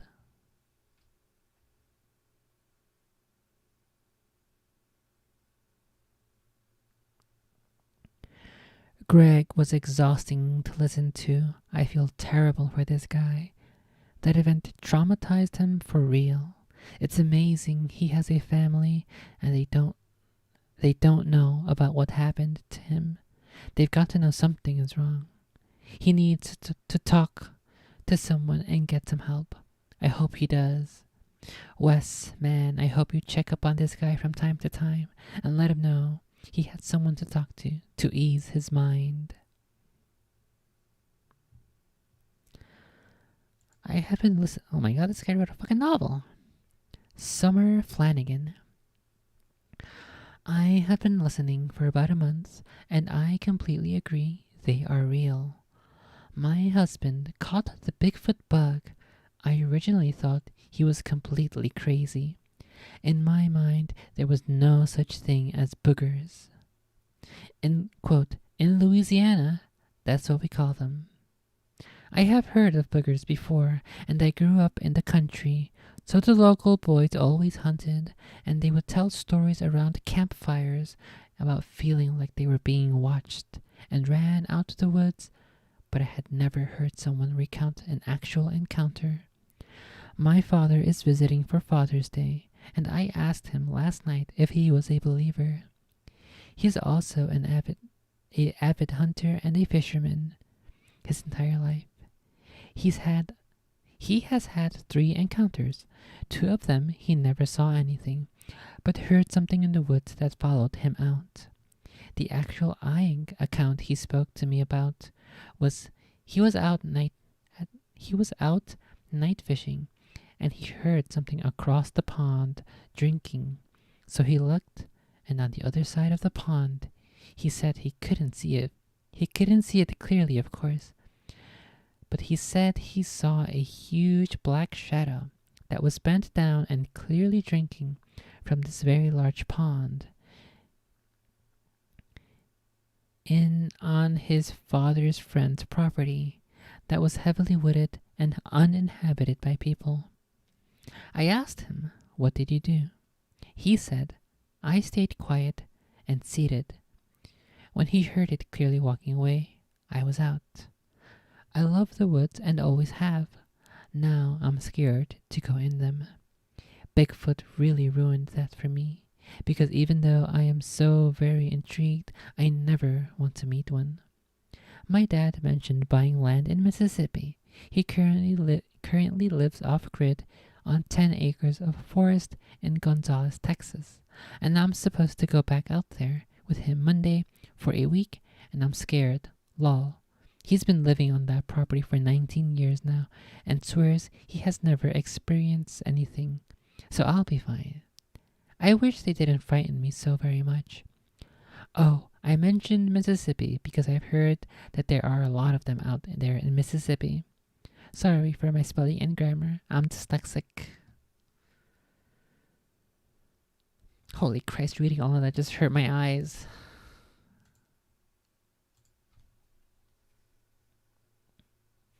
Okay, I guess I'll keep going with this run here. Put the music on as well. No, my eyes hurt. I think I do not like the text and page background on YouTube's night mode. I think it hurts my eyes way too much. Is there a way to change the night mode colors? Because I think I prefer the Discord shade. It's like a sort of a dark gray on Discord, whereas on YouTube it's just plain black.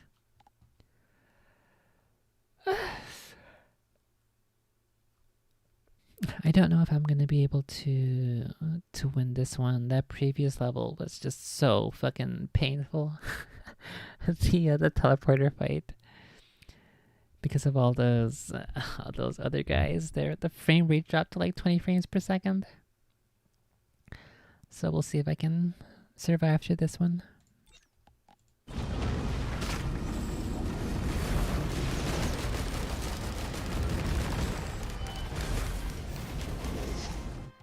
It's so loud. What the heck? Let's go down to like 5% maybe.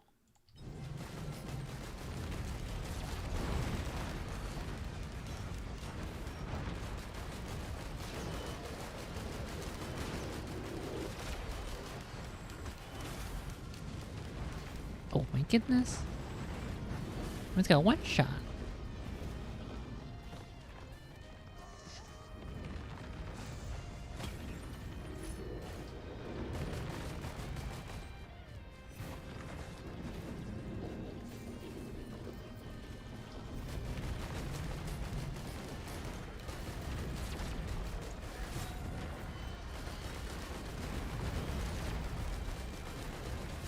Oh my goodness. There's too many guys. Oh no!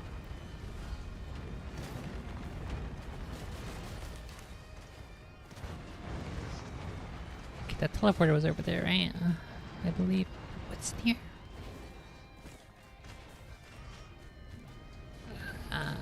Give me this. Run! What's in here?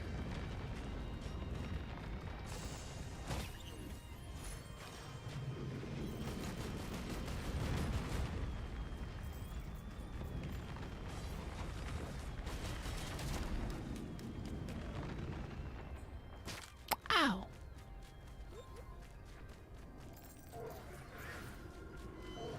Oh no, fuck these guys. Oh, get him! Get him!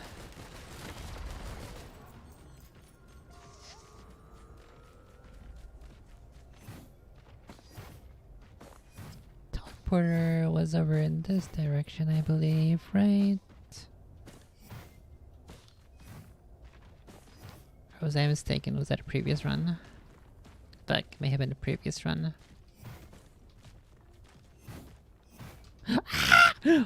Oh fuck. No! Oh, there it is, I think. Oh, no. No. Wait. Holy Christ, this guy fucking hurts. It's like a motherfucker.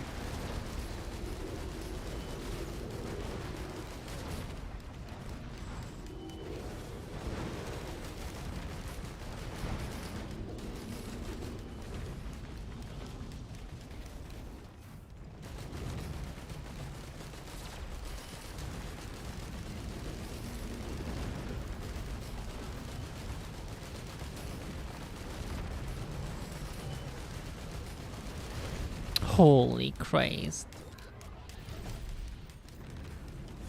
I actually gonna get demolished over here.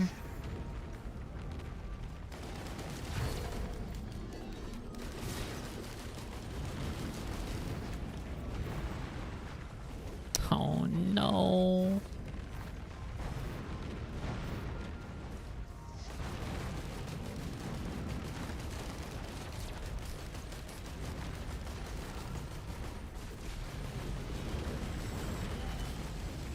Oh my god, they got two of them now? Fuck.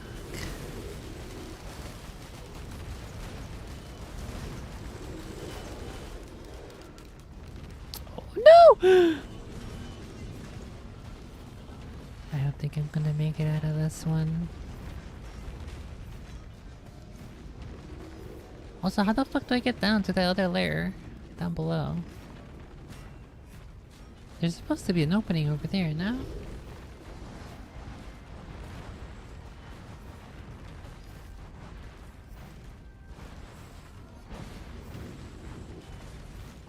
Wait, is that the teleport over there? Did I just like run by it? No, I don't think so. Well, I guess I'll go check anyway, just to be sure. Maybe I did just run by it because I'm fucking retarded.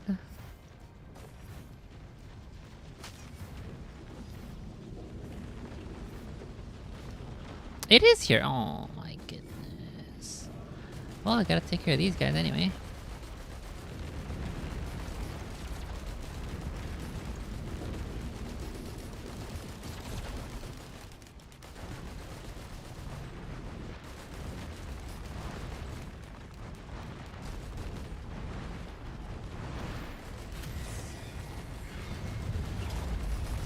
Oh no, it's the fucking grandparent. Fuck off. I'm running. Fuck that shit. Fuck all that shit.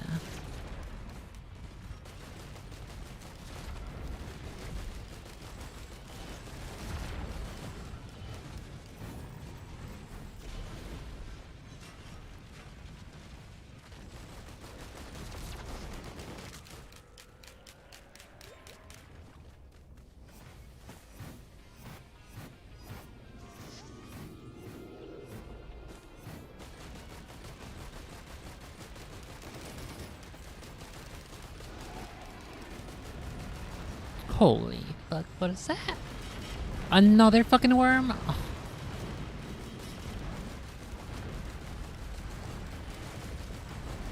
Holy Christ.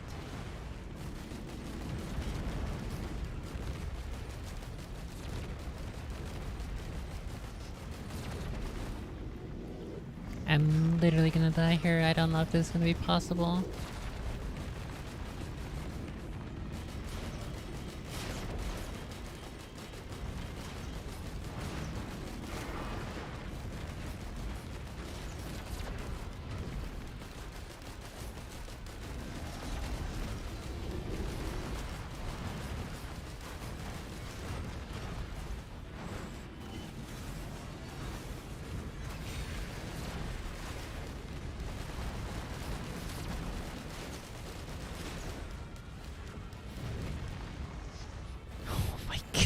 I don't even know if I'm gonna be able to attack the fucking boss. Fucking ridiculous.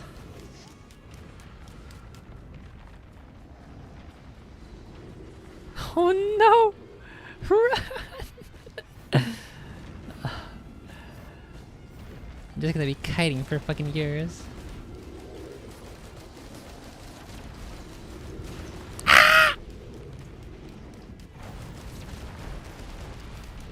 Get up, get up, get up! Oh Christ, the new guy.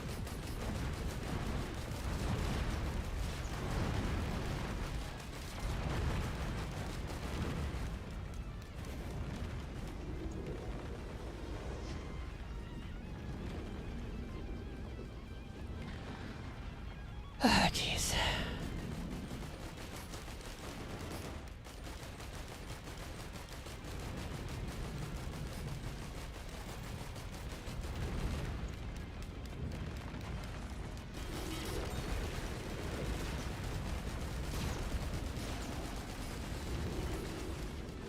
I have no fucking damage.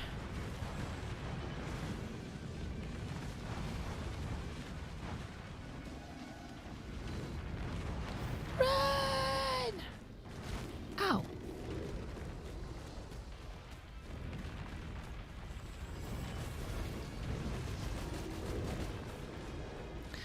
Let's see if I can just hit the boss from over here. Hopefully. I don't even see him. Is he even still over there? Oh no, is he healing?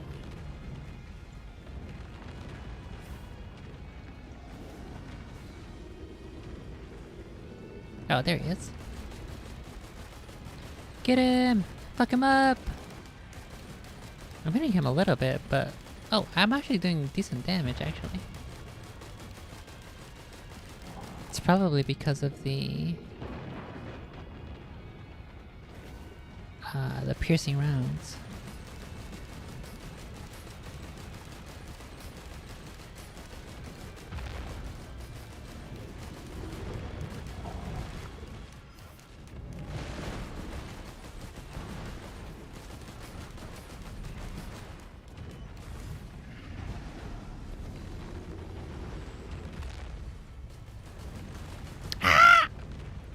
No, no, no, no, no, no, no, no, no, no, no, no, no. Ah!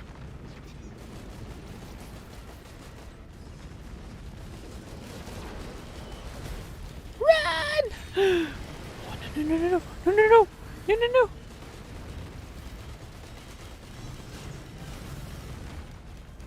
Oh, fuck. See ya, nerds. Ah! They're fucking everywhere. Oh no.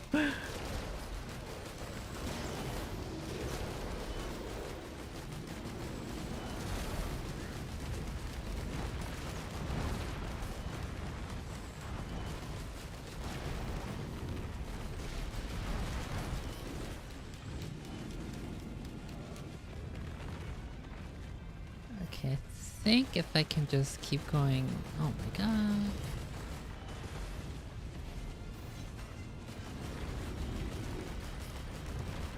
So if I can keep like circling around and dealing damage like that,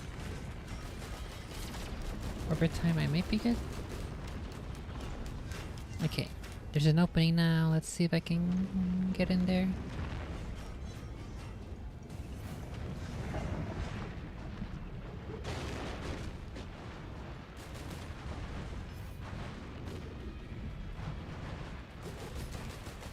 Get him! Uh-oh. Run! No, no, no, no. Wait. Ah!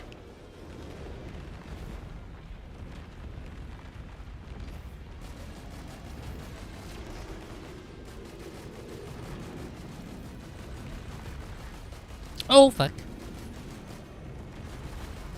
Oh my goodness. Fuck these guys, dude.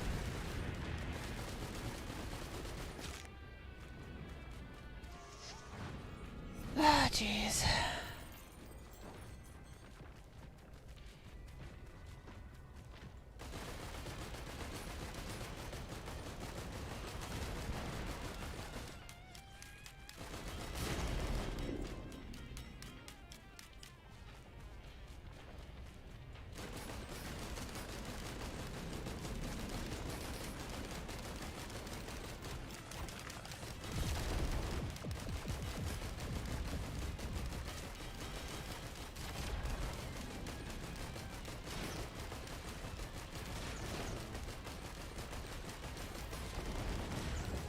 Oh my fucking dude.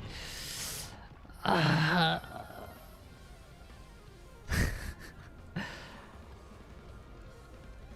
have no fucking damage. I had 5 armor piercing rounds though, so I guess that's what made it the most worthwhile here in general. I think without these armor piercing rounds I wouldn't have dealt all that much damage at all.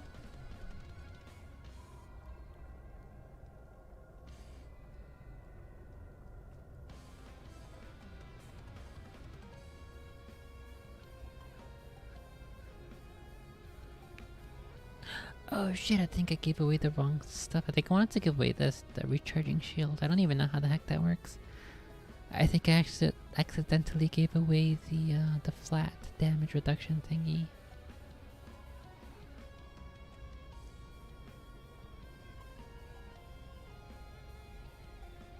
It's a quail.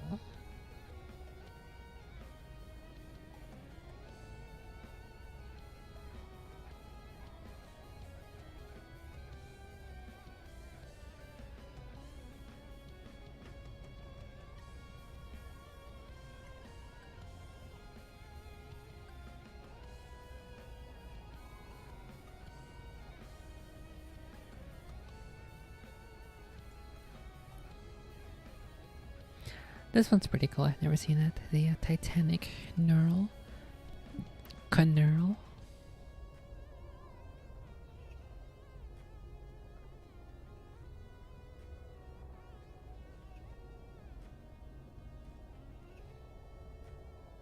I still had a fucking rusted key. I could have probably found it here. If I had a couple of frame rates.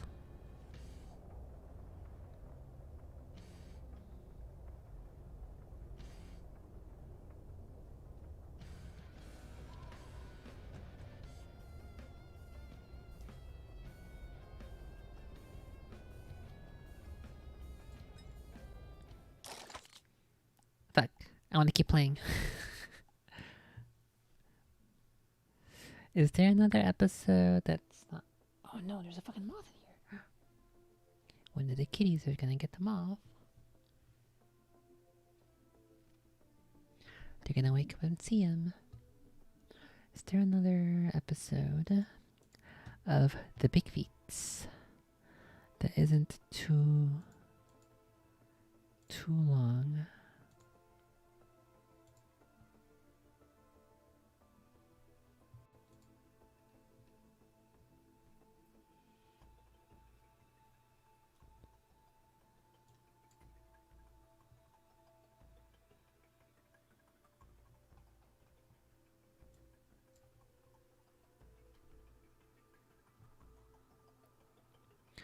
Father and son encounter Sasquatch. I feel like we've listened to that one before on the other channel.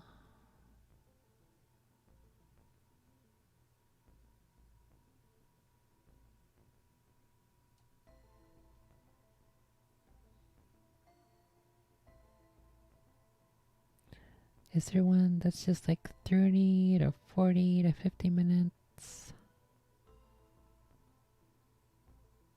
50 minutes, Dead Mountain. I think we already did that one.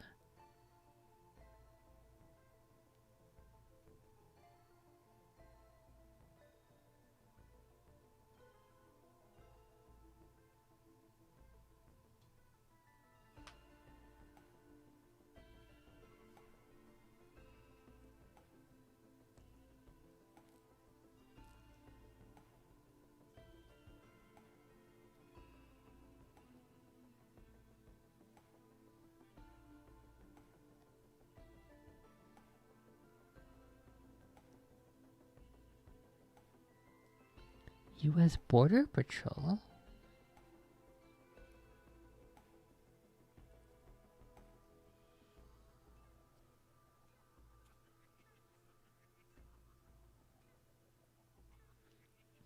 That one is a preview. So does that mean...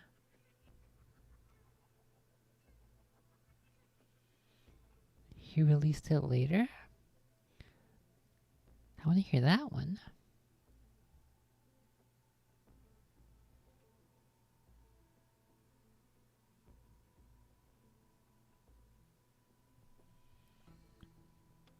I don't really see anything over here.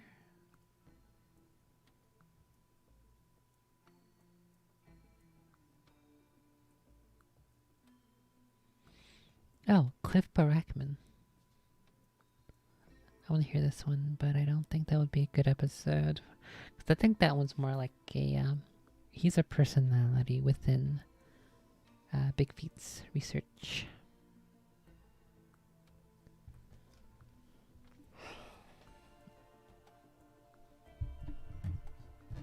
I mean, I guess that one could be okay.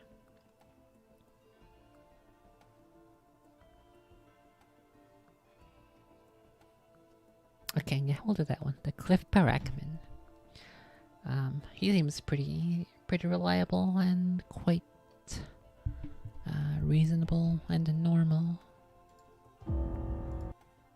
By far, he is one of the off answers like there's no tomorrow, and when we did the, it's so funny having Bobo on. Cliff to the show. Cliff, thanks for coming on. Oh, my pleasure. I love doing other people's podcasts all the time and just kind of talking about Squatch, man. It seems like that's what I get to do nowadays. So. Yeah, it was so funny having Bobo on. I was telling you before we started recording, I didn't really go into it. You know, Bobo is always portrayed, and I love Bobo. Don't get me wrong. I actually really like the guy.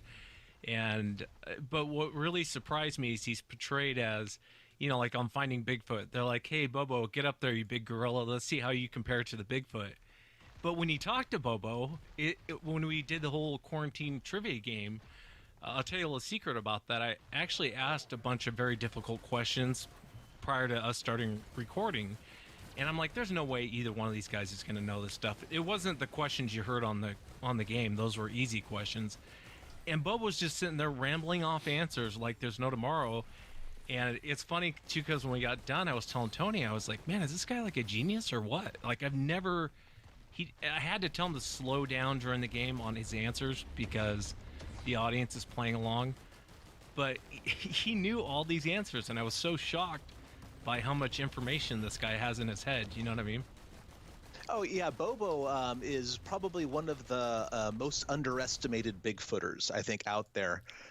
And by the way, I don't know if it's a coincidence or whatever else, or, you know, read into it what you want, but literally Bobo just called me. Oh, damn. As you were talking, my phone lit up and it was Bobo. So whatever that's worth. Yeah, he's tapped into all sorts of different realms. But anyway, yeah, Bobo is one of the most underestimated Bigfooters out there. By far, he is one of the best read Bigfooters, not only in the Bigfoot literature, but other weird stuff, and actually just current events and science in general. Whenever we were flying anywhere, you know, for a gig or on Finding Bigfoot for that matter, when I saw Bobo getting on the plane, he inevitably had some sort of like science magazine under his arm that he was going to devour on the plane ride. He reads all the time. And, you know, just because, you know, Finding Bigfoot edited him that way or, you know, South Park edited him that way, doesn't make him so. He's extremely intelligent, has a tremendous amount of experience in a wide variety of fields. Yeah, like I said, I was impressed. And his ability to ramble off information and, like he said, even science information. I mean, it just blew me away. And he's so likable too. That's the other thing, you know, just like yourself, Cliff. And, you know, one of the things I wanted to talk about before we get into Bigfoot, I guess it's kind of about Bigfoot, is your North American Bigfoot Center. And for the audience listening, it's this museum out there in Boring, Oregon. If you get a chance when this whole coronavirus thing goes away, go check it out, the North American Bigfoot Center. And Cliff, you did a thing on Facebook where you kind of did a real quick, brief walk around, and I was really impressed with it. I mean, some of the stuff you have in there. Can you talk a little bit about this museum and how it got started and what people can expect when they come down to check it out? Well, yeah, sure. And you know, that Facebook Live is still up there. Anybody can go check it out on our Facebook page if you want to look at it. It's basically my wife and I taking a mini tour of the museum for the people who tuned in, because we're closed right now, unfortunately, because of the whole plague thing. We had to shut our doors. And we wanted to, and so we've been kind of shaking our tin cup to people because, you know, if your doors are shut, you can't make money for rent. So we've been shaking our tin cup and selling things online for a while, you know, the last couple of weeks. And, you know, we're not pulling a salary, but we're cutting our losses, which is really nice. So we wanted to do a Facebook Live to thank our audience. Who can't come to the museum and support us in that way, but they've been supporting us elsewhere. So we did a Facebook Live or whatever, and what you're looking at on Facebook Live is really the museum 1.0 or maybe 1.1, because we we became fully open this past October. So October 2019 is when we had everything finally up and running. And the genesis of that was basically, Finding Bigfoot went off the air in May of 2018. And I spent the next year, scrapping a living by traveling all throughout the country doing speaking engagements, which is a lot of fun. But at the end of the day, it's not a really great way to make a living, because you're out of town from, Thursday to Sunday or Monday. And you don't make that good of money for the weekend. Basically, it's enough to barely scrape by. But so I was thinking, well, what else could I do? Because I could go back to teaching. I was a credentialed teacher, a professional educator for 14 years. But at the same time, maybe this Bigfoot thing has been such a blessing in my life. Maybe there's a way I can continue doing that. The blessings of the big scraping a living, because it's not like you make a ton of money teaching either. Well, I can not make a ton of money doing Bigfoot stuff too. Let's try that for a while. And so my wife and I, with the help of some friends like Minty Minton, for example, who's a great graphic artist and a retail specialist, we started putting together a plan for a museum, because I looked out at Dave Dave and Melinda Becerra out in Blue Ridge, Georgia. They have a successful Bigfoot museum called Expedition Bigfoot. I looked at Lauren Coleman. He has his International Cryptozoology Museum. Mike Rugg down in Felton, California, another small, cool little museum. And I think, well, gosh, that might be a cool thing to do. I mean, after all, I do have a lot of Bigfoot stuff lying around the house. I have a very large track and impression collection from a number of unknown hominoid species throughout the world. I've got some neat, interesting artifacts from history, etc. So we started piecing this thing together and finally got the doors open. And it's really kind of my effort to continue my career as an educator, I think. Because when I was on Finding Bigfoot, I just saw that as a different sort of classroom. Kind of the classroom we see now during the plague, when all the teachers have to do it online. My classroom went from 30 10-year-olds a week to 1.2 million a week, and my job was to convey enthusiasm and spread knowledge about Sasquatches while I was on Finding Bigfoot. And so this is just my version of that in the post Finding Bigfoot days, where people can come and if they have a story, they can share it, and if they have some evidence and they want it analyzed, they can share it with me and I can tell them what I think about it. And most importantly, what I find is that the more skeptical a person is, the more unaware of the evidence they are. And so this is my way to kind of put the evidence in their face and say, well, yeah, but if Bigfoots aren't real, why are all these things internally consistent as a data set? And why does the history go back to pre-written history times, prehistoric times, essentially, the Native American community and the indigenous community in North America? Just kind of expose them to the evidence. It's like what Renee DeHinden said. I'm paraphrasing because I don't remember the exact language. Knowing Renee DeHinden, there's probably some sort of F-bomb in there anyway. But basically, he said, without the facts, your opinion is worthless. So here's the chance to give some facts out to the community. Like, hey, here's the evidence. Look at these footprints. Look how internally consistent they are. Look how they align well with other extinct hominin footprints, and then come back and talk to me about how these footprints aren't real. So that's kind of my way of educating a public who's desperately in need of education about Sasquatches. Yeah, I can't wait till it opens. I can't wait to come check it out. We should do a podcast from there, man. That would be that'd be cool. Great. Yeah, absolutely. Maybe a visual one or something, some video thing, if you can use that for your members area or something. Yeah, we'll just do a live podcast and invite everyone to come down to the museum and check it out. It'll be a lot of fun. Oh, that'd be great. It'd probably be a good way to drum some interest up after we're allowed to open again, too. So we're going to have some making up of finances to do at that point. No, I hear you. I can't wait. I can't wait to check it out. And I was going to ask you about skeptics and everything.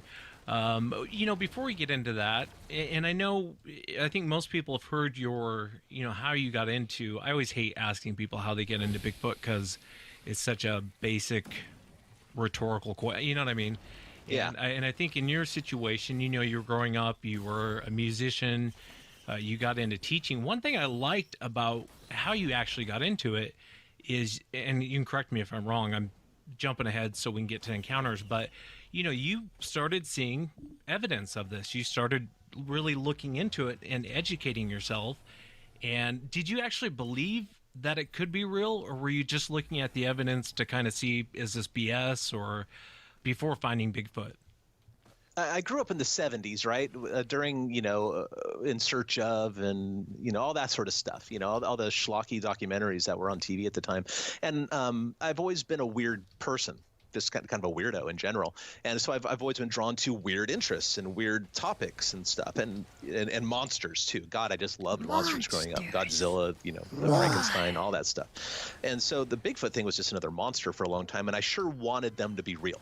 It's kind of where I was at for most of my youth, until I was in college when I actually started reading about the evidence that had been collected on Sasquatches. And luckily for me, the first book I really ran across was the Halpin and Ames book, Man-Like Monsters on Trial, which was, I guess, a synopsis, or maybe that's not the right word. It was basically all the papers that were presented at the 1978 probably. British Columbian Conference.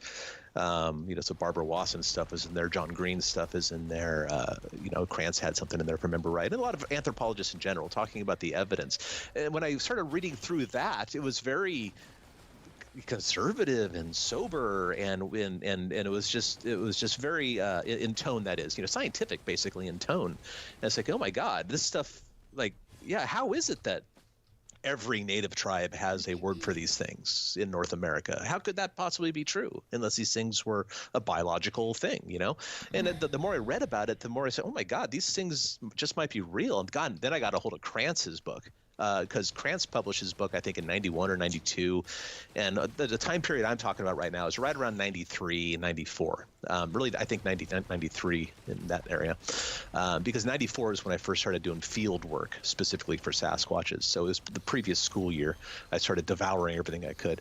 And when I started reading about Krantz's work, it just became, okay, like on one hand, it's either a real animal. On the other hand, it's either a hoax of some sort, or misinterpretation, or some soup made of those ingredients. And it just became so ridiculous to even consider that this might all be a hoax with absolutely nothing behind it. Just logically, it just makes zero sense. So it was the evidence that turned me, but until that point, it was just something that I thought was funny and cool, and I wanted to be real.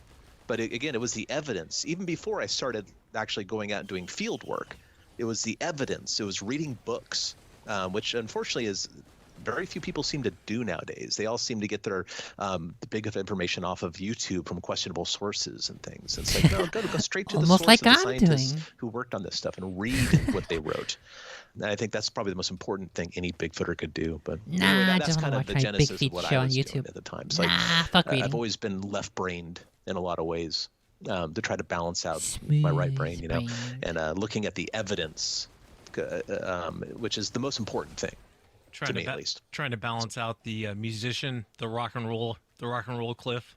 Yeah, something like that. Something like that, because we all have gut feelings, etc., which is fine. But some decisions should not be made on your gut feelings. They should be made on data. And I think the existence of Sasquatch is probably one of those things. Because without the data, you're basically doing what I did for most of my youth, which is like hoping they're real. Yeah. There's also subjective experiences, et cetera, that convince you. But the data, I think, is even more powerful than the subjective experiences. Tell me about the first time you encountered one of these things. Kind of what were you doing and what happened? Yeah, the first time I knew that I was around one, and I may have been around one once or twice before that. Like I remember I started going to Bluff Creek in 1994 with this naive idea of finding the Patterson-Gimlin film site. And I didn't know where the heck it was. And I later found it. I later found it, I think, in '97. I believe was the first time that I actually knew I was there. But in '94, I just kind of looked at the map and like, oh well, look, there's a place where something called Bigfoot Creek flows into Bluff Creek. And maybe that's why they named it there. Just kind of naive and going for it. And I started going out to the field, et cetera. And during that time, I was a teacher. So I had the summers off, et cetera, so I could go out and poke around and have fun and stuff. And so I'd go to Bluff Creek for like 2 weeks. And one time, my first wife, I'm on my second wife now, and this one will stick. But my first wife, who's a lovely person, we just didn't belong together, and took a little while to figure it out. And we're still good friends to this day, actually. Her name's Monica. So Monica and I were camping at Bluff Creek, and we were at Louse Camp. we were going for a little walk. It was in the late afternoon, not dusk, but towards dusk, and we were up at Notice Creek Landing. If you're familiar with the area, it's just 500-600 yards probably from Louse Camp, maybe 1,000 yards, and you have to cross the bridge. The bridge is really cool too. I mean, I don't want to nerd out on you too hard, but the bridge has the date 1958 built into it, because okay, oh my God, Jerry Crew built this one. Jerry Crew built this probably a month before he got those footprints, because now I know where the footprint casts were taken. Very cool. And then in October of '58, that gave us the word Bigfoot, and I was a little bit further down the road. So he built that probably in July or August or something of '58. So it's pretty cool. And then right on the other side of that bridge, the bridge goes over Notice Creek, by the way, is Notice Creek Landing, and a tremendous number of encounters happened there. So many that I think that Sasquatch has actually used Notice Creek to go up and down to the top of Onion Mountain and stuff. But anyway, that's a side note. So Monica and I were there at Notice Creek Landing, and we're kind of walking around this little island thing in the middle there, and we're over by the creek.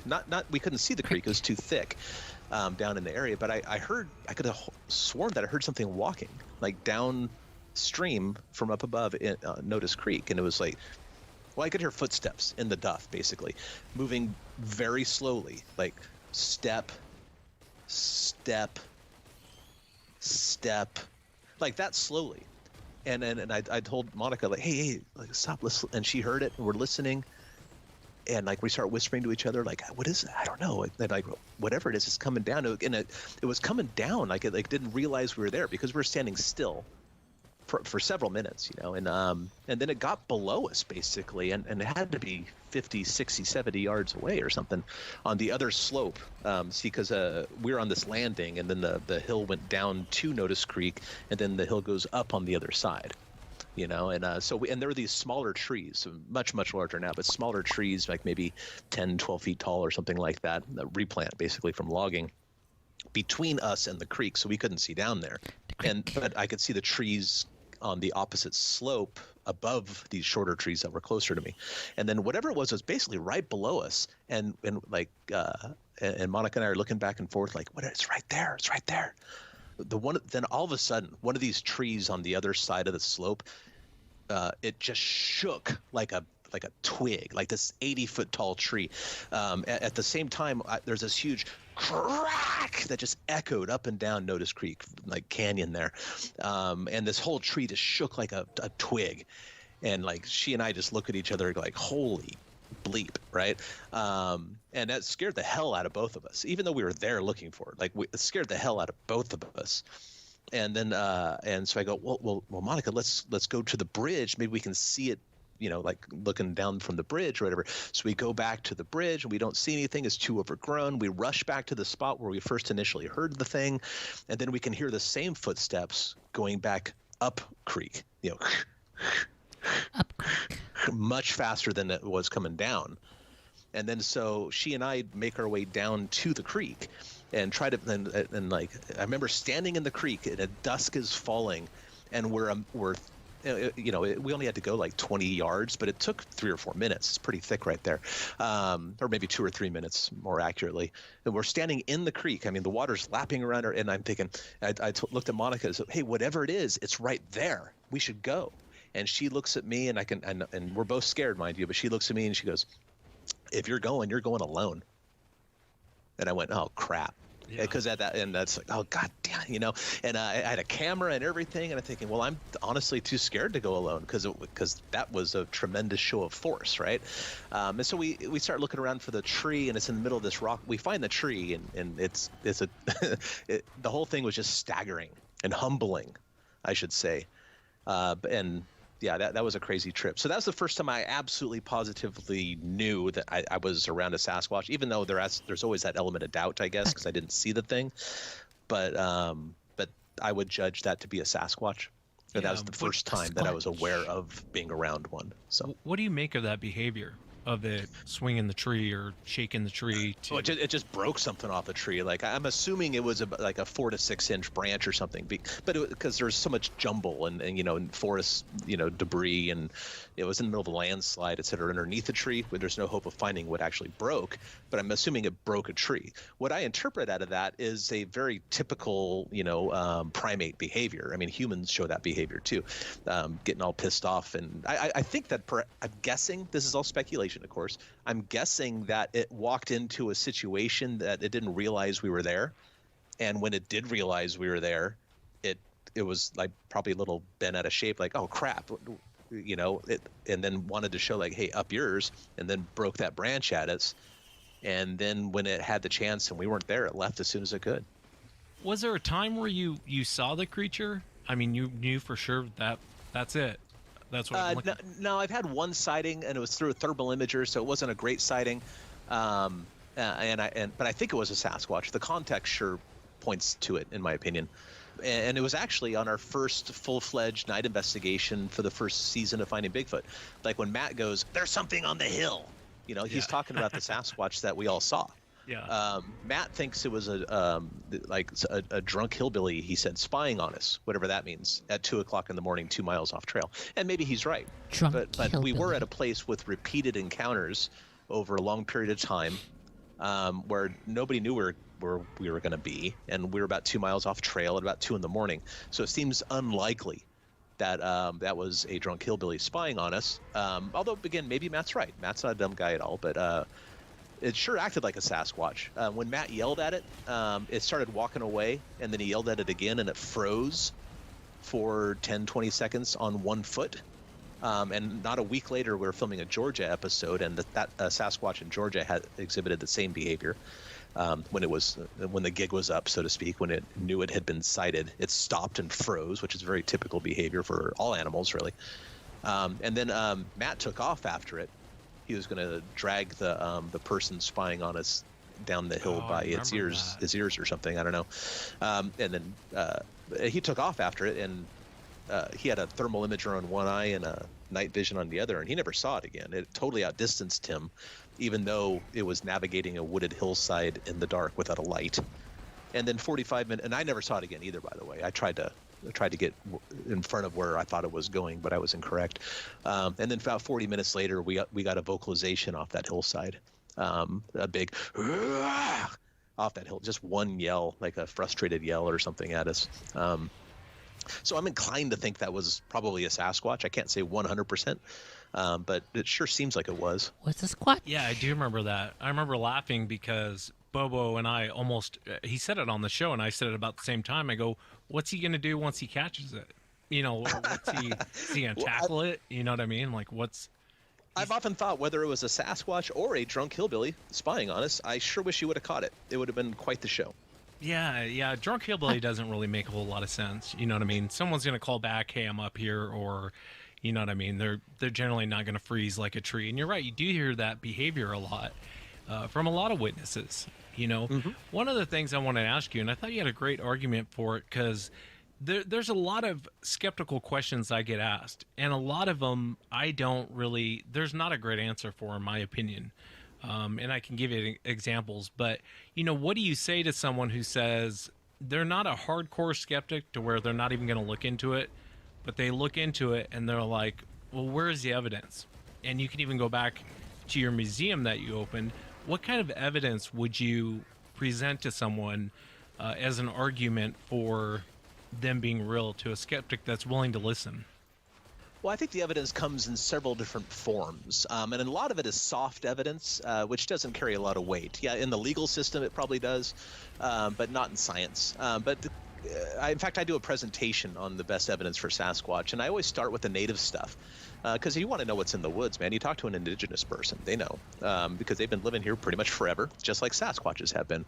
And So let me back up by saying science isn't science has a bad rap, I think, especially nowadays with this distrust of experts that seems to be going on in the culture.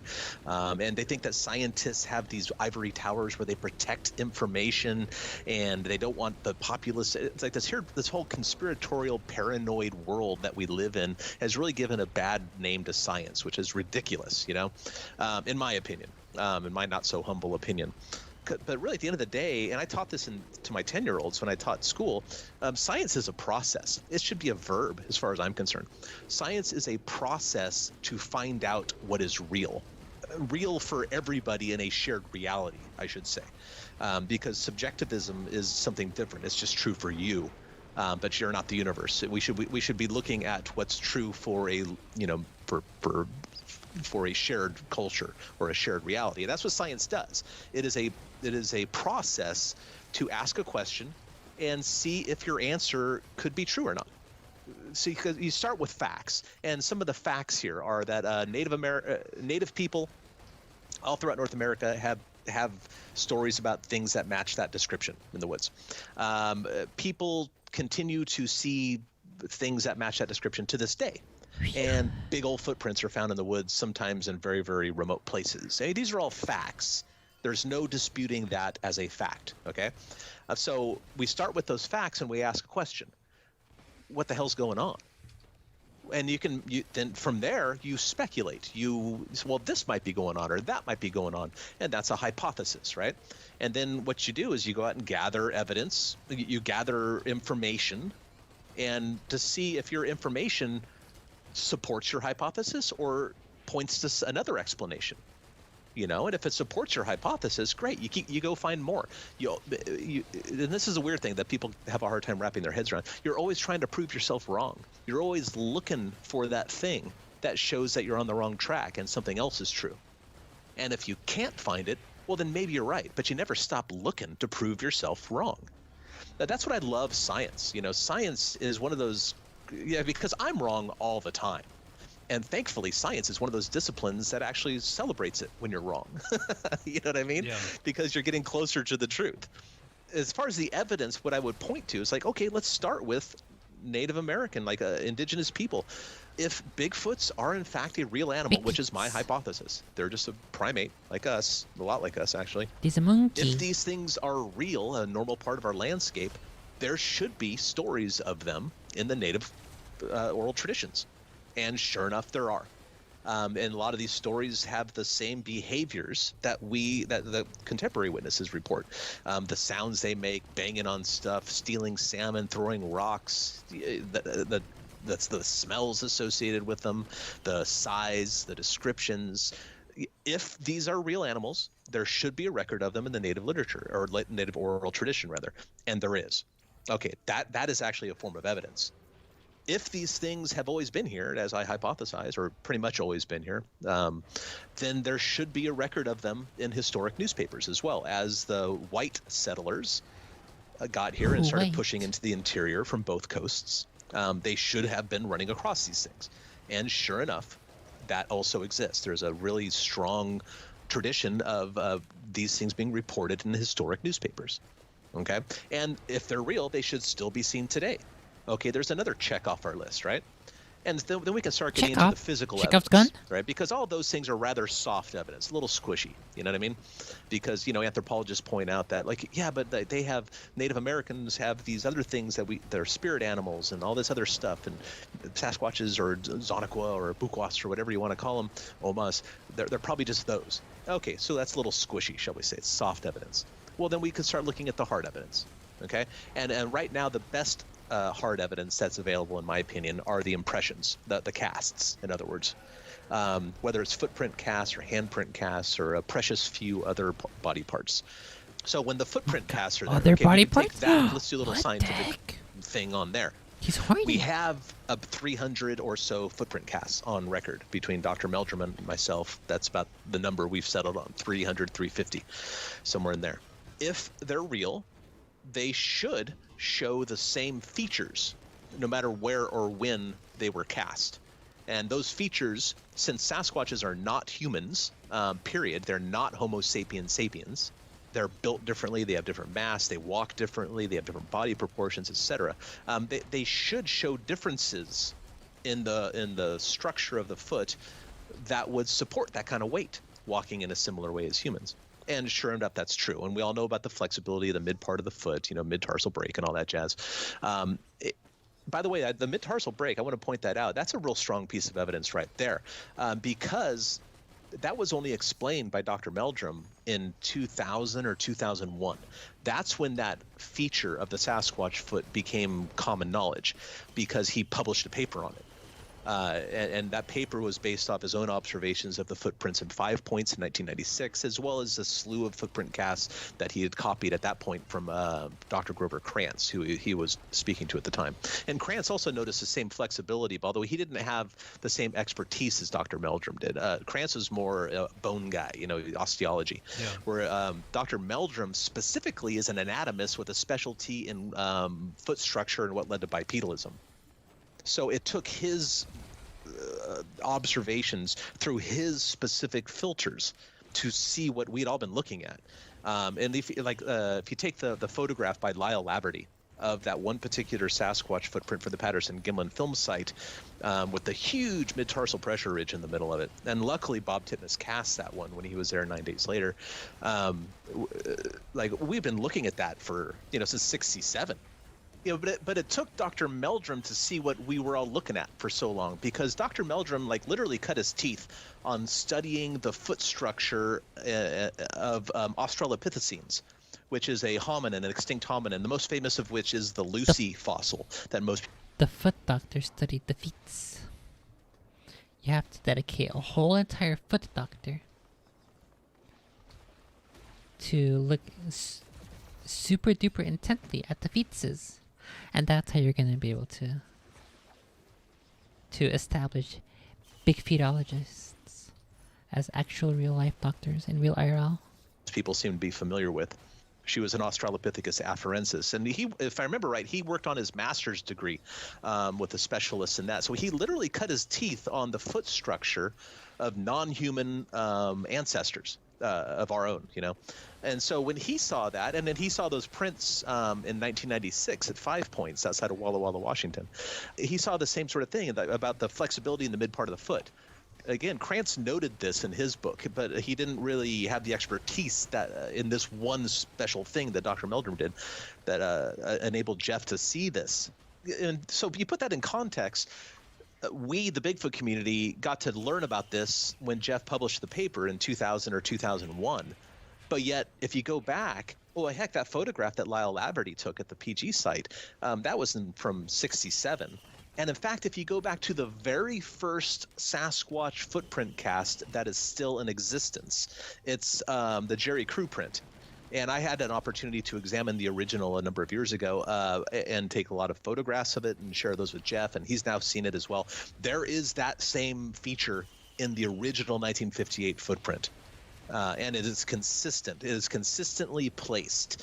It is right behind where the metatarsals should be. And even though the metatarsals in Sasquatches seem to have been shortened over time, so the ankle bone is further forward on the foot, which is one of those necessary biomechanical redesigns of the foot to carry a mass of that size. Krantz writes about that in his book.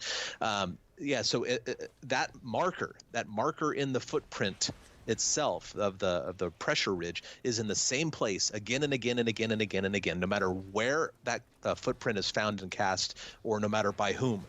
But yet there's right there, there's 42, 43 years of seeing the same feature without having an explanation. And when the explanation comes around, we have a perfectly normal explanation that could be found. There's precedence of it in other species, Australopithecines, for example, and other ape species as well, orangutans, chimpanzees, gorillas.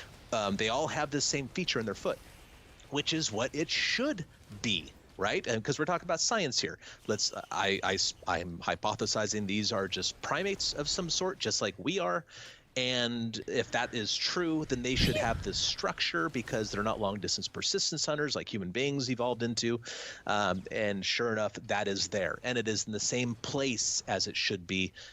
for a creature of their size, blah, blah, blah. You just go down the list, man. Like, that is really solid scientific evidence that is really difficult to explain away. And that's not even talking about the handprints and the butt prints and all these other things. The that butt we have, prints? too. Yeah. And then the Audio. hair Butt morphology. I can go on. There's a tremendous amount of evidence that squarely puts Sasquatch in the realm of real animals. Yeah, and I know there's audio too as well, and I know that may fall lower on the evidence scale because you're not seeing what's making it. But there's some bizarre sounds that come out that don't line up with any other animal. And yeah, it is fascinating. Let me ask you, what do you make, going away from the skeptic and just talking to Cliff, what do you make of like the Native Americans? There is a lot of stories with the Native Americans, but there's a lot of bizarre stories with the Native Americans too as well. They'll talk about them vanishing. They'll talk about them just doing bizarre things that seem to be very paranormal. Not all Native Americans, but there is a good portion of them that believe he's in some spirit world and enters our world. And what do you do with that information? I know it's hard to prove scientifically, but do you just toss that out, or what do you make of that? No, and I don't toss it out. But I also a lot of Native stories have perfectly normal animals doing extraordinary / paranormal / religious sort of things. In their oral tradition. And what I think one needs to do is examine stories, cultural traditions in the context of the culture itself. And I think the native cultures have a rich oral tradition, and the oral stories remain accurate. The studies have been done that show that oral stories remain surprisingly accurate for up to 200 years or so. Then after that, they start going a little off, and it's like the game of telephone where you whisper into somebody's ear, and by the time it comes back, it's a slightly different story. They've done studies on oral traditions, and they're surprisingly accurate for a long time. But after a certain point, it goes a little off the rails. Not necessarily wrong, because we're talking about cultural beliefs, which is different than objective reality. And another good example of that are like the diehard Christian folks, right? The fundamentalist Christians that still believe the world is only 6,000 years old or something like that, even though the evidence is clearly that's not the case, right?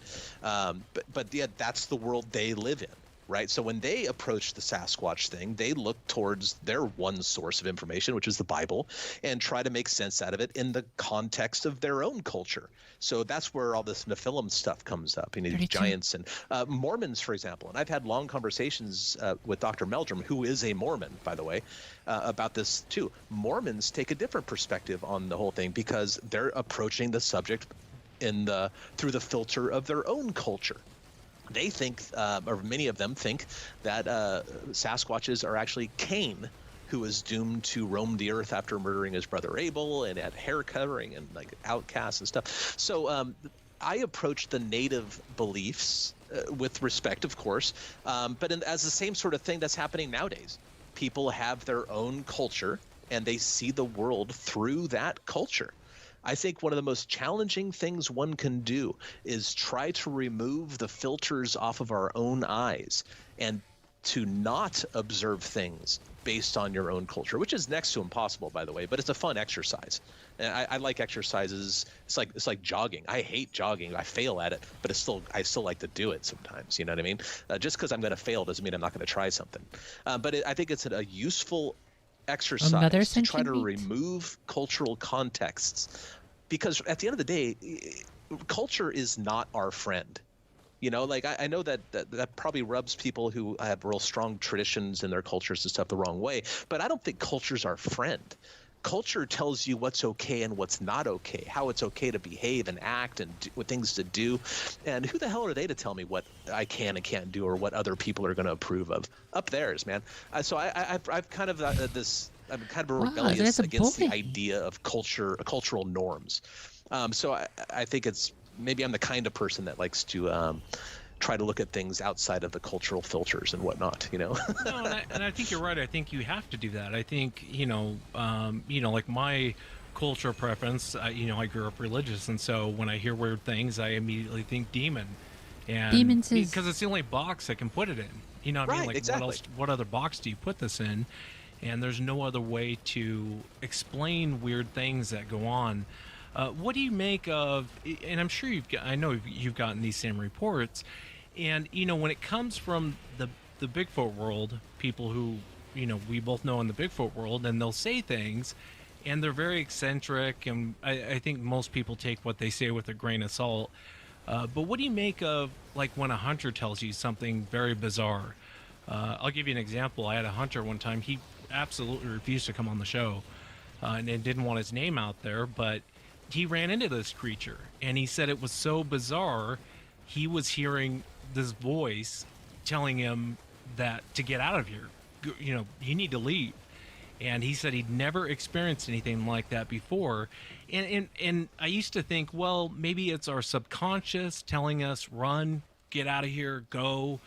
And it still could be, but and I asked him that, and he said no. He goes, it wasn't my voice, and he goes, I don't know what to make of that. And he again didn't want to come on the show. He's probably 50 feet away from this thing, and he's not the only one to say that. Now, does that happen in every encounter? No. I would say your average encounter, people are running into an animal, or they'll describe a Neanderthal, or they'll describe a monster, or It's a monster. but there is those weird reports to where, I mean, what do you do with stuff like that, where people are talking about these things vanishing before their eyes, or watching this thing disappear, and they're very sincere. What do you do with that sort of information from an eyewitness? Well, I still gather it. I definitely still gather the information, and I've got a small but a fair number of reports that indicate such weird things. And I've spoken directly to quite a few people that have observed things that don't fit the pattern very well. Like one guy I remember saw one. He said it was right behind him, 2 or 3 feet, 5 feet behind him, and it disappeared. It faded away before his eyes. I said, well, maybe you're right, but I'm not going to dispute what he is observing. I'm going to give him the benefit of the doubt that he's not lying to me, and that he's not, totally nuts and hallucinating or whatever. So, okay, well, I'm going to put that in a pile where I don't know what to do with it.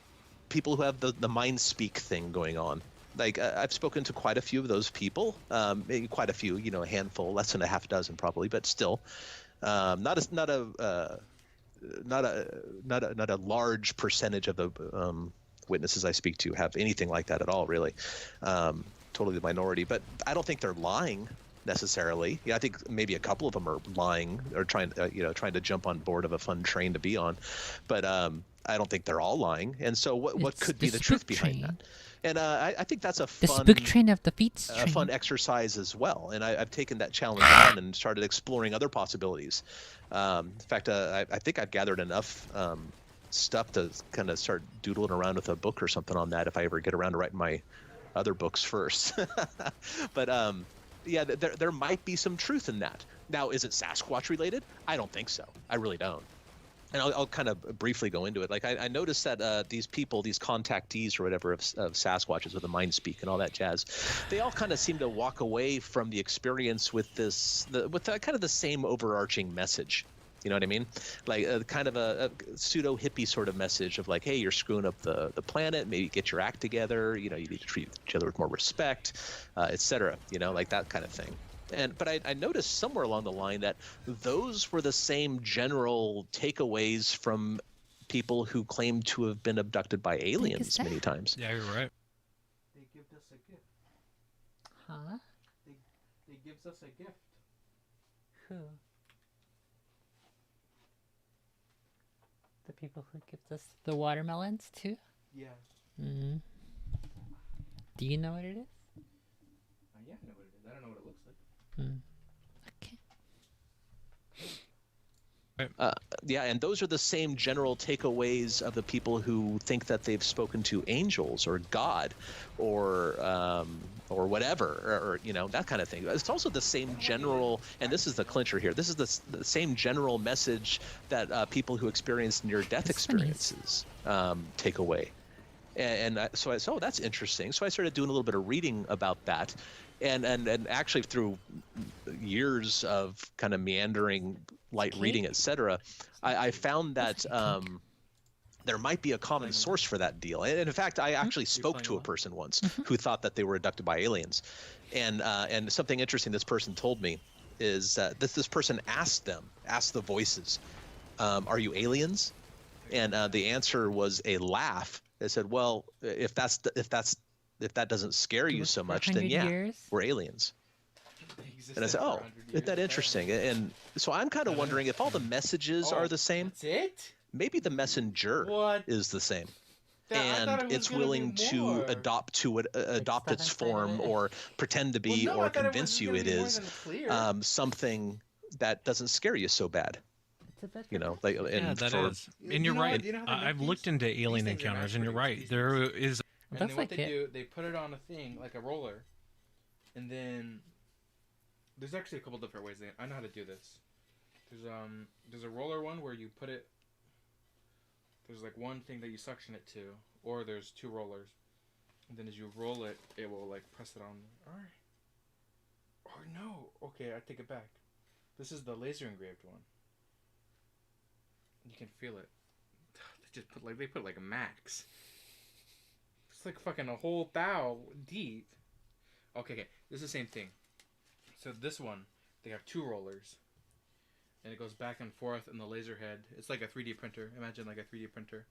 It's on a little a thingy. And it goes.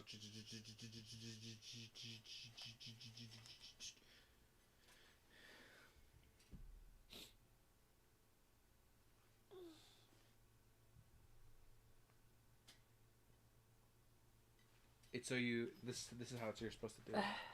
This is what it's for. So I thought it was like another thing, but that's what you do. You fill it up. Now we have one. Now we have a thing for it. That's why I was saying you were expecting more, as in stuff to be inside. Like, I guess I was expecting something to be inside, but yeah, that's what I would imagine. This is what it's for. We've been eating one of these, so I guess. And we have plenty of other ones now. They're just not purpose built. Here, you can have that. There's always that, you need to be good to your fellow man and save the planet. And that's what I mean. Sometimes in the Bigfoot world, you get those eccentric people that are saying that. But when you talk to an eyewitness away from the, there's never even given Bigfoot a second thought. And most of what they're telling them is get out of here, or I'm going to kill you, or run. Usually it's not a happy message. But, there's a different story if you start talking to people in the Bigfoot world as far as their message. Do you think, I'll give you another example, like the smell. Now, no one really knows where that smell comes from with these creatures, and it's very random. It's not always, I would say, less people report the smell than you might think. And you know that, Cliff. I'm saying that to the audience. Statistically, it's 10 to 15%. But it's bizarre, the people that do report it, because they walk into a wall of smell. And it's almost like you can take 1 foot and walk out of the smell. You can take 1 foot back and you're in the smell again. And it seems to show up as quickly as it disappears. And that's always bothered me because, if some great ape's running around and he's extruding these underneath his armpits, you think he'd smell the thing for a long period of time. And that's not how most people describe it. It's very quick and they'll smell it and it's burning. And, I look into, I'm sure like yourself, Cliff, I look into ghosts, I look into aliens, I'm fascinated by all of it, but I'll look into it. And one thing that you'll find, and I want your thoughts on this, but one thing that you'll find, like in a lot of demonic encounters, that same smell, like a wet dog, sulfuric, almost burn your eyes and burn your nose, they'll report that smell in a lot of demonic encounters. And I'm not saying Bigfoot's demonic. What I'm saying is you start to look across different genres and it makes you wonder if it's all intertwined somehow, because no one can catch a Bigfoot. It's like we're chasing a ghost. After all these years, why can't we catch one of these things? There's people out there actively trying to shoot these things and they can't even catch up with them. So it makes me wonder if there's something else going on.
Okay, let's see if I can die quickly here, or if I'm gonna get to finish this episode.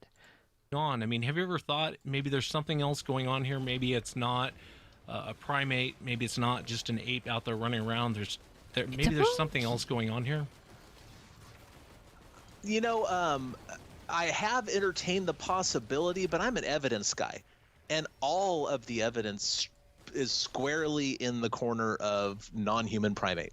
Now, I'm not saying they're apes. Apes are different, and I think that that is, you know, I'm accused of being an aper, but apes are not. Yeah, we're apes. You know, like in the broad sense of the term, Homo sapiens sapiens, which is what we are. We are apes. We're hominids, and oddly enough, orangutans aren't hominids. They are pongids. But they're also apes. Apes is a really big family, man. And so, yeah, are they apes? Yeah. But what I find is that the people who toss that term around vastly underestimate apes. Okay, vastly underestimate them and think that they're special in some way, which we're special in some ways. We write, we read, etc. We use fire, but we're not that special. Our behavior kind of points at the same thing. So, but again, if there was evidence that these things were interdimensional, whatever that means, I don't even think that people would throw that term around. Don't understand that either, might add. We're always willing to blab about something we don't understand to try to explain something else we don't understand. And it's one of the frustrating things about humans. But the evidence is there that these things fall in line with all the other ape behaviors. Their appearance is that of a hominid, okay, and maybe they're pongid. I don't know. If these things are Gigantopithecus, then they're pongids of some sort. But right now, I don't think they are. I think they're hominins. I think that they're probably some sort of robust Australopithecine, and so I'm going to call them just hominid for now. So, those people out there who aren't familiar, hominid is a word that scientists use to describe our family. Actually, no, African apes and humans are the only hominids. Okay, hominin with an N at the end is specifically for everything that has been on our branch of the tree since we split off from chimpanzees somewhere between 6 and 8 million years ago. Okay, so Neanderthals are hominins, Australopithecines are hominins, Homo habilis is hominin. We're a hominin, I guess, too, in a way, and I think that's what these things are. But the description is that of a hominid of some sort. The foot structure is that of a hominid of some sort. The hand structure is that of a hominid of some sort. The behaviors are all that of a hominid or an ape of some sort. When it, what is it? When it looks like a duck and quacks like a duck, it's a duck. Yeah. And that's one of the things that people like to challenge me when they come into the shop sometimes, and I don't know why. I don't know why people care what I think. I don't care what they think, right? We have our own realities that we deal with. But they say, these things are UFO riding interdimensional shapeshifts and whatevers. And my thing back is like, if they can do all these amazing, miraculous, interdimensional, paranormal things, why are they eating roadkill, man? Can't they do better? Yeah, that's a good point. And again, you could be right, I could be right. We both could be wrong. And I told Bubba, I told Bubba the same thing. No one really knows. It's fun to talk about it though, and I love it. Listen to other people's theories. And I used to think that too. I'll tell you a really weird story. So this goat man, and before you laugh, just hear me out on this goat man.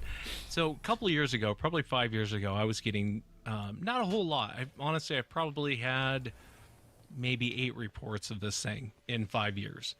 But it's very bizarre. It's very bizarre. And it's from, I'll give you another example. The guy that just sent me an email, he's a forest ranger, or he used to be a forest ranger. Now he's a police officer. He didn't want his name out there. He wanted to stay anonymous. And he wrote this encounter he had with this thing. And it was in the Daniel Boone National Forest. And they were sent up there. They were part of the fire crew, and there was a fire up on the hill. So he goes up there to check it out, and it looks like a small fire. So he's, just surveying the area, and so they decide they're going to hike up the hill because the roads, they can't get in via the roads. They hike up this hill, and they come into this clearing. Now the rest of the guys are behind them, and the fire's going. It's not a big fire, but it's going. And he goes, I don't know what to tell you what this thing was, man. He goes, it was so weird. And he said it was a half man, half goat dancing in the fire. And he goes, I've never seen anything like that. He goes, I stood there and watched it probably for 15 seconds, and it was very physical. And he said it turned and looked at him and kind of had this look of like, oh, I've been caught, kind of shock. And so it takes off to the wood line. And he said, as it was walking off to the wood line, it just like dissolved. And he goes, I'm not on drugs. I wasn't drinking. He's like, I've been in law enforcement for a long time. And as it was going away into the tree line, he said it like dissolved. And one of the fire guys come up behind him, and he asked one of the fire guys, did you see that? And the guy goes, that goat? He goes, where'd it go? And he goes, I just got a quick glimpse of it. And he was sitting there thinking, that was no goat. But you get those weird reports. And then the other, and I'm going somewhere with this, but I've gotten reports from, it's mainly loggers, forest rangers, and law enforcement that've seen this. I've had one fisherman that's seen them. But mainly it's guys in law enforcement. And you get reports from everything from them eating. I've had guys walk up towards them and they're eating and they think it's a goat bent over till it stands up, and then it takes off and you get and it leaves tracks, physical tracks. And I think it's some weird demonic entity. Again, that's me putting it in a box, but I mean, what else? A half man, half goat doesn't exist. We both can agree on that, right? Like biologically, it doesn't make sense. Well, yeah, I would agree with that, and I would also agree with like dogmen. Same thing. I don't see the ecological niche for them, but that doesn't mean they're not real. And well, I don't want to interrupt your story, but there are several things about that. I love all weird stuff. And it turns out that the Sasquatch one, that's the one that sticks because you throw a lot of stuff at the walls and you try to see what sticks, right? It turns out that the evidence is clearly there for Sasquatch as being a perfectly normal animal, right? But that doesn't mean I don't love all this other weird stuff too. And there might be some sort of reality behind them as well. Now, is it an ecological is there an ecological niche for these things? Like, are these a biological reality? I don't think so. That doesn't make a lot of sense to me. There's not the tradition of these sort of things, but yet at the same time, you look back and like I was perusing this book the other day from my library, The History of Wild Men in Europe, right? And they start with like obviously a long ways back, but they were talking about satyrs and fawns, which is basically what you're describing. Yeah. Half man, half goat sort of thing. And there's a tradition of those sort of deals. Although they did point out that the satyr sort of thing was a much later development. It was kind of interesting to see the history of how, when, and where these I'll just call them archetypes. Surfaced and when they became not popular but prevalent, in the art and stories and things like that. So I'd have to wonder, like, if the satyr that this person saw, if that is some sort of bubbling up to the surface of the archetype somehow, like the Jungian archetype. And and those people who are interested in this sort of thing, I think I would recommend they read Jung, which is Jung. He's a very prominent psychologist from the early part of the 20th century. He actually wrote a whole book on UFOs, for example, and a lot of people aren't aware of that like this scientific psychologist guy like wrote a UFO book. And the premise of his UFO book is that like your consciousness itself can manifest physical objects, and sometimes does so just to make you question the reality, really, I guess, for lack of a better term. That's my shaky understanding of what his hypothesis was. But he wrote a whole book on UFOs. I was not aware of this fact, that Jung wrote a UFO books. I will have to go find it and read it. We'll go ahead and have to do it on stream too, I'm pretty sure. Oh fuck! Ah!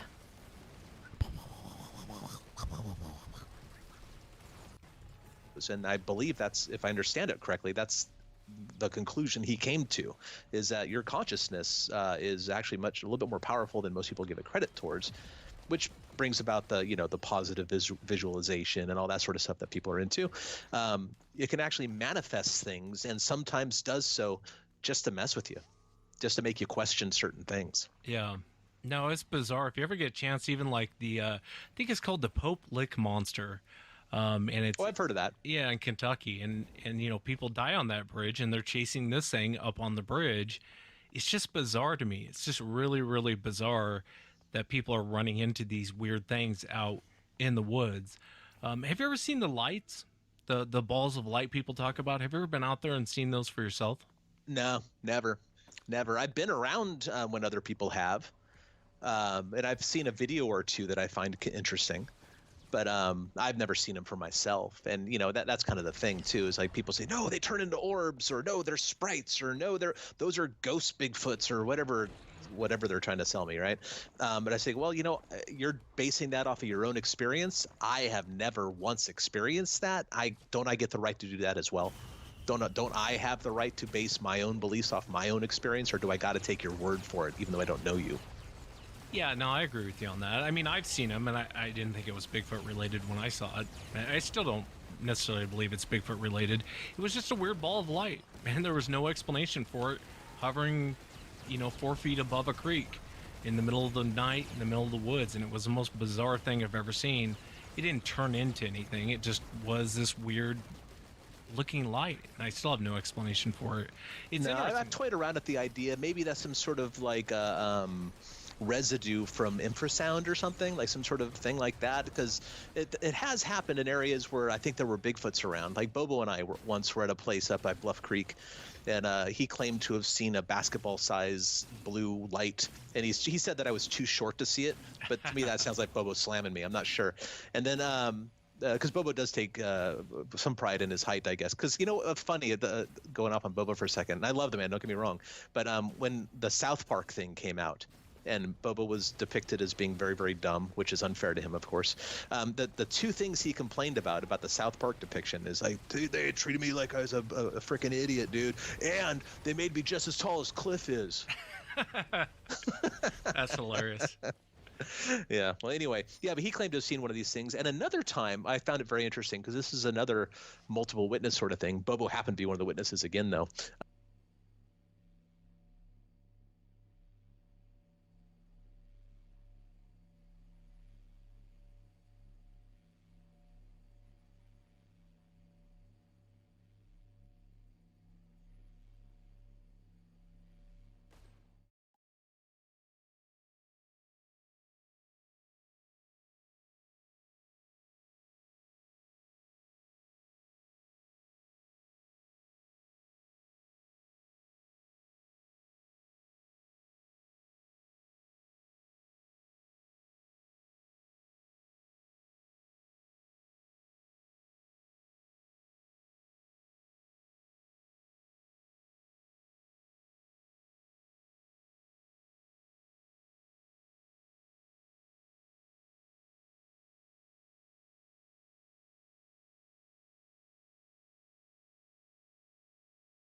I was Bigfooting, must have been maybe 2008 or something like that, up on Vancouver Island. and I was up there with a bunch of the BFRO people. Moneymaker was there. He pulled out a bunch of the BFRO people at the time, and Bobo was there, and another woman named Cindy was there, and it was a good time, but Cindy and Bobo wandered off on these abandoned railroad tracks that were maybe 8 or 10 feet above the forest floor, this big rise sort of thing. And they were abandoned, and we were back at camp, and they wandered away, and 20, 30 minutes later, I get a call on the radio. This Bob Cindy says, "Hey man, my light's dying, or my therm is dying." That's what it was. My thermal imager is dying. I need more batteries. And I said, "Yeah, man, no problem." And so I was getting some batteries together, and I dawdle a little bit. I've got a pretty elastic sense of time.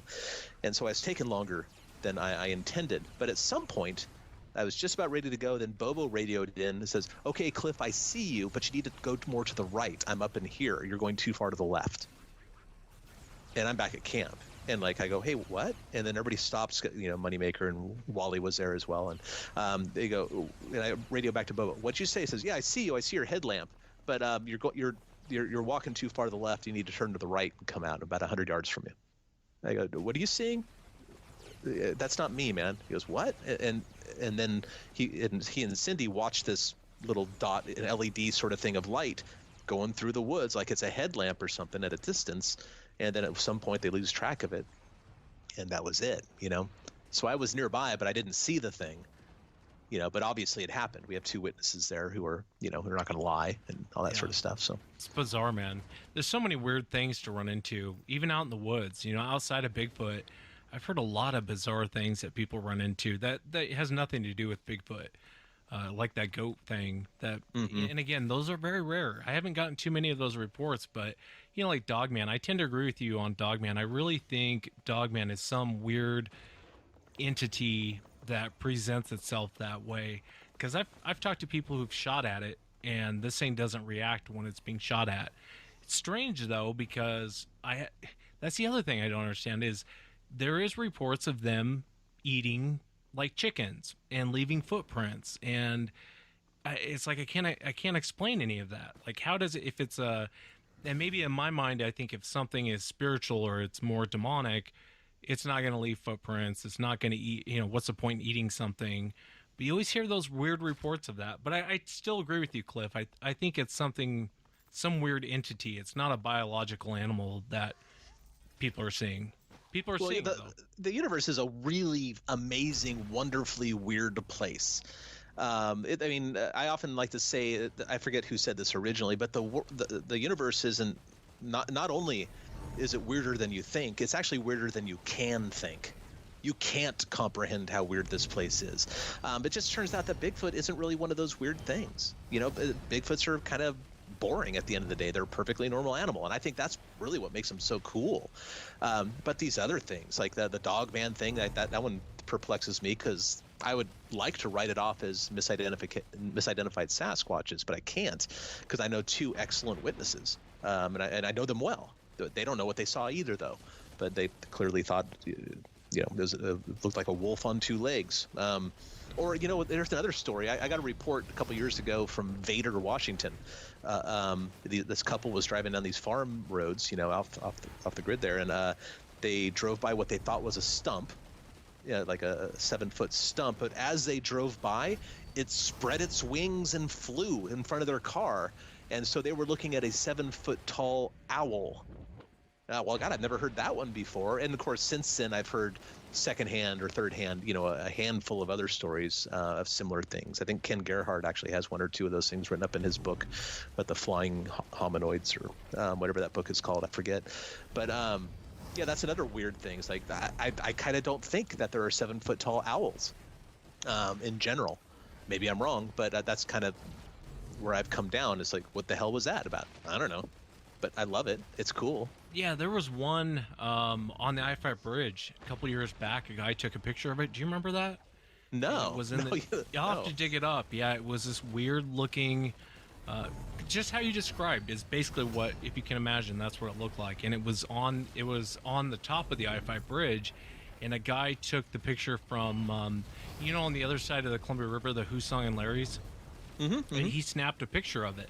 And he was trying to figure out what it was. He was like, it was the biggest bird. I think it was in the newspaper, or it was actually on the news.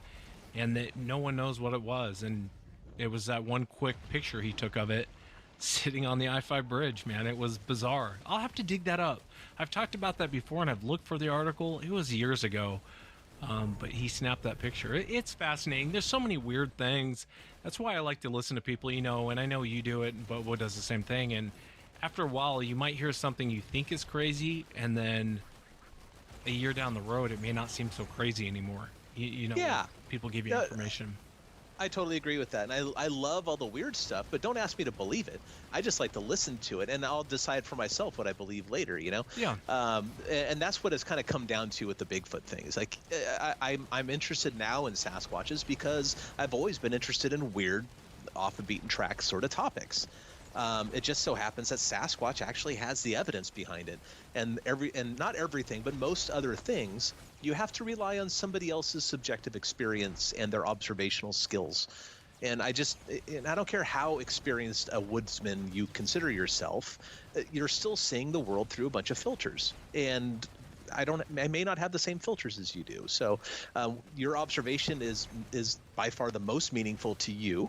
And you got to expect that, my observations should be less meaningful to other people than they are to myself. Like when I hear that thing that walked down Notice Creek at Monica and I, that's my experience. Do I know it was a Sasquatch? No, I think it was, but I'm not going to convince you, and I don't think you should be convinced by it. We all need to be more skeptical, and I'm really skeptical of a lot of stuff, and we all should be. See if it passed the muster, because if there's one thing I know is that you can look as hard as you want at the truth, it can withstand the scrutiny. Yeah, it's a good point. And I think too, not only be skeptical, but also be open-minded enough to hear people, because there's been a lot of people I flat out disagree with, but I'll walk away and go, that guy might be right. You know what I mean? Like, and so I'll change my opinion as I go on, or my hypothesis I'll change after talking to people and stuff. A lot of it's changed over the years, and things that I would refuse to listen to in the past, now I'll listen to them, and I'll go, well, maybe they're right.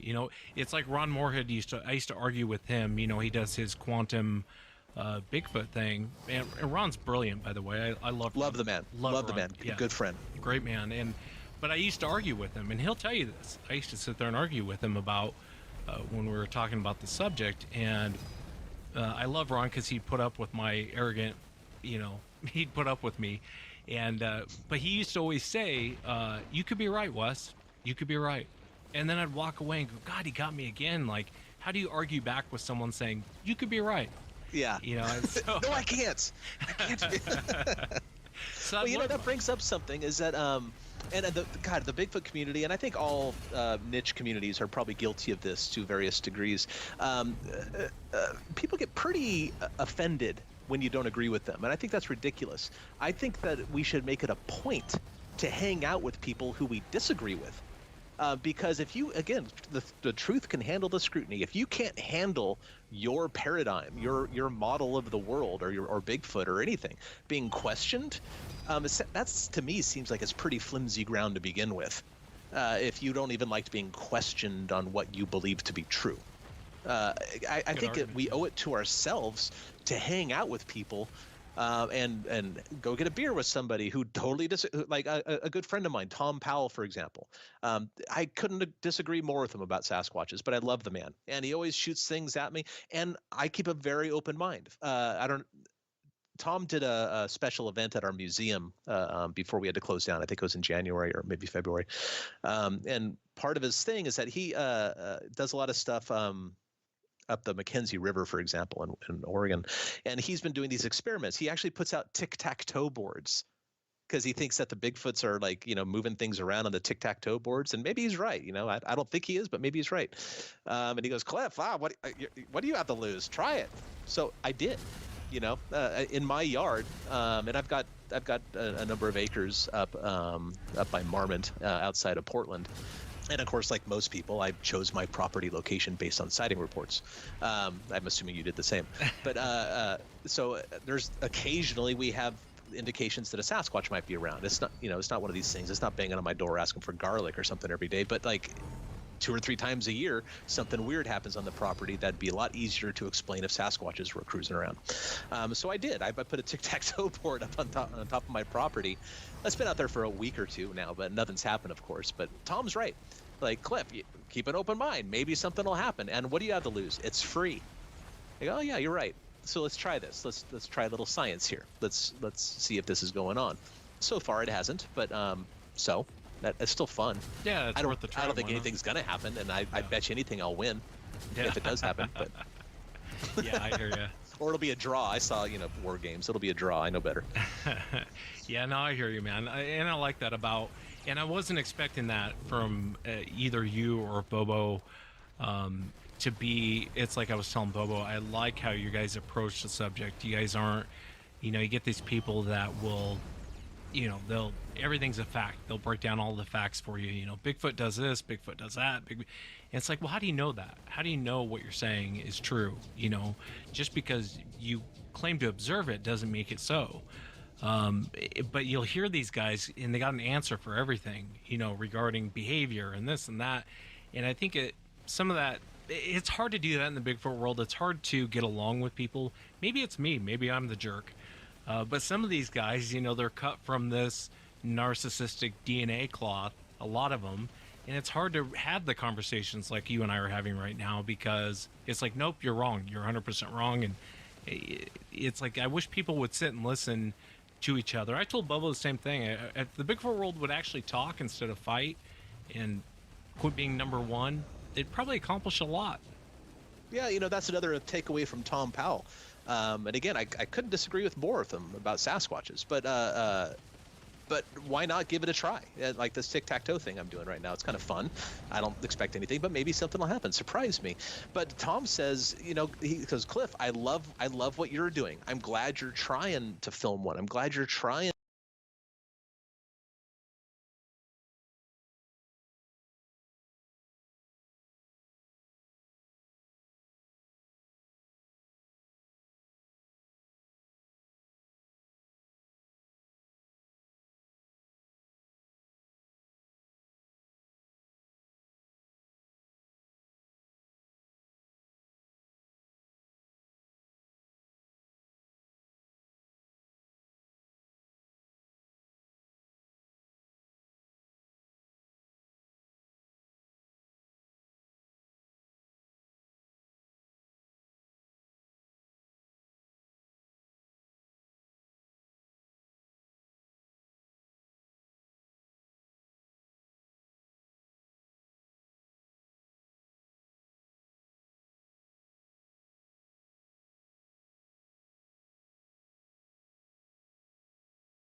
To learn about these. I'm glad you're doing the footprint stuff because that means I don't have to.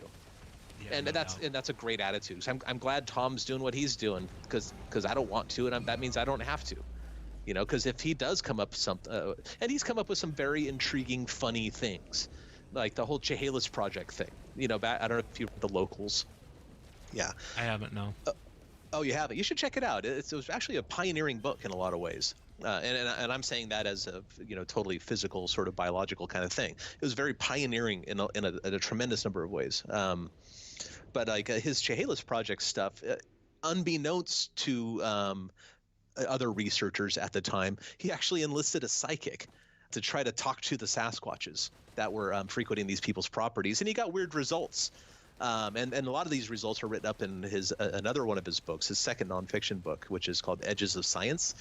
And like for example, he knew that they needed a body or bones or something to prove the animal. So he had the psychic communicate to them, or try to communicate to them, hey, can you give us a bone or something like that, And then he didn't tell the property owners he was doing this either. And like within a couple days, I don't remember the exact number of days, you can read his book and find out, they found a bone at the base of a tree where they had hidden a camera. And they actually got a Sasquatch photograph, by the way. A lot of people don't know that either. It's not very good, but they actually, I believe, they got a Sasquatch photograph from that camera. And this was after that. They got a bone placed at the bottom of the tree, and it was a weird bone. And so, the property owners called Tom and said, yeah, we got this bone laid out by this tree. And Tom didn't tell them about this psychic experiment he was doing. And then it turns out they figured out that the bone was from a breastbone from an emu. And the closest emu farm was about 5 miles away, and coincidentally owned by the father of the property owner. Interesting. That is interesting. Like what the hell is that about? Yeah. But I think that stuff's hilarious, totally fun, totally funny, and legitimate science in a way, because he was doing a double blind or single blind, I forget which one, experiment, where nobody knew he was doing this except for Tom and the so-called psychic. And they got a weird result after. I think that's hilarious. I mean, I'm glad Tom does stuff like that, because not only is it fun and a great story, but it's true. And, I'm busy trying to track individuals through the footprint data set. I've got other things to worry about. Yeah, I hear you. And like you said, I mean, that is kind of fun. And, science really is curiosity. John used to tell me that all the time. He's like, science is curiosity at the end of the day. It's wanting to figure something out. And I think that's what we're all trying to do. I mean, we're not scientists, don't get me wrong, but in the spirit of John, I think he's right. I think, science really is curiosity, and you got to try different things. Kind of like what Tom's trying. Why not try it? You got nothing to lose, Right. And John is I miss him. Binnernagel, of course. It's like what a beacon of hope for all of us. He was willing to listen to anybody. He would listen to the most outrageous claims and try to make sense of them. And he was such a humble, simple, kind man. I sincerely miss John. It's an honor to have called him a friend. One of the greatest compliments anybody in the Bigfoot field has ever given me was from John, and he simply told Dan Perez once something to the effect of, "I'm a big fan of Cliff." It's like, oh, yeah. It almost make me cry, man. Yeah. I just love John so much. And I think people out there who knew John, would take that as a huge compliment. And John's probably one of the greatest human beings I've ever met. I mean, just being a good human being, outside of Bigfoot and outside of being a science guy and outside of it, John was just a great human being. And I've learned so much from him, and may he rest in peace. And, but with your kind of a weird way to change topics, but I don't want to keep you too much longer, Cliff. I know you have your podcast, Bigfoot and Beyond, and it comes out every Saturday around 10 o'clock. You'll get a new podcast. What do you have coming up with the podcast? I know you guys kind of record ahead of time, but what do you have coming up for people who are listening? We interviewed Russ Jones, who's an author and a Bigfoot investigator. I think that's going to be a two-parter, though I could be wrong about that. But I know in the next couple of weeks we have Paul Graves coming up. We have Adam Davies. We speak to him, and I love Adam. Adam's a good friend of mine. We had a kind of a crucible relationship at the beginning, because I'd heard about him and read about him for years, like I'm sure most people have, because he's so prolific in what he does. And then my first chance to meet him, I was going to go camping in a tiger preserve with Adam Davies in Sumatra for a week. It's like, oh, well, God, that's a good way to get to know somebody, isn't it?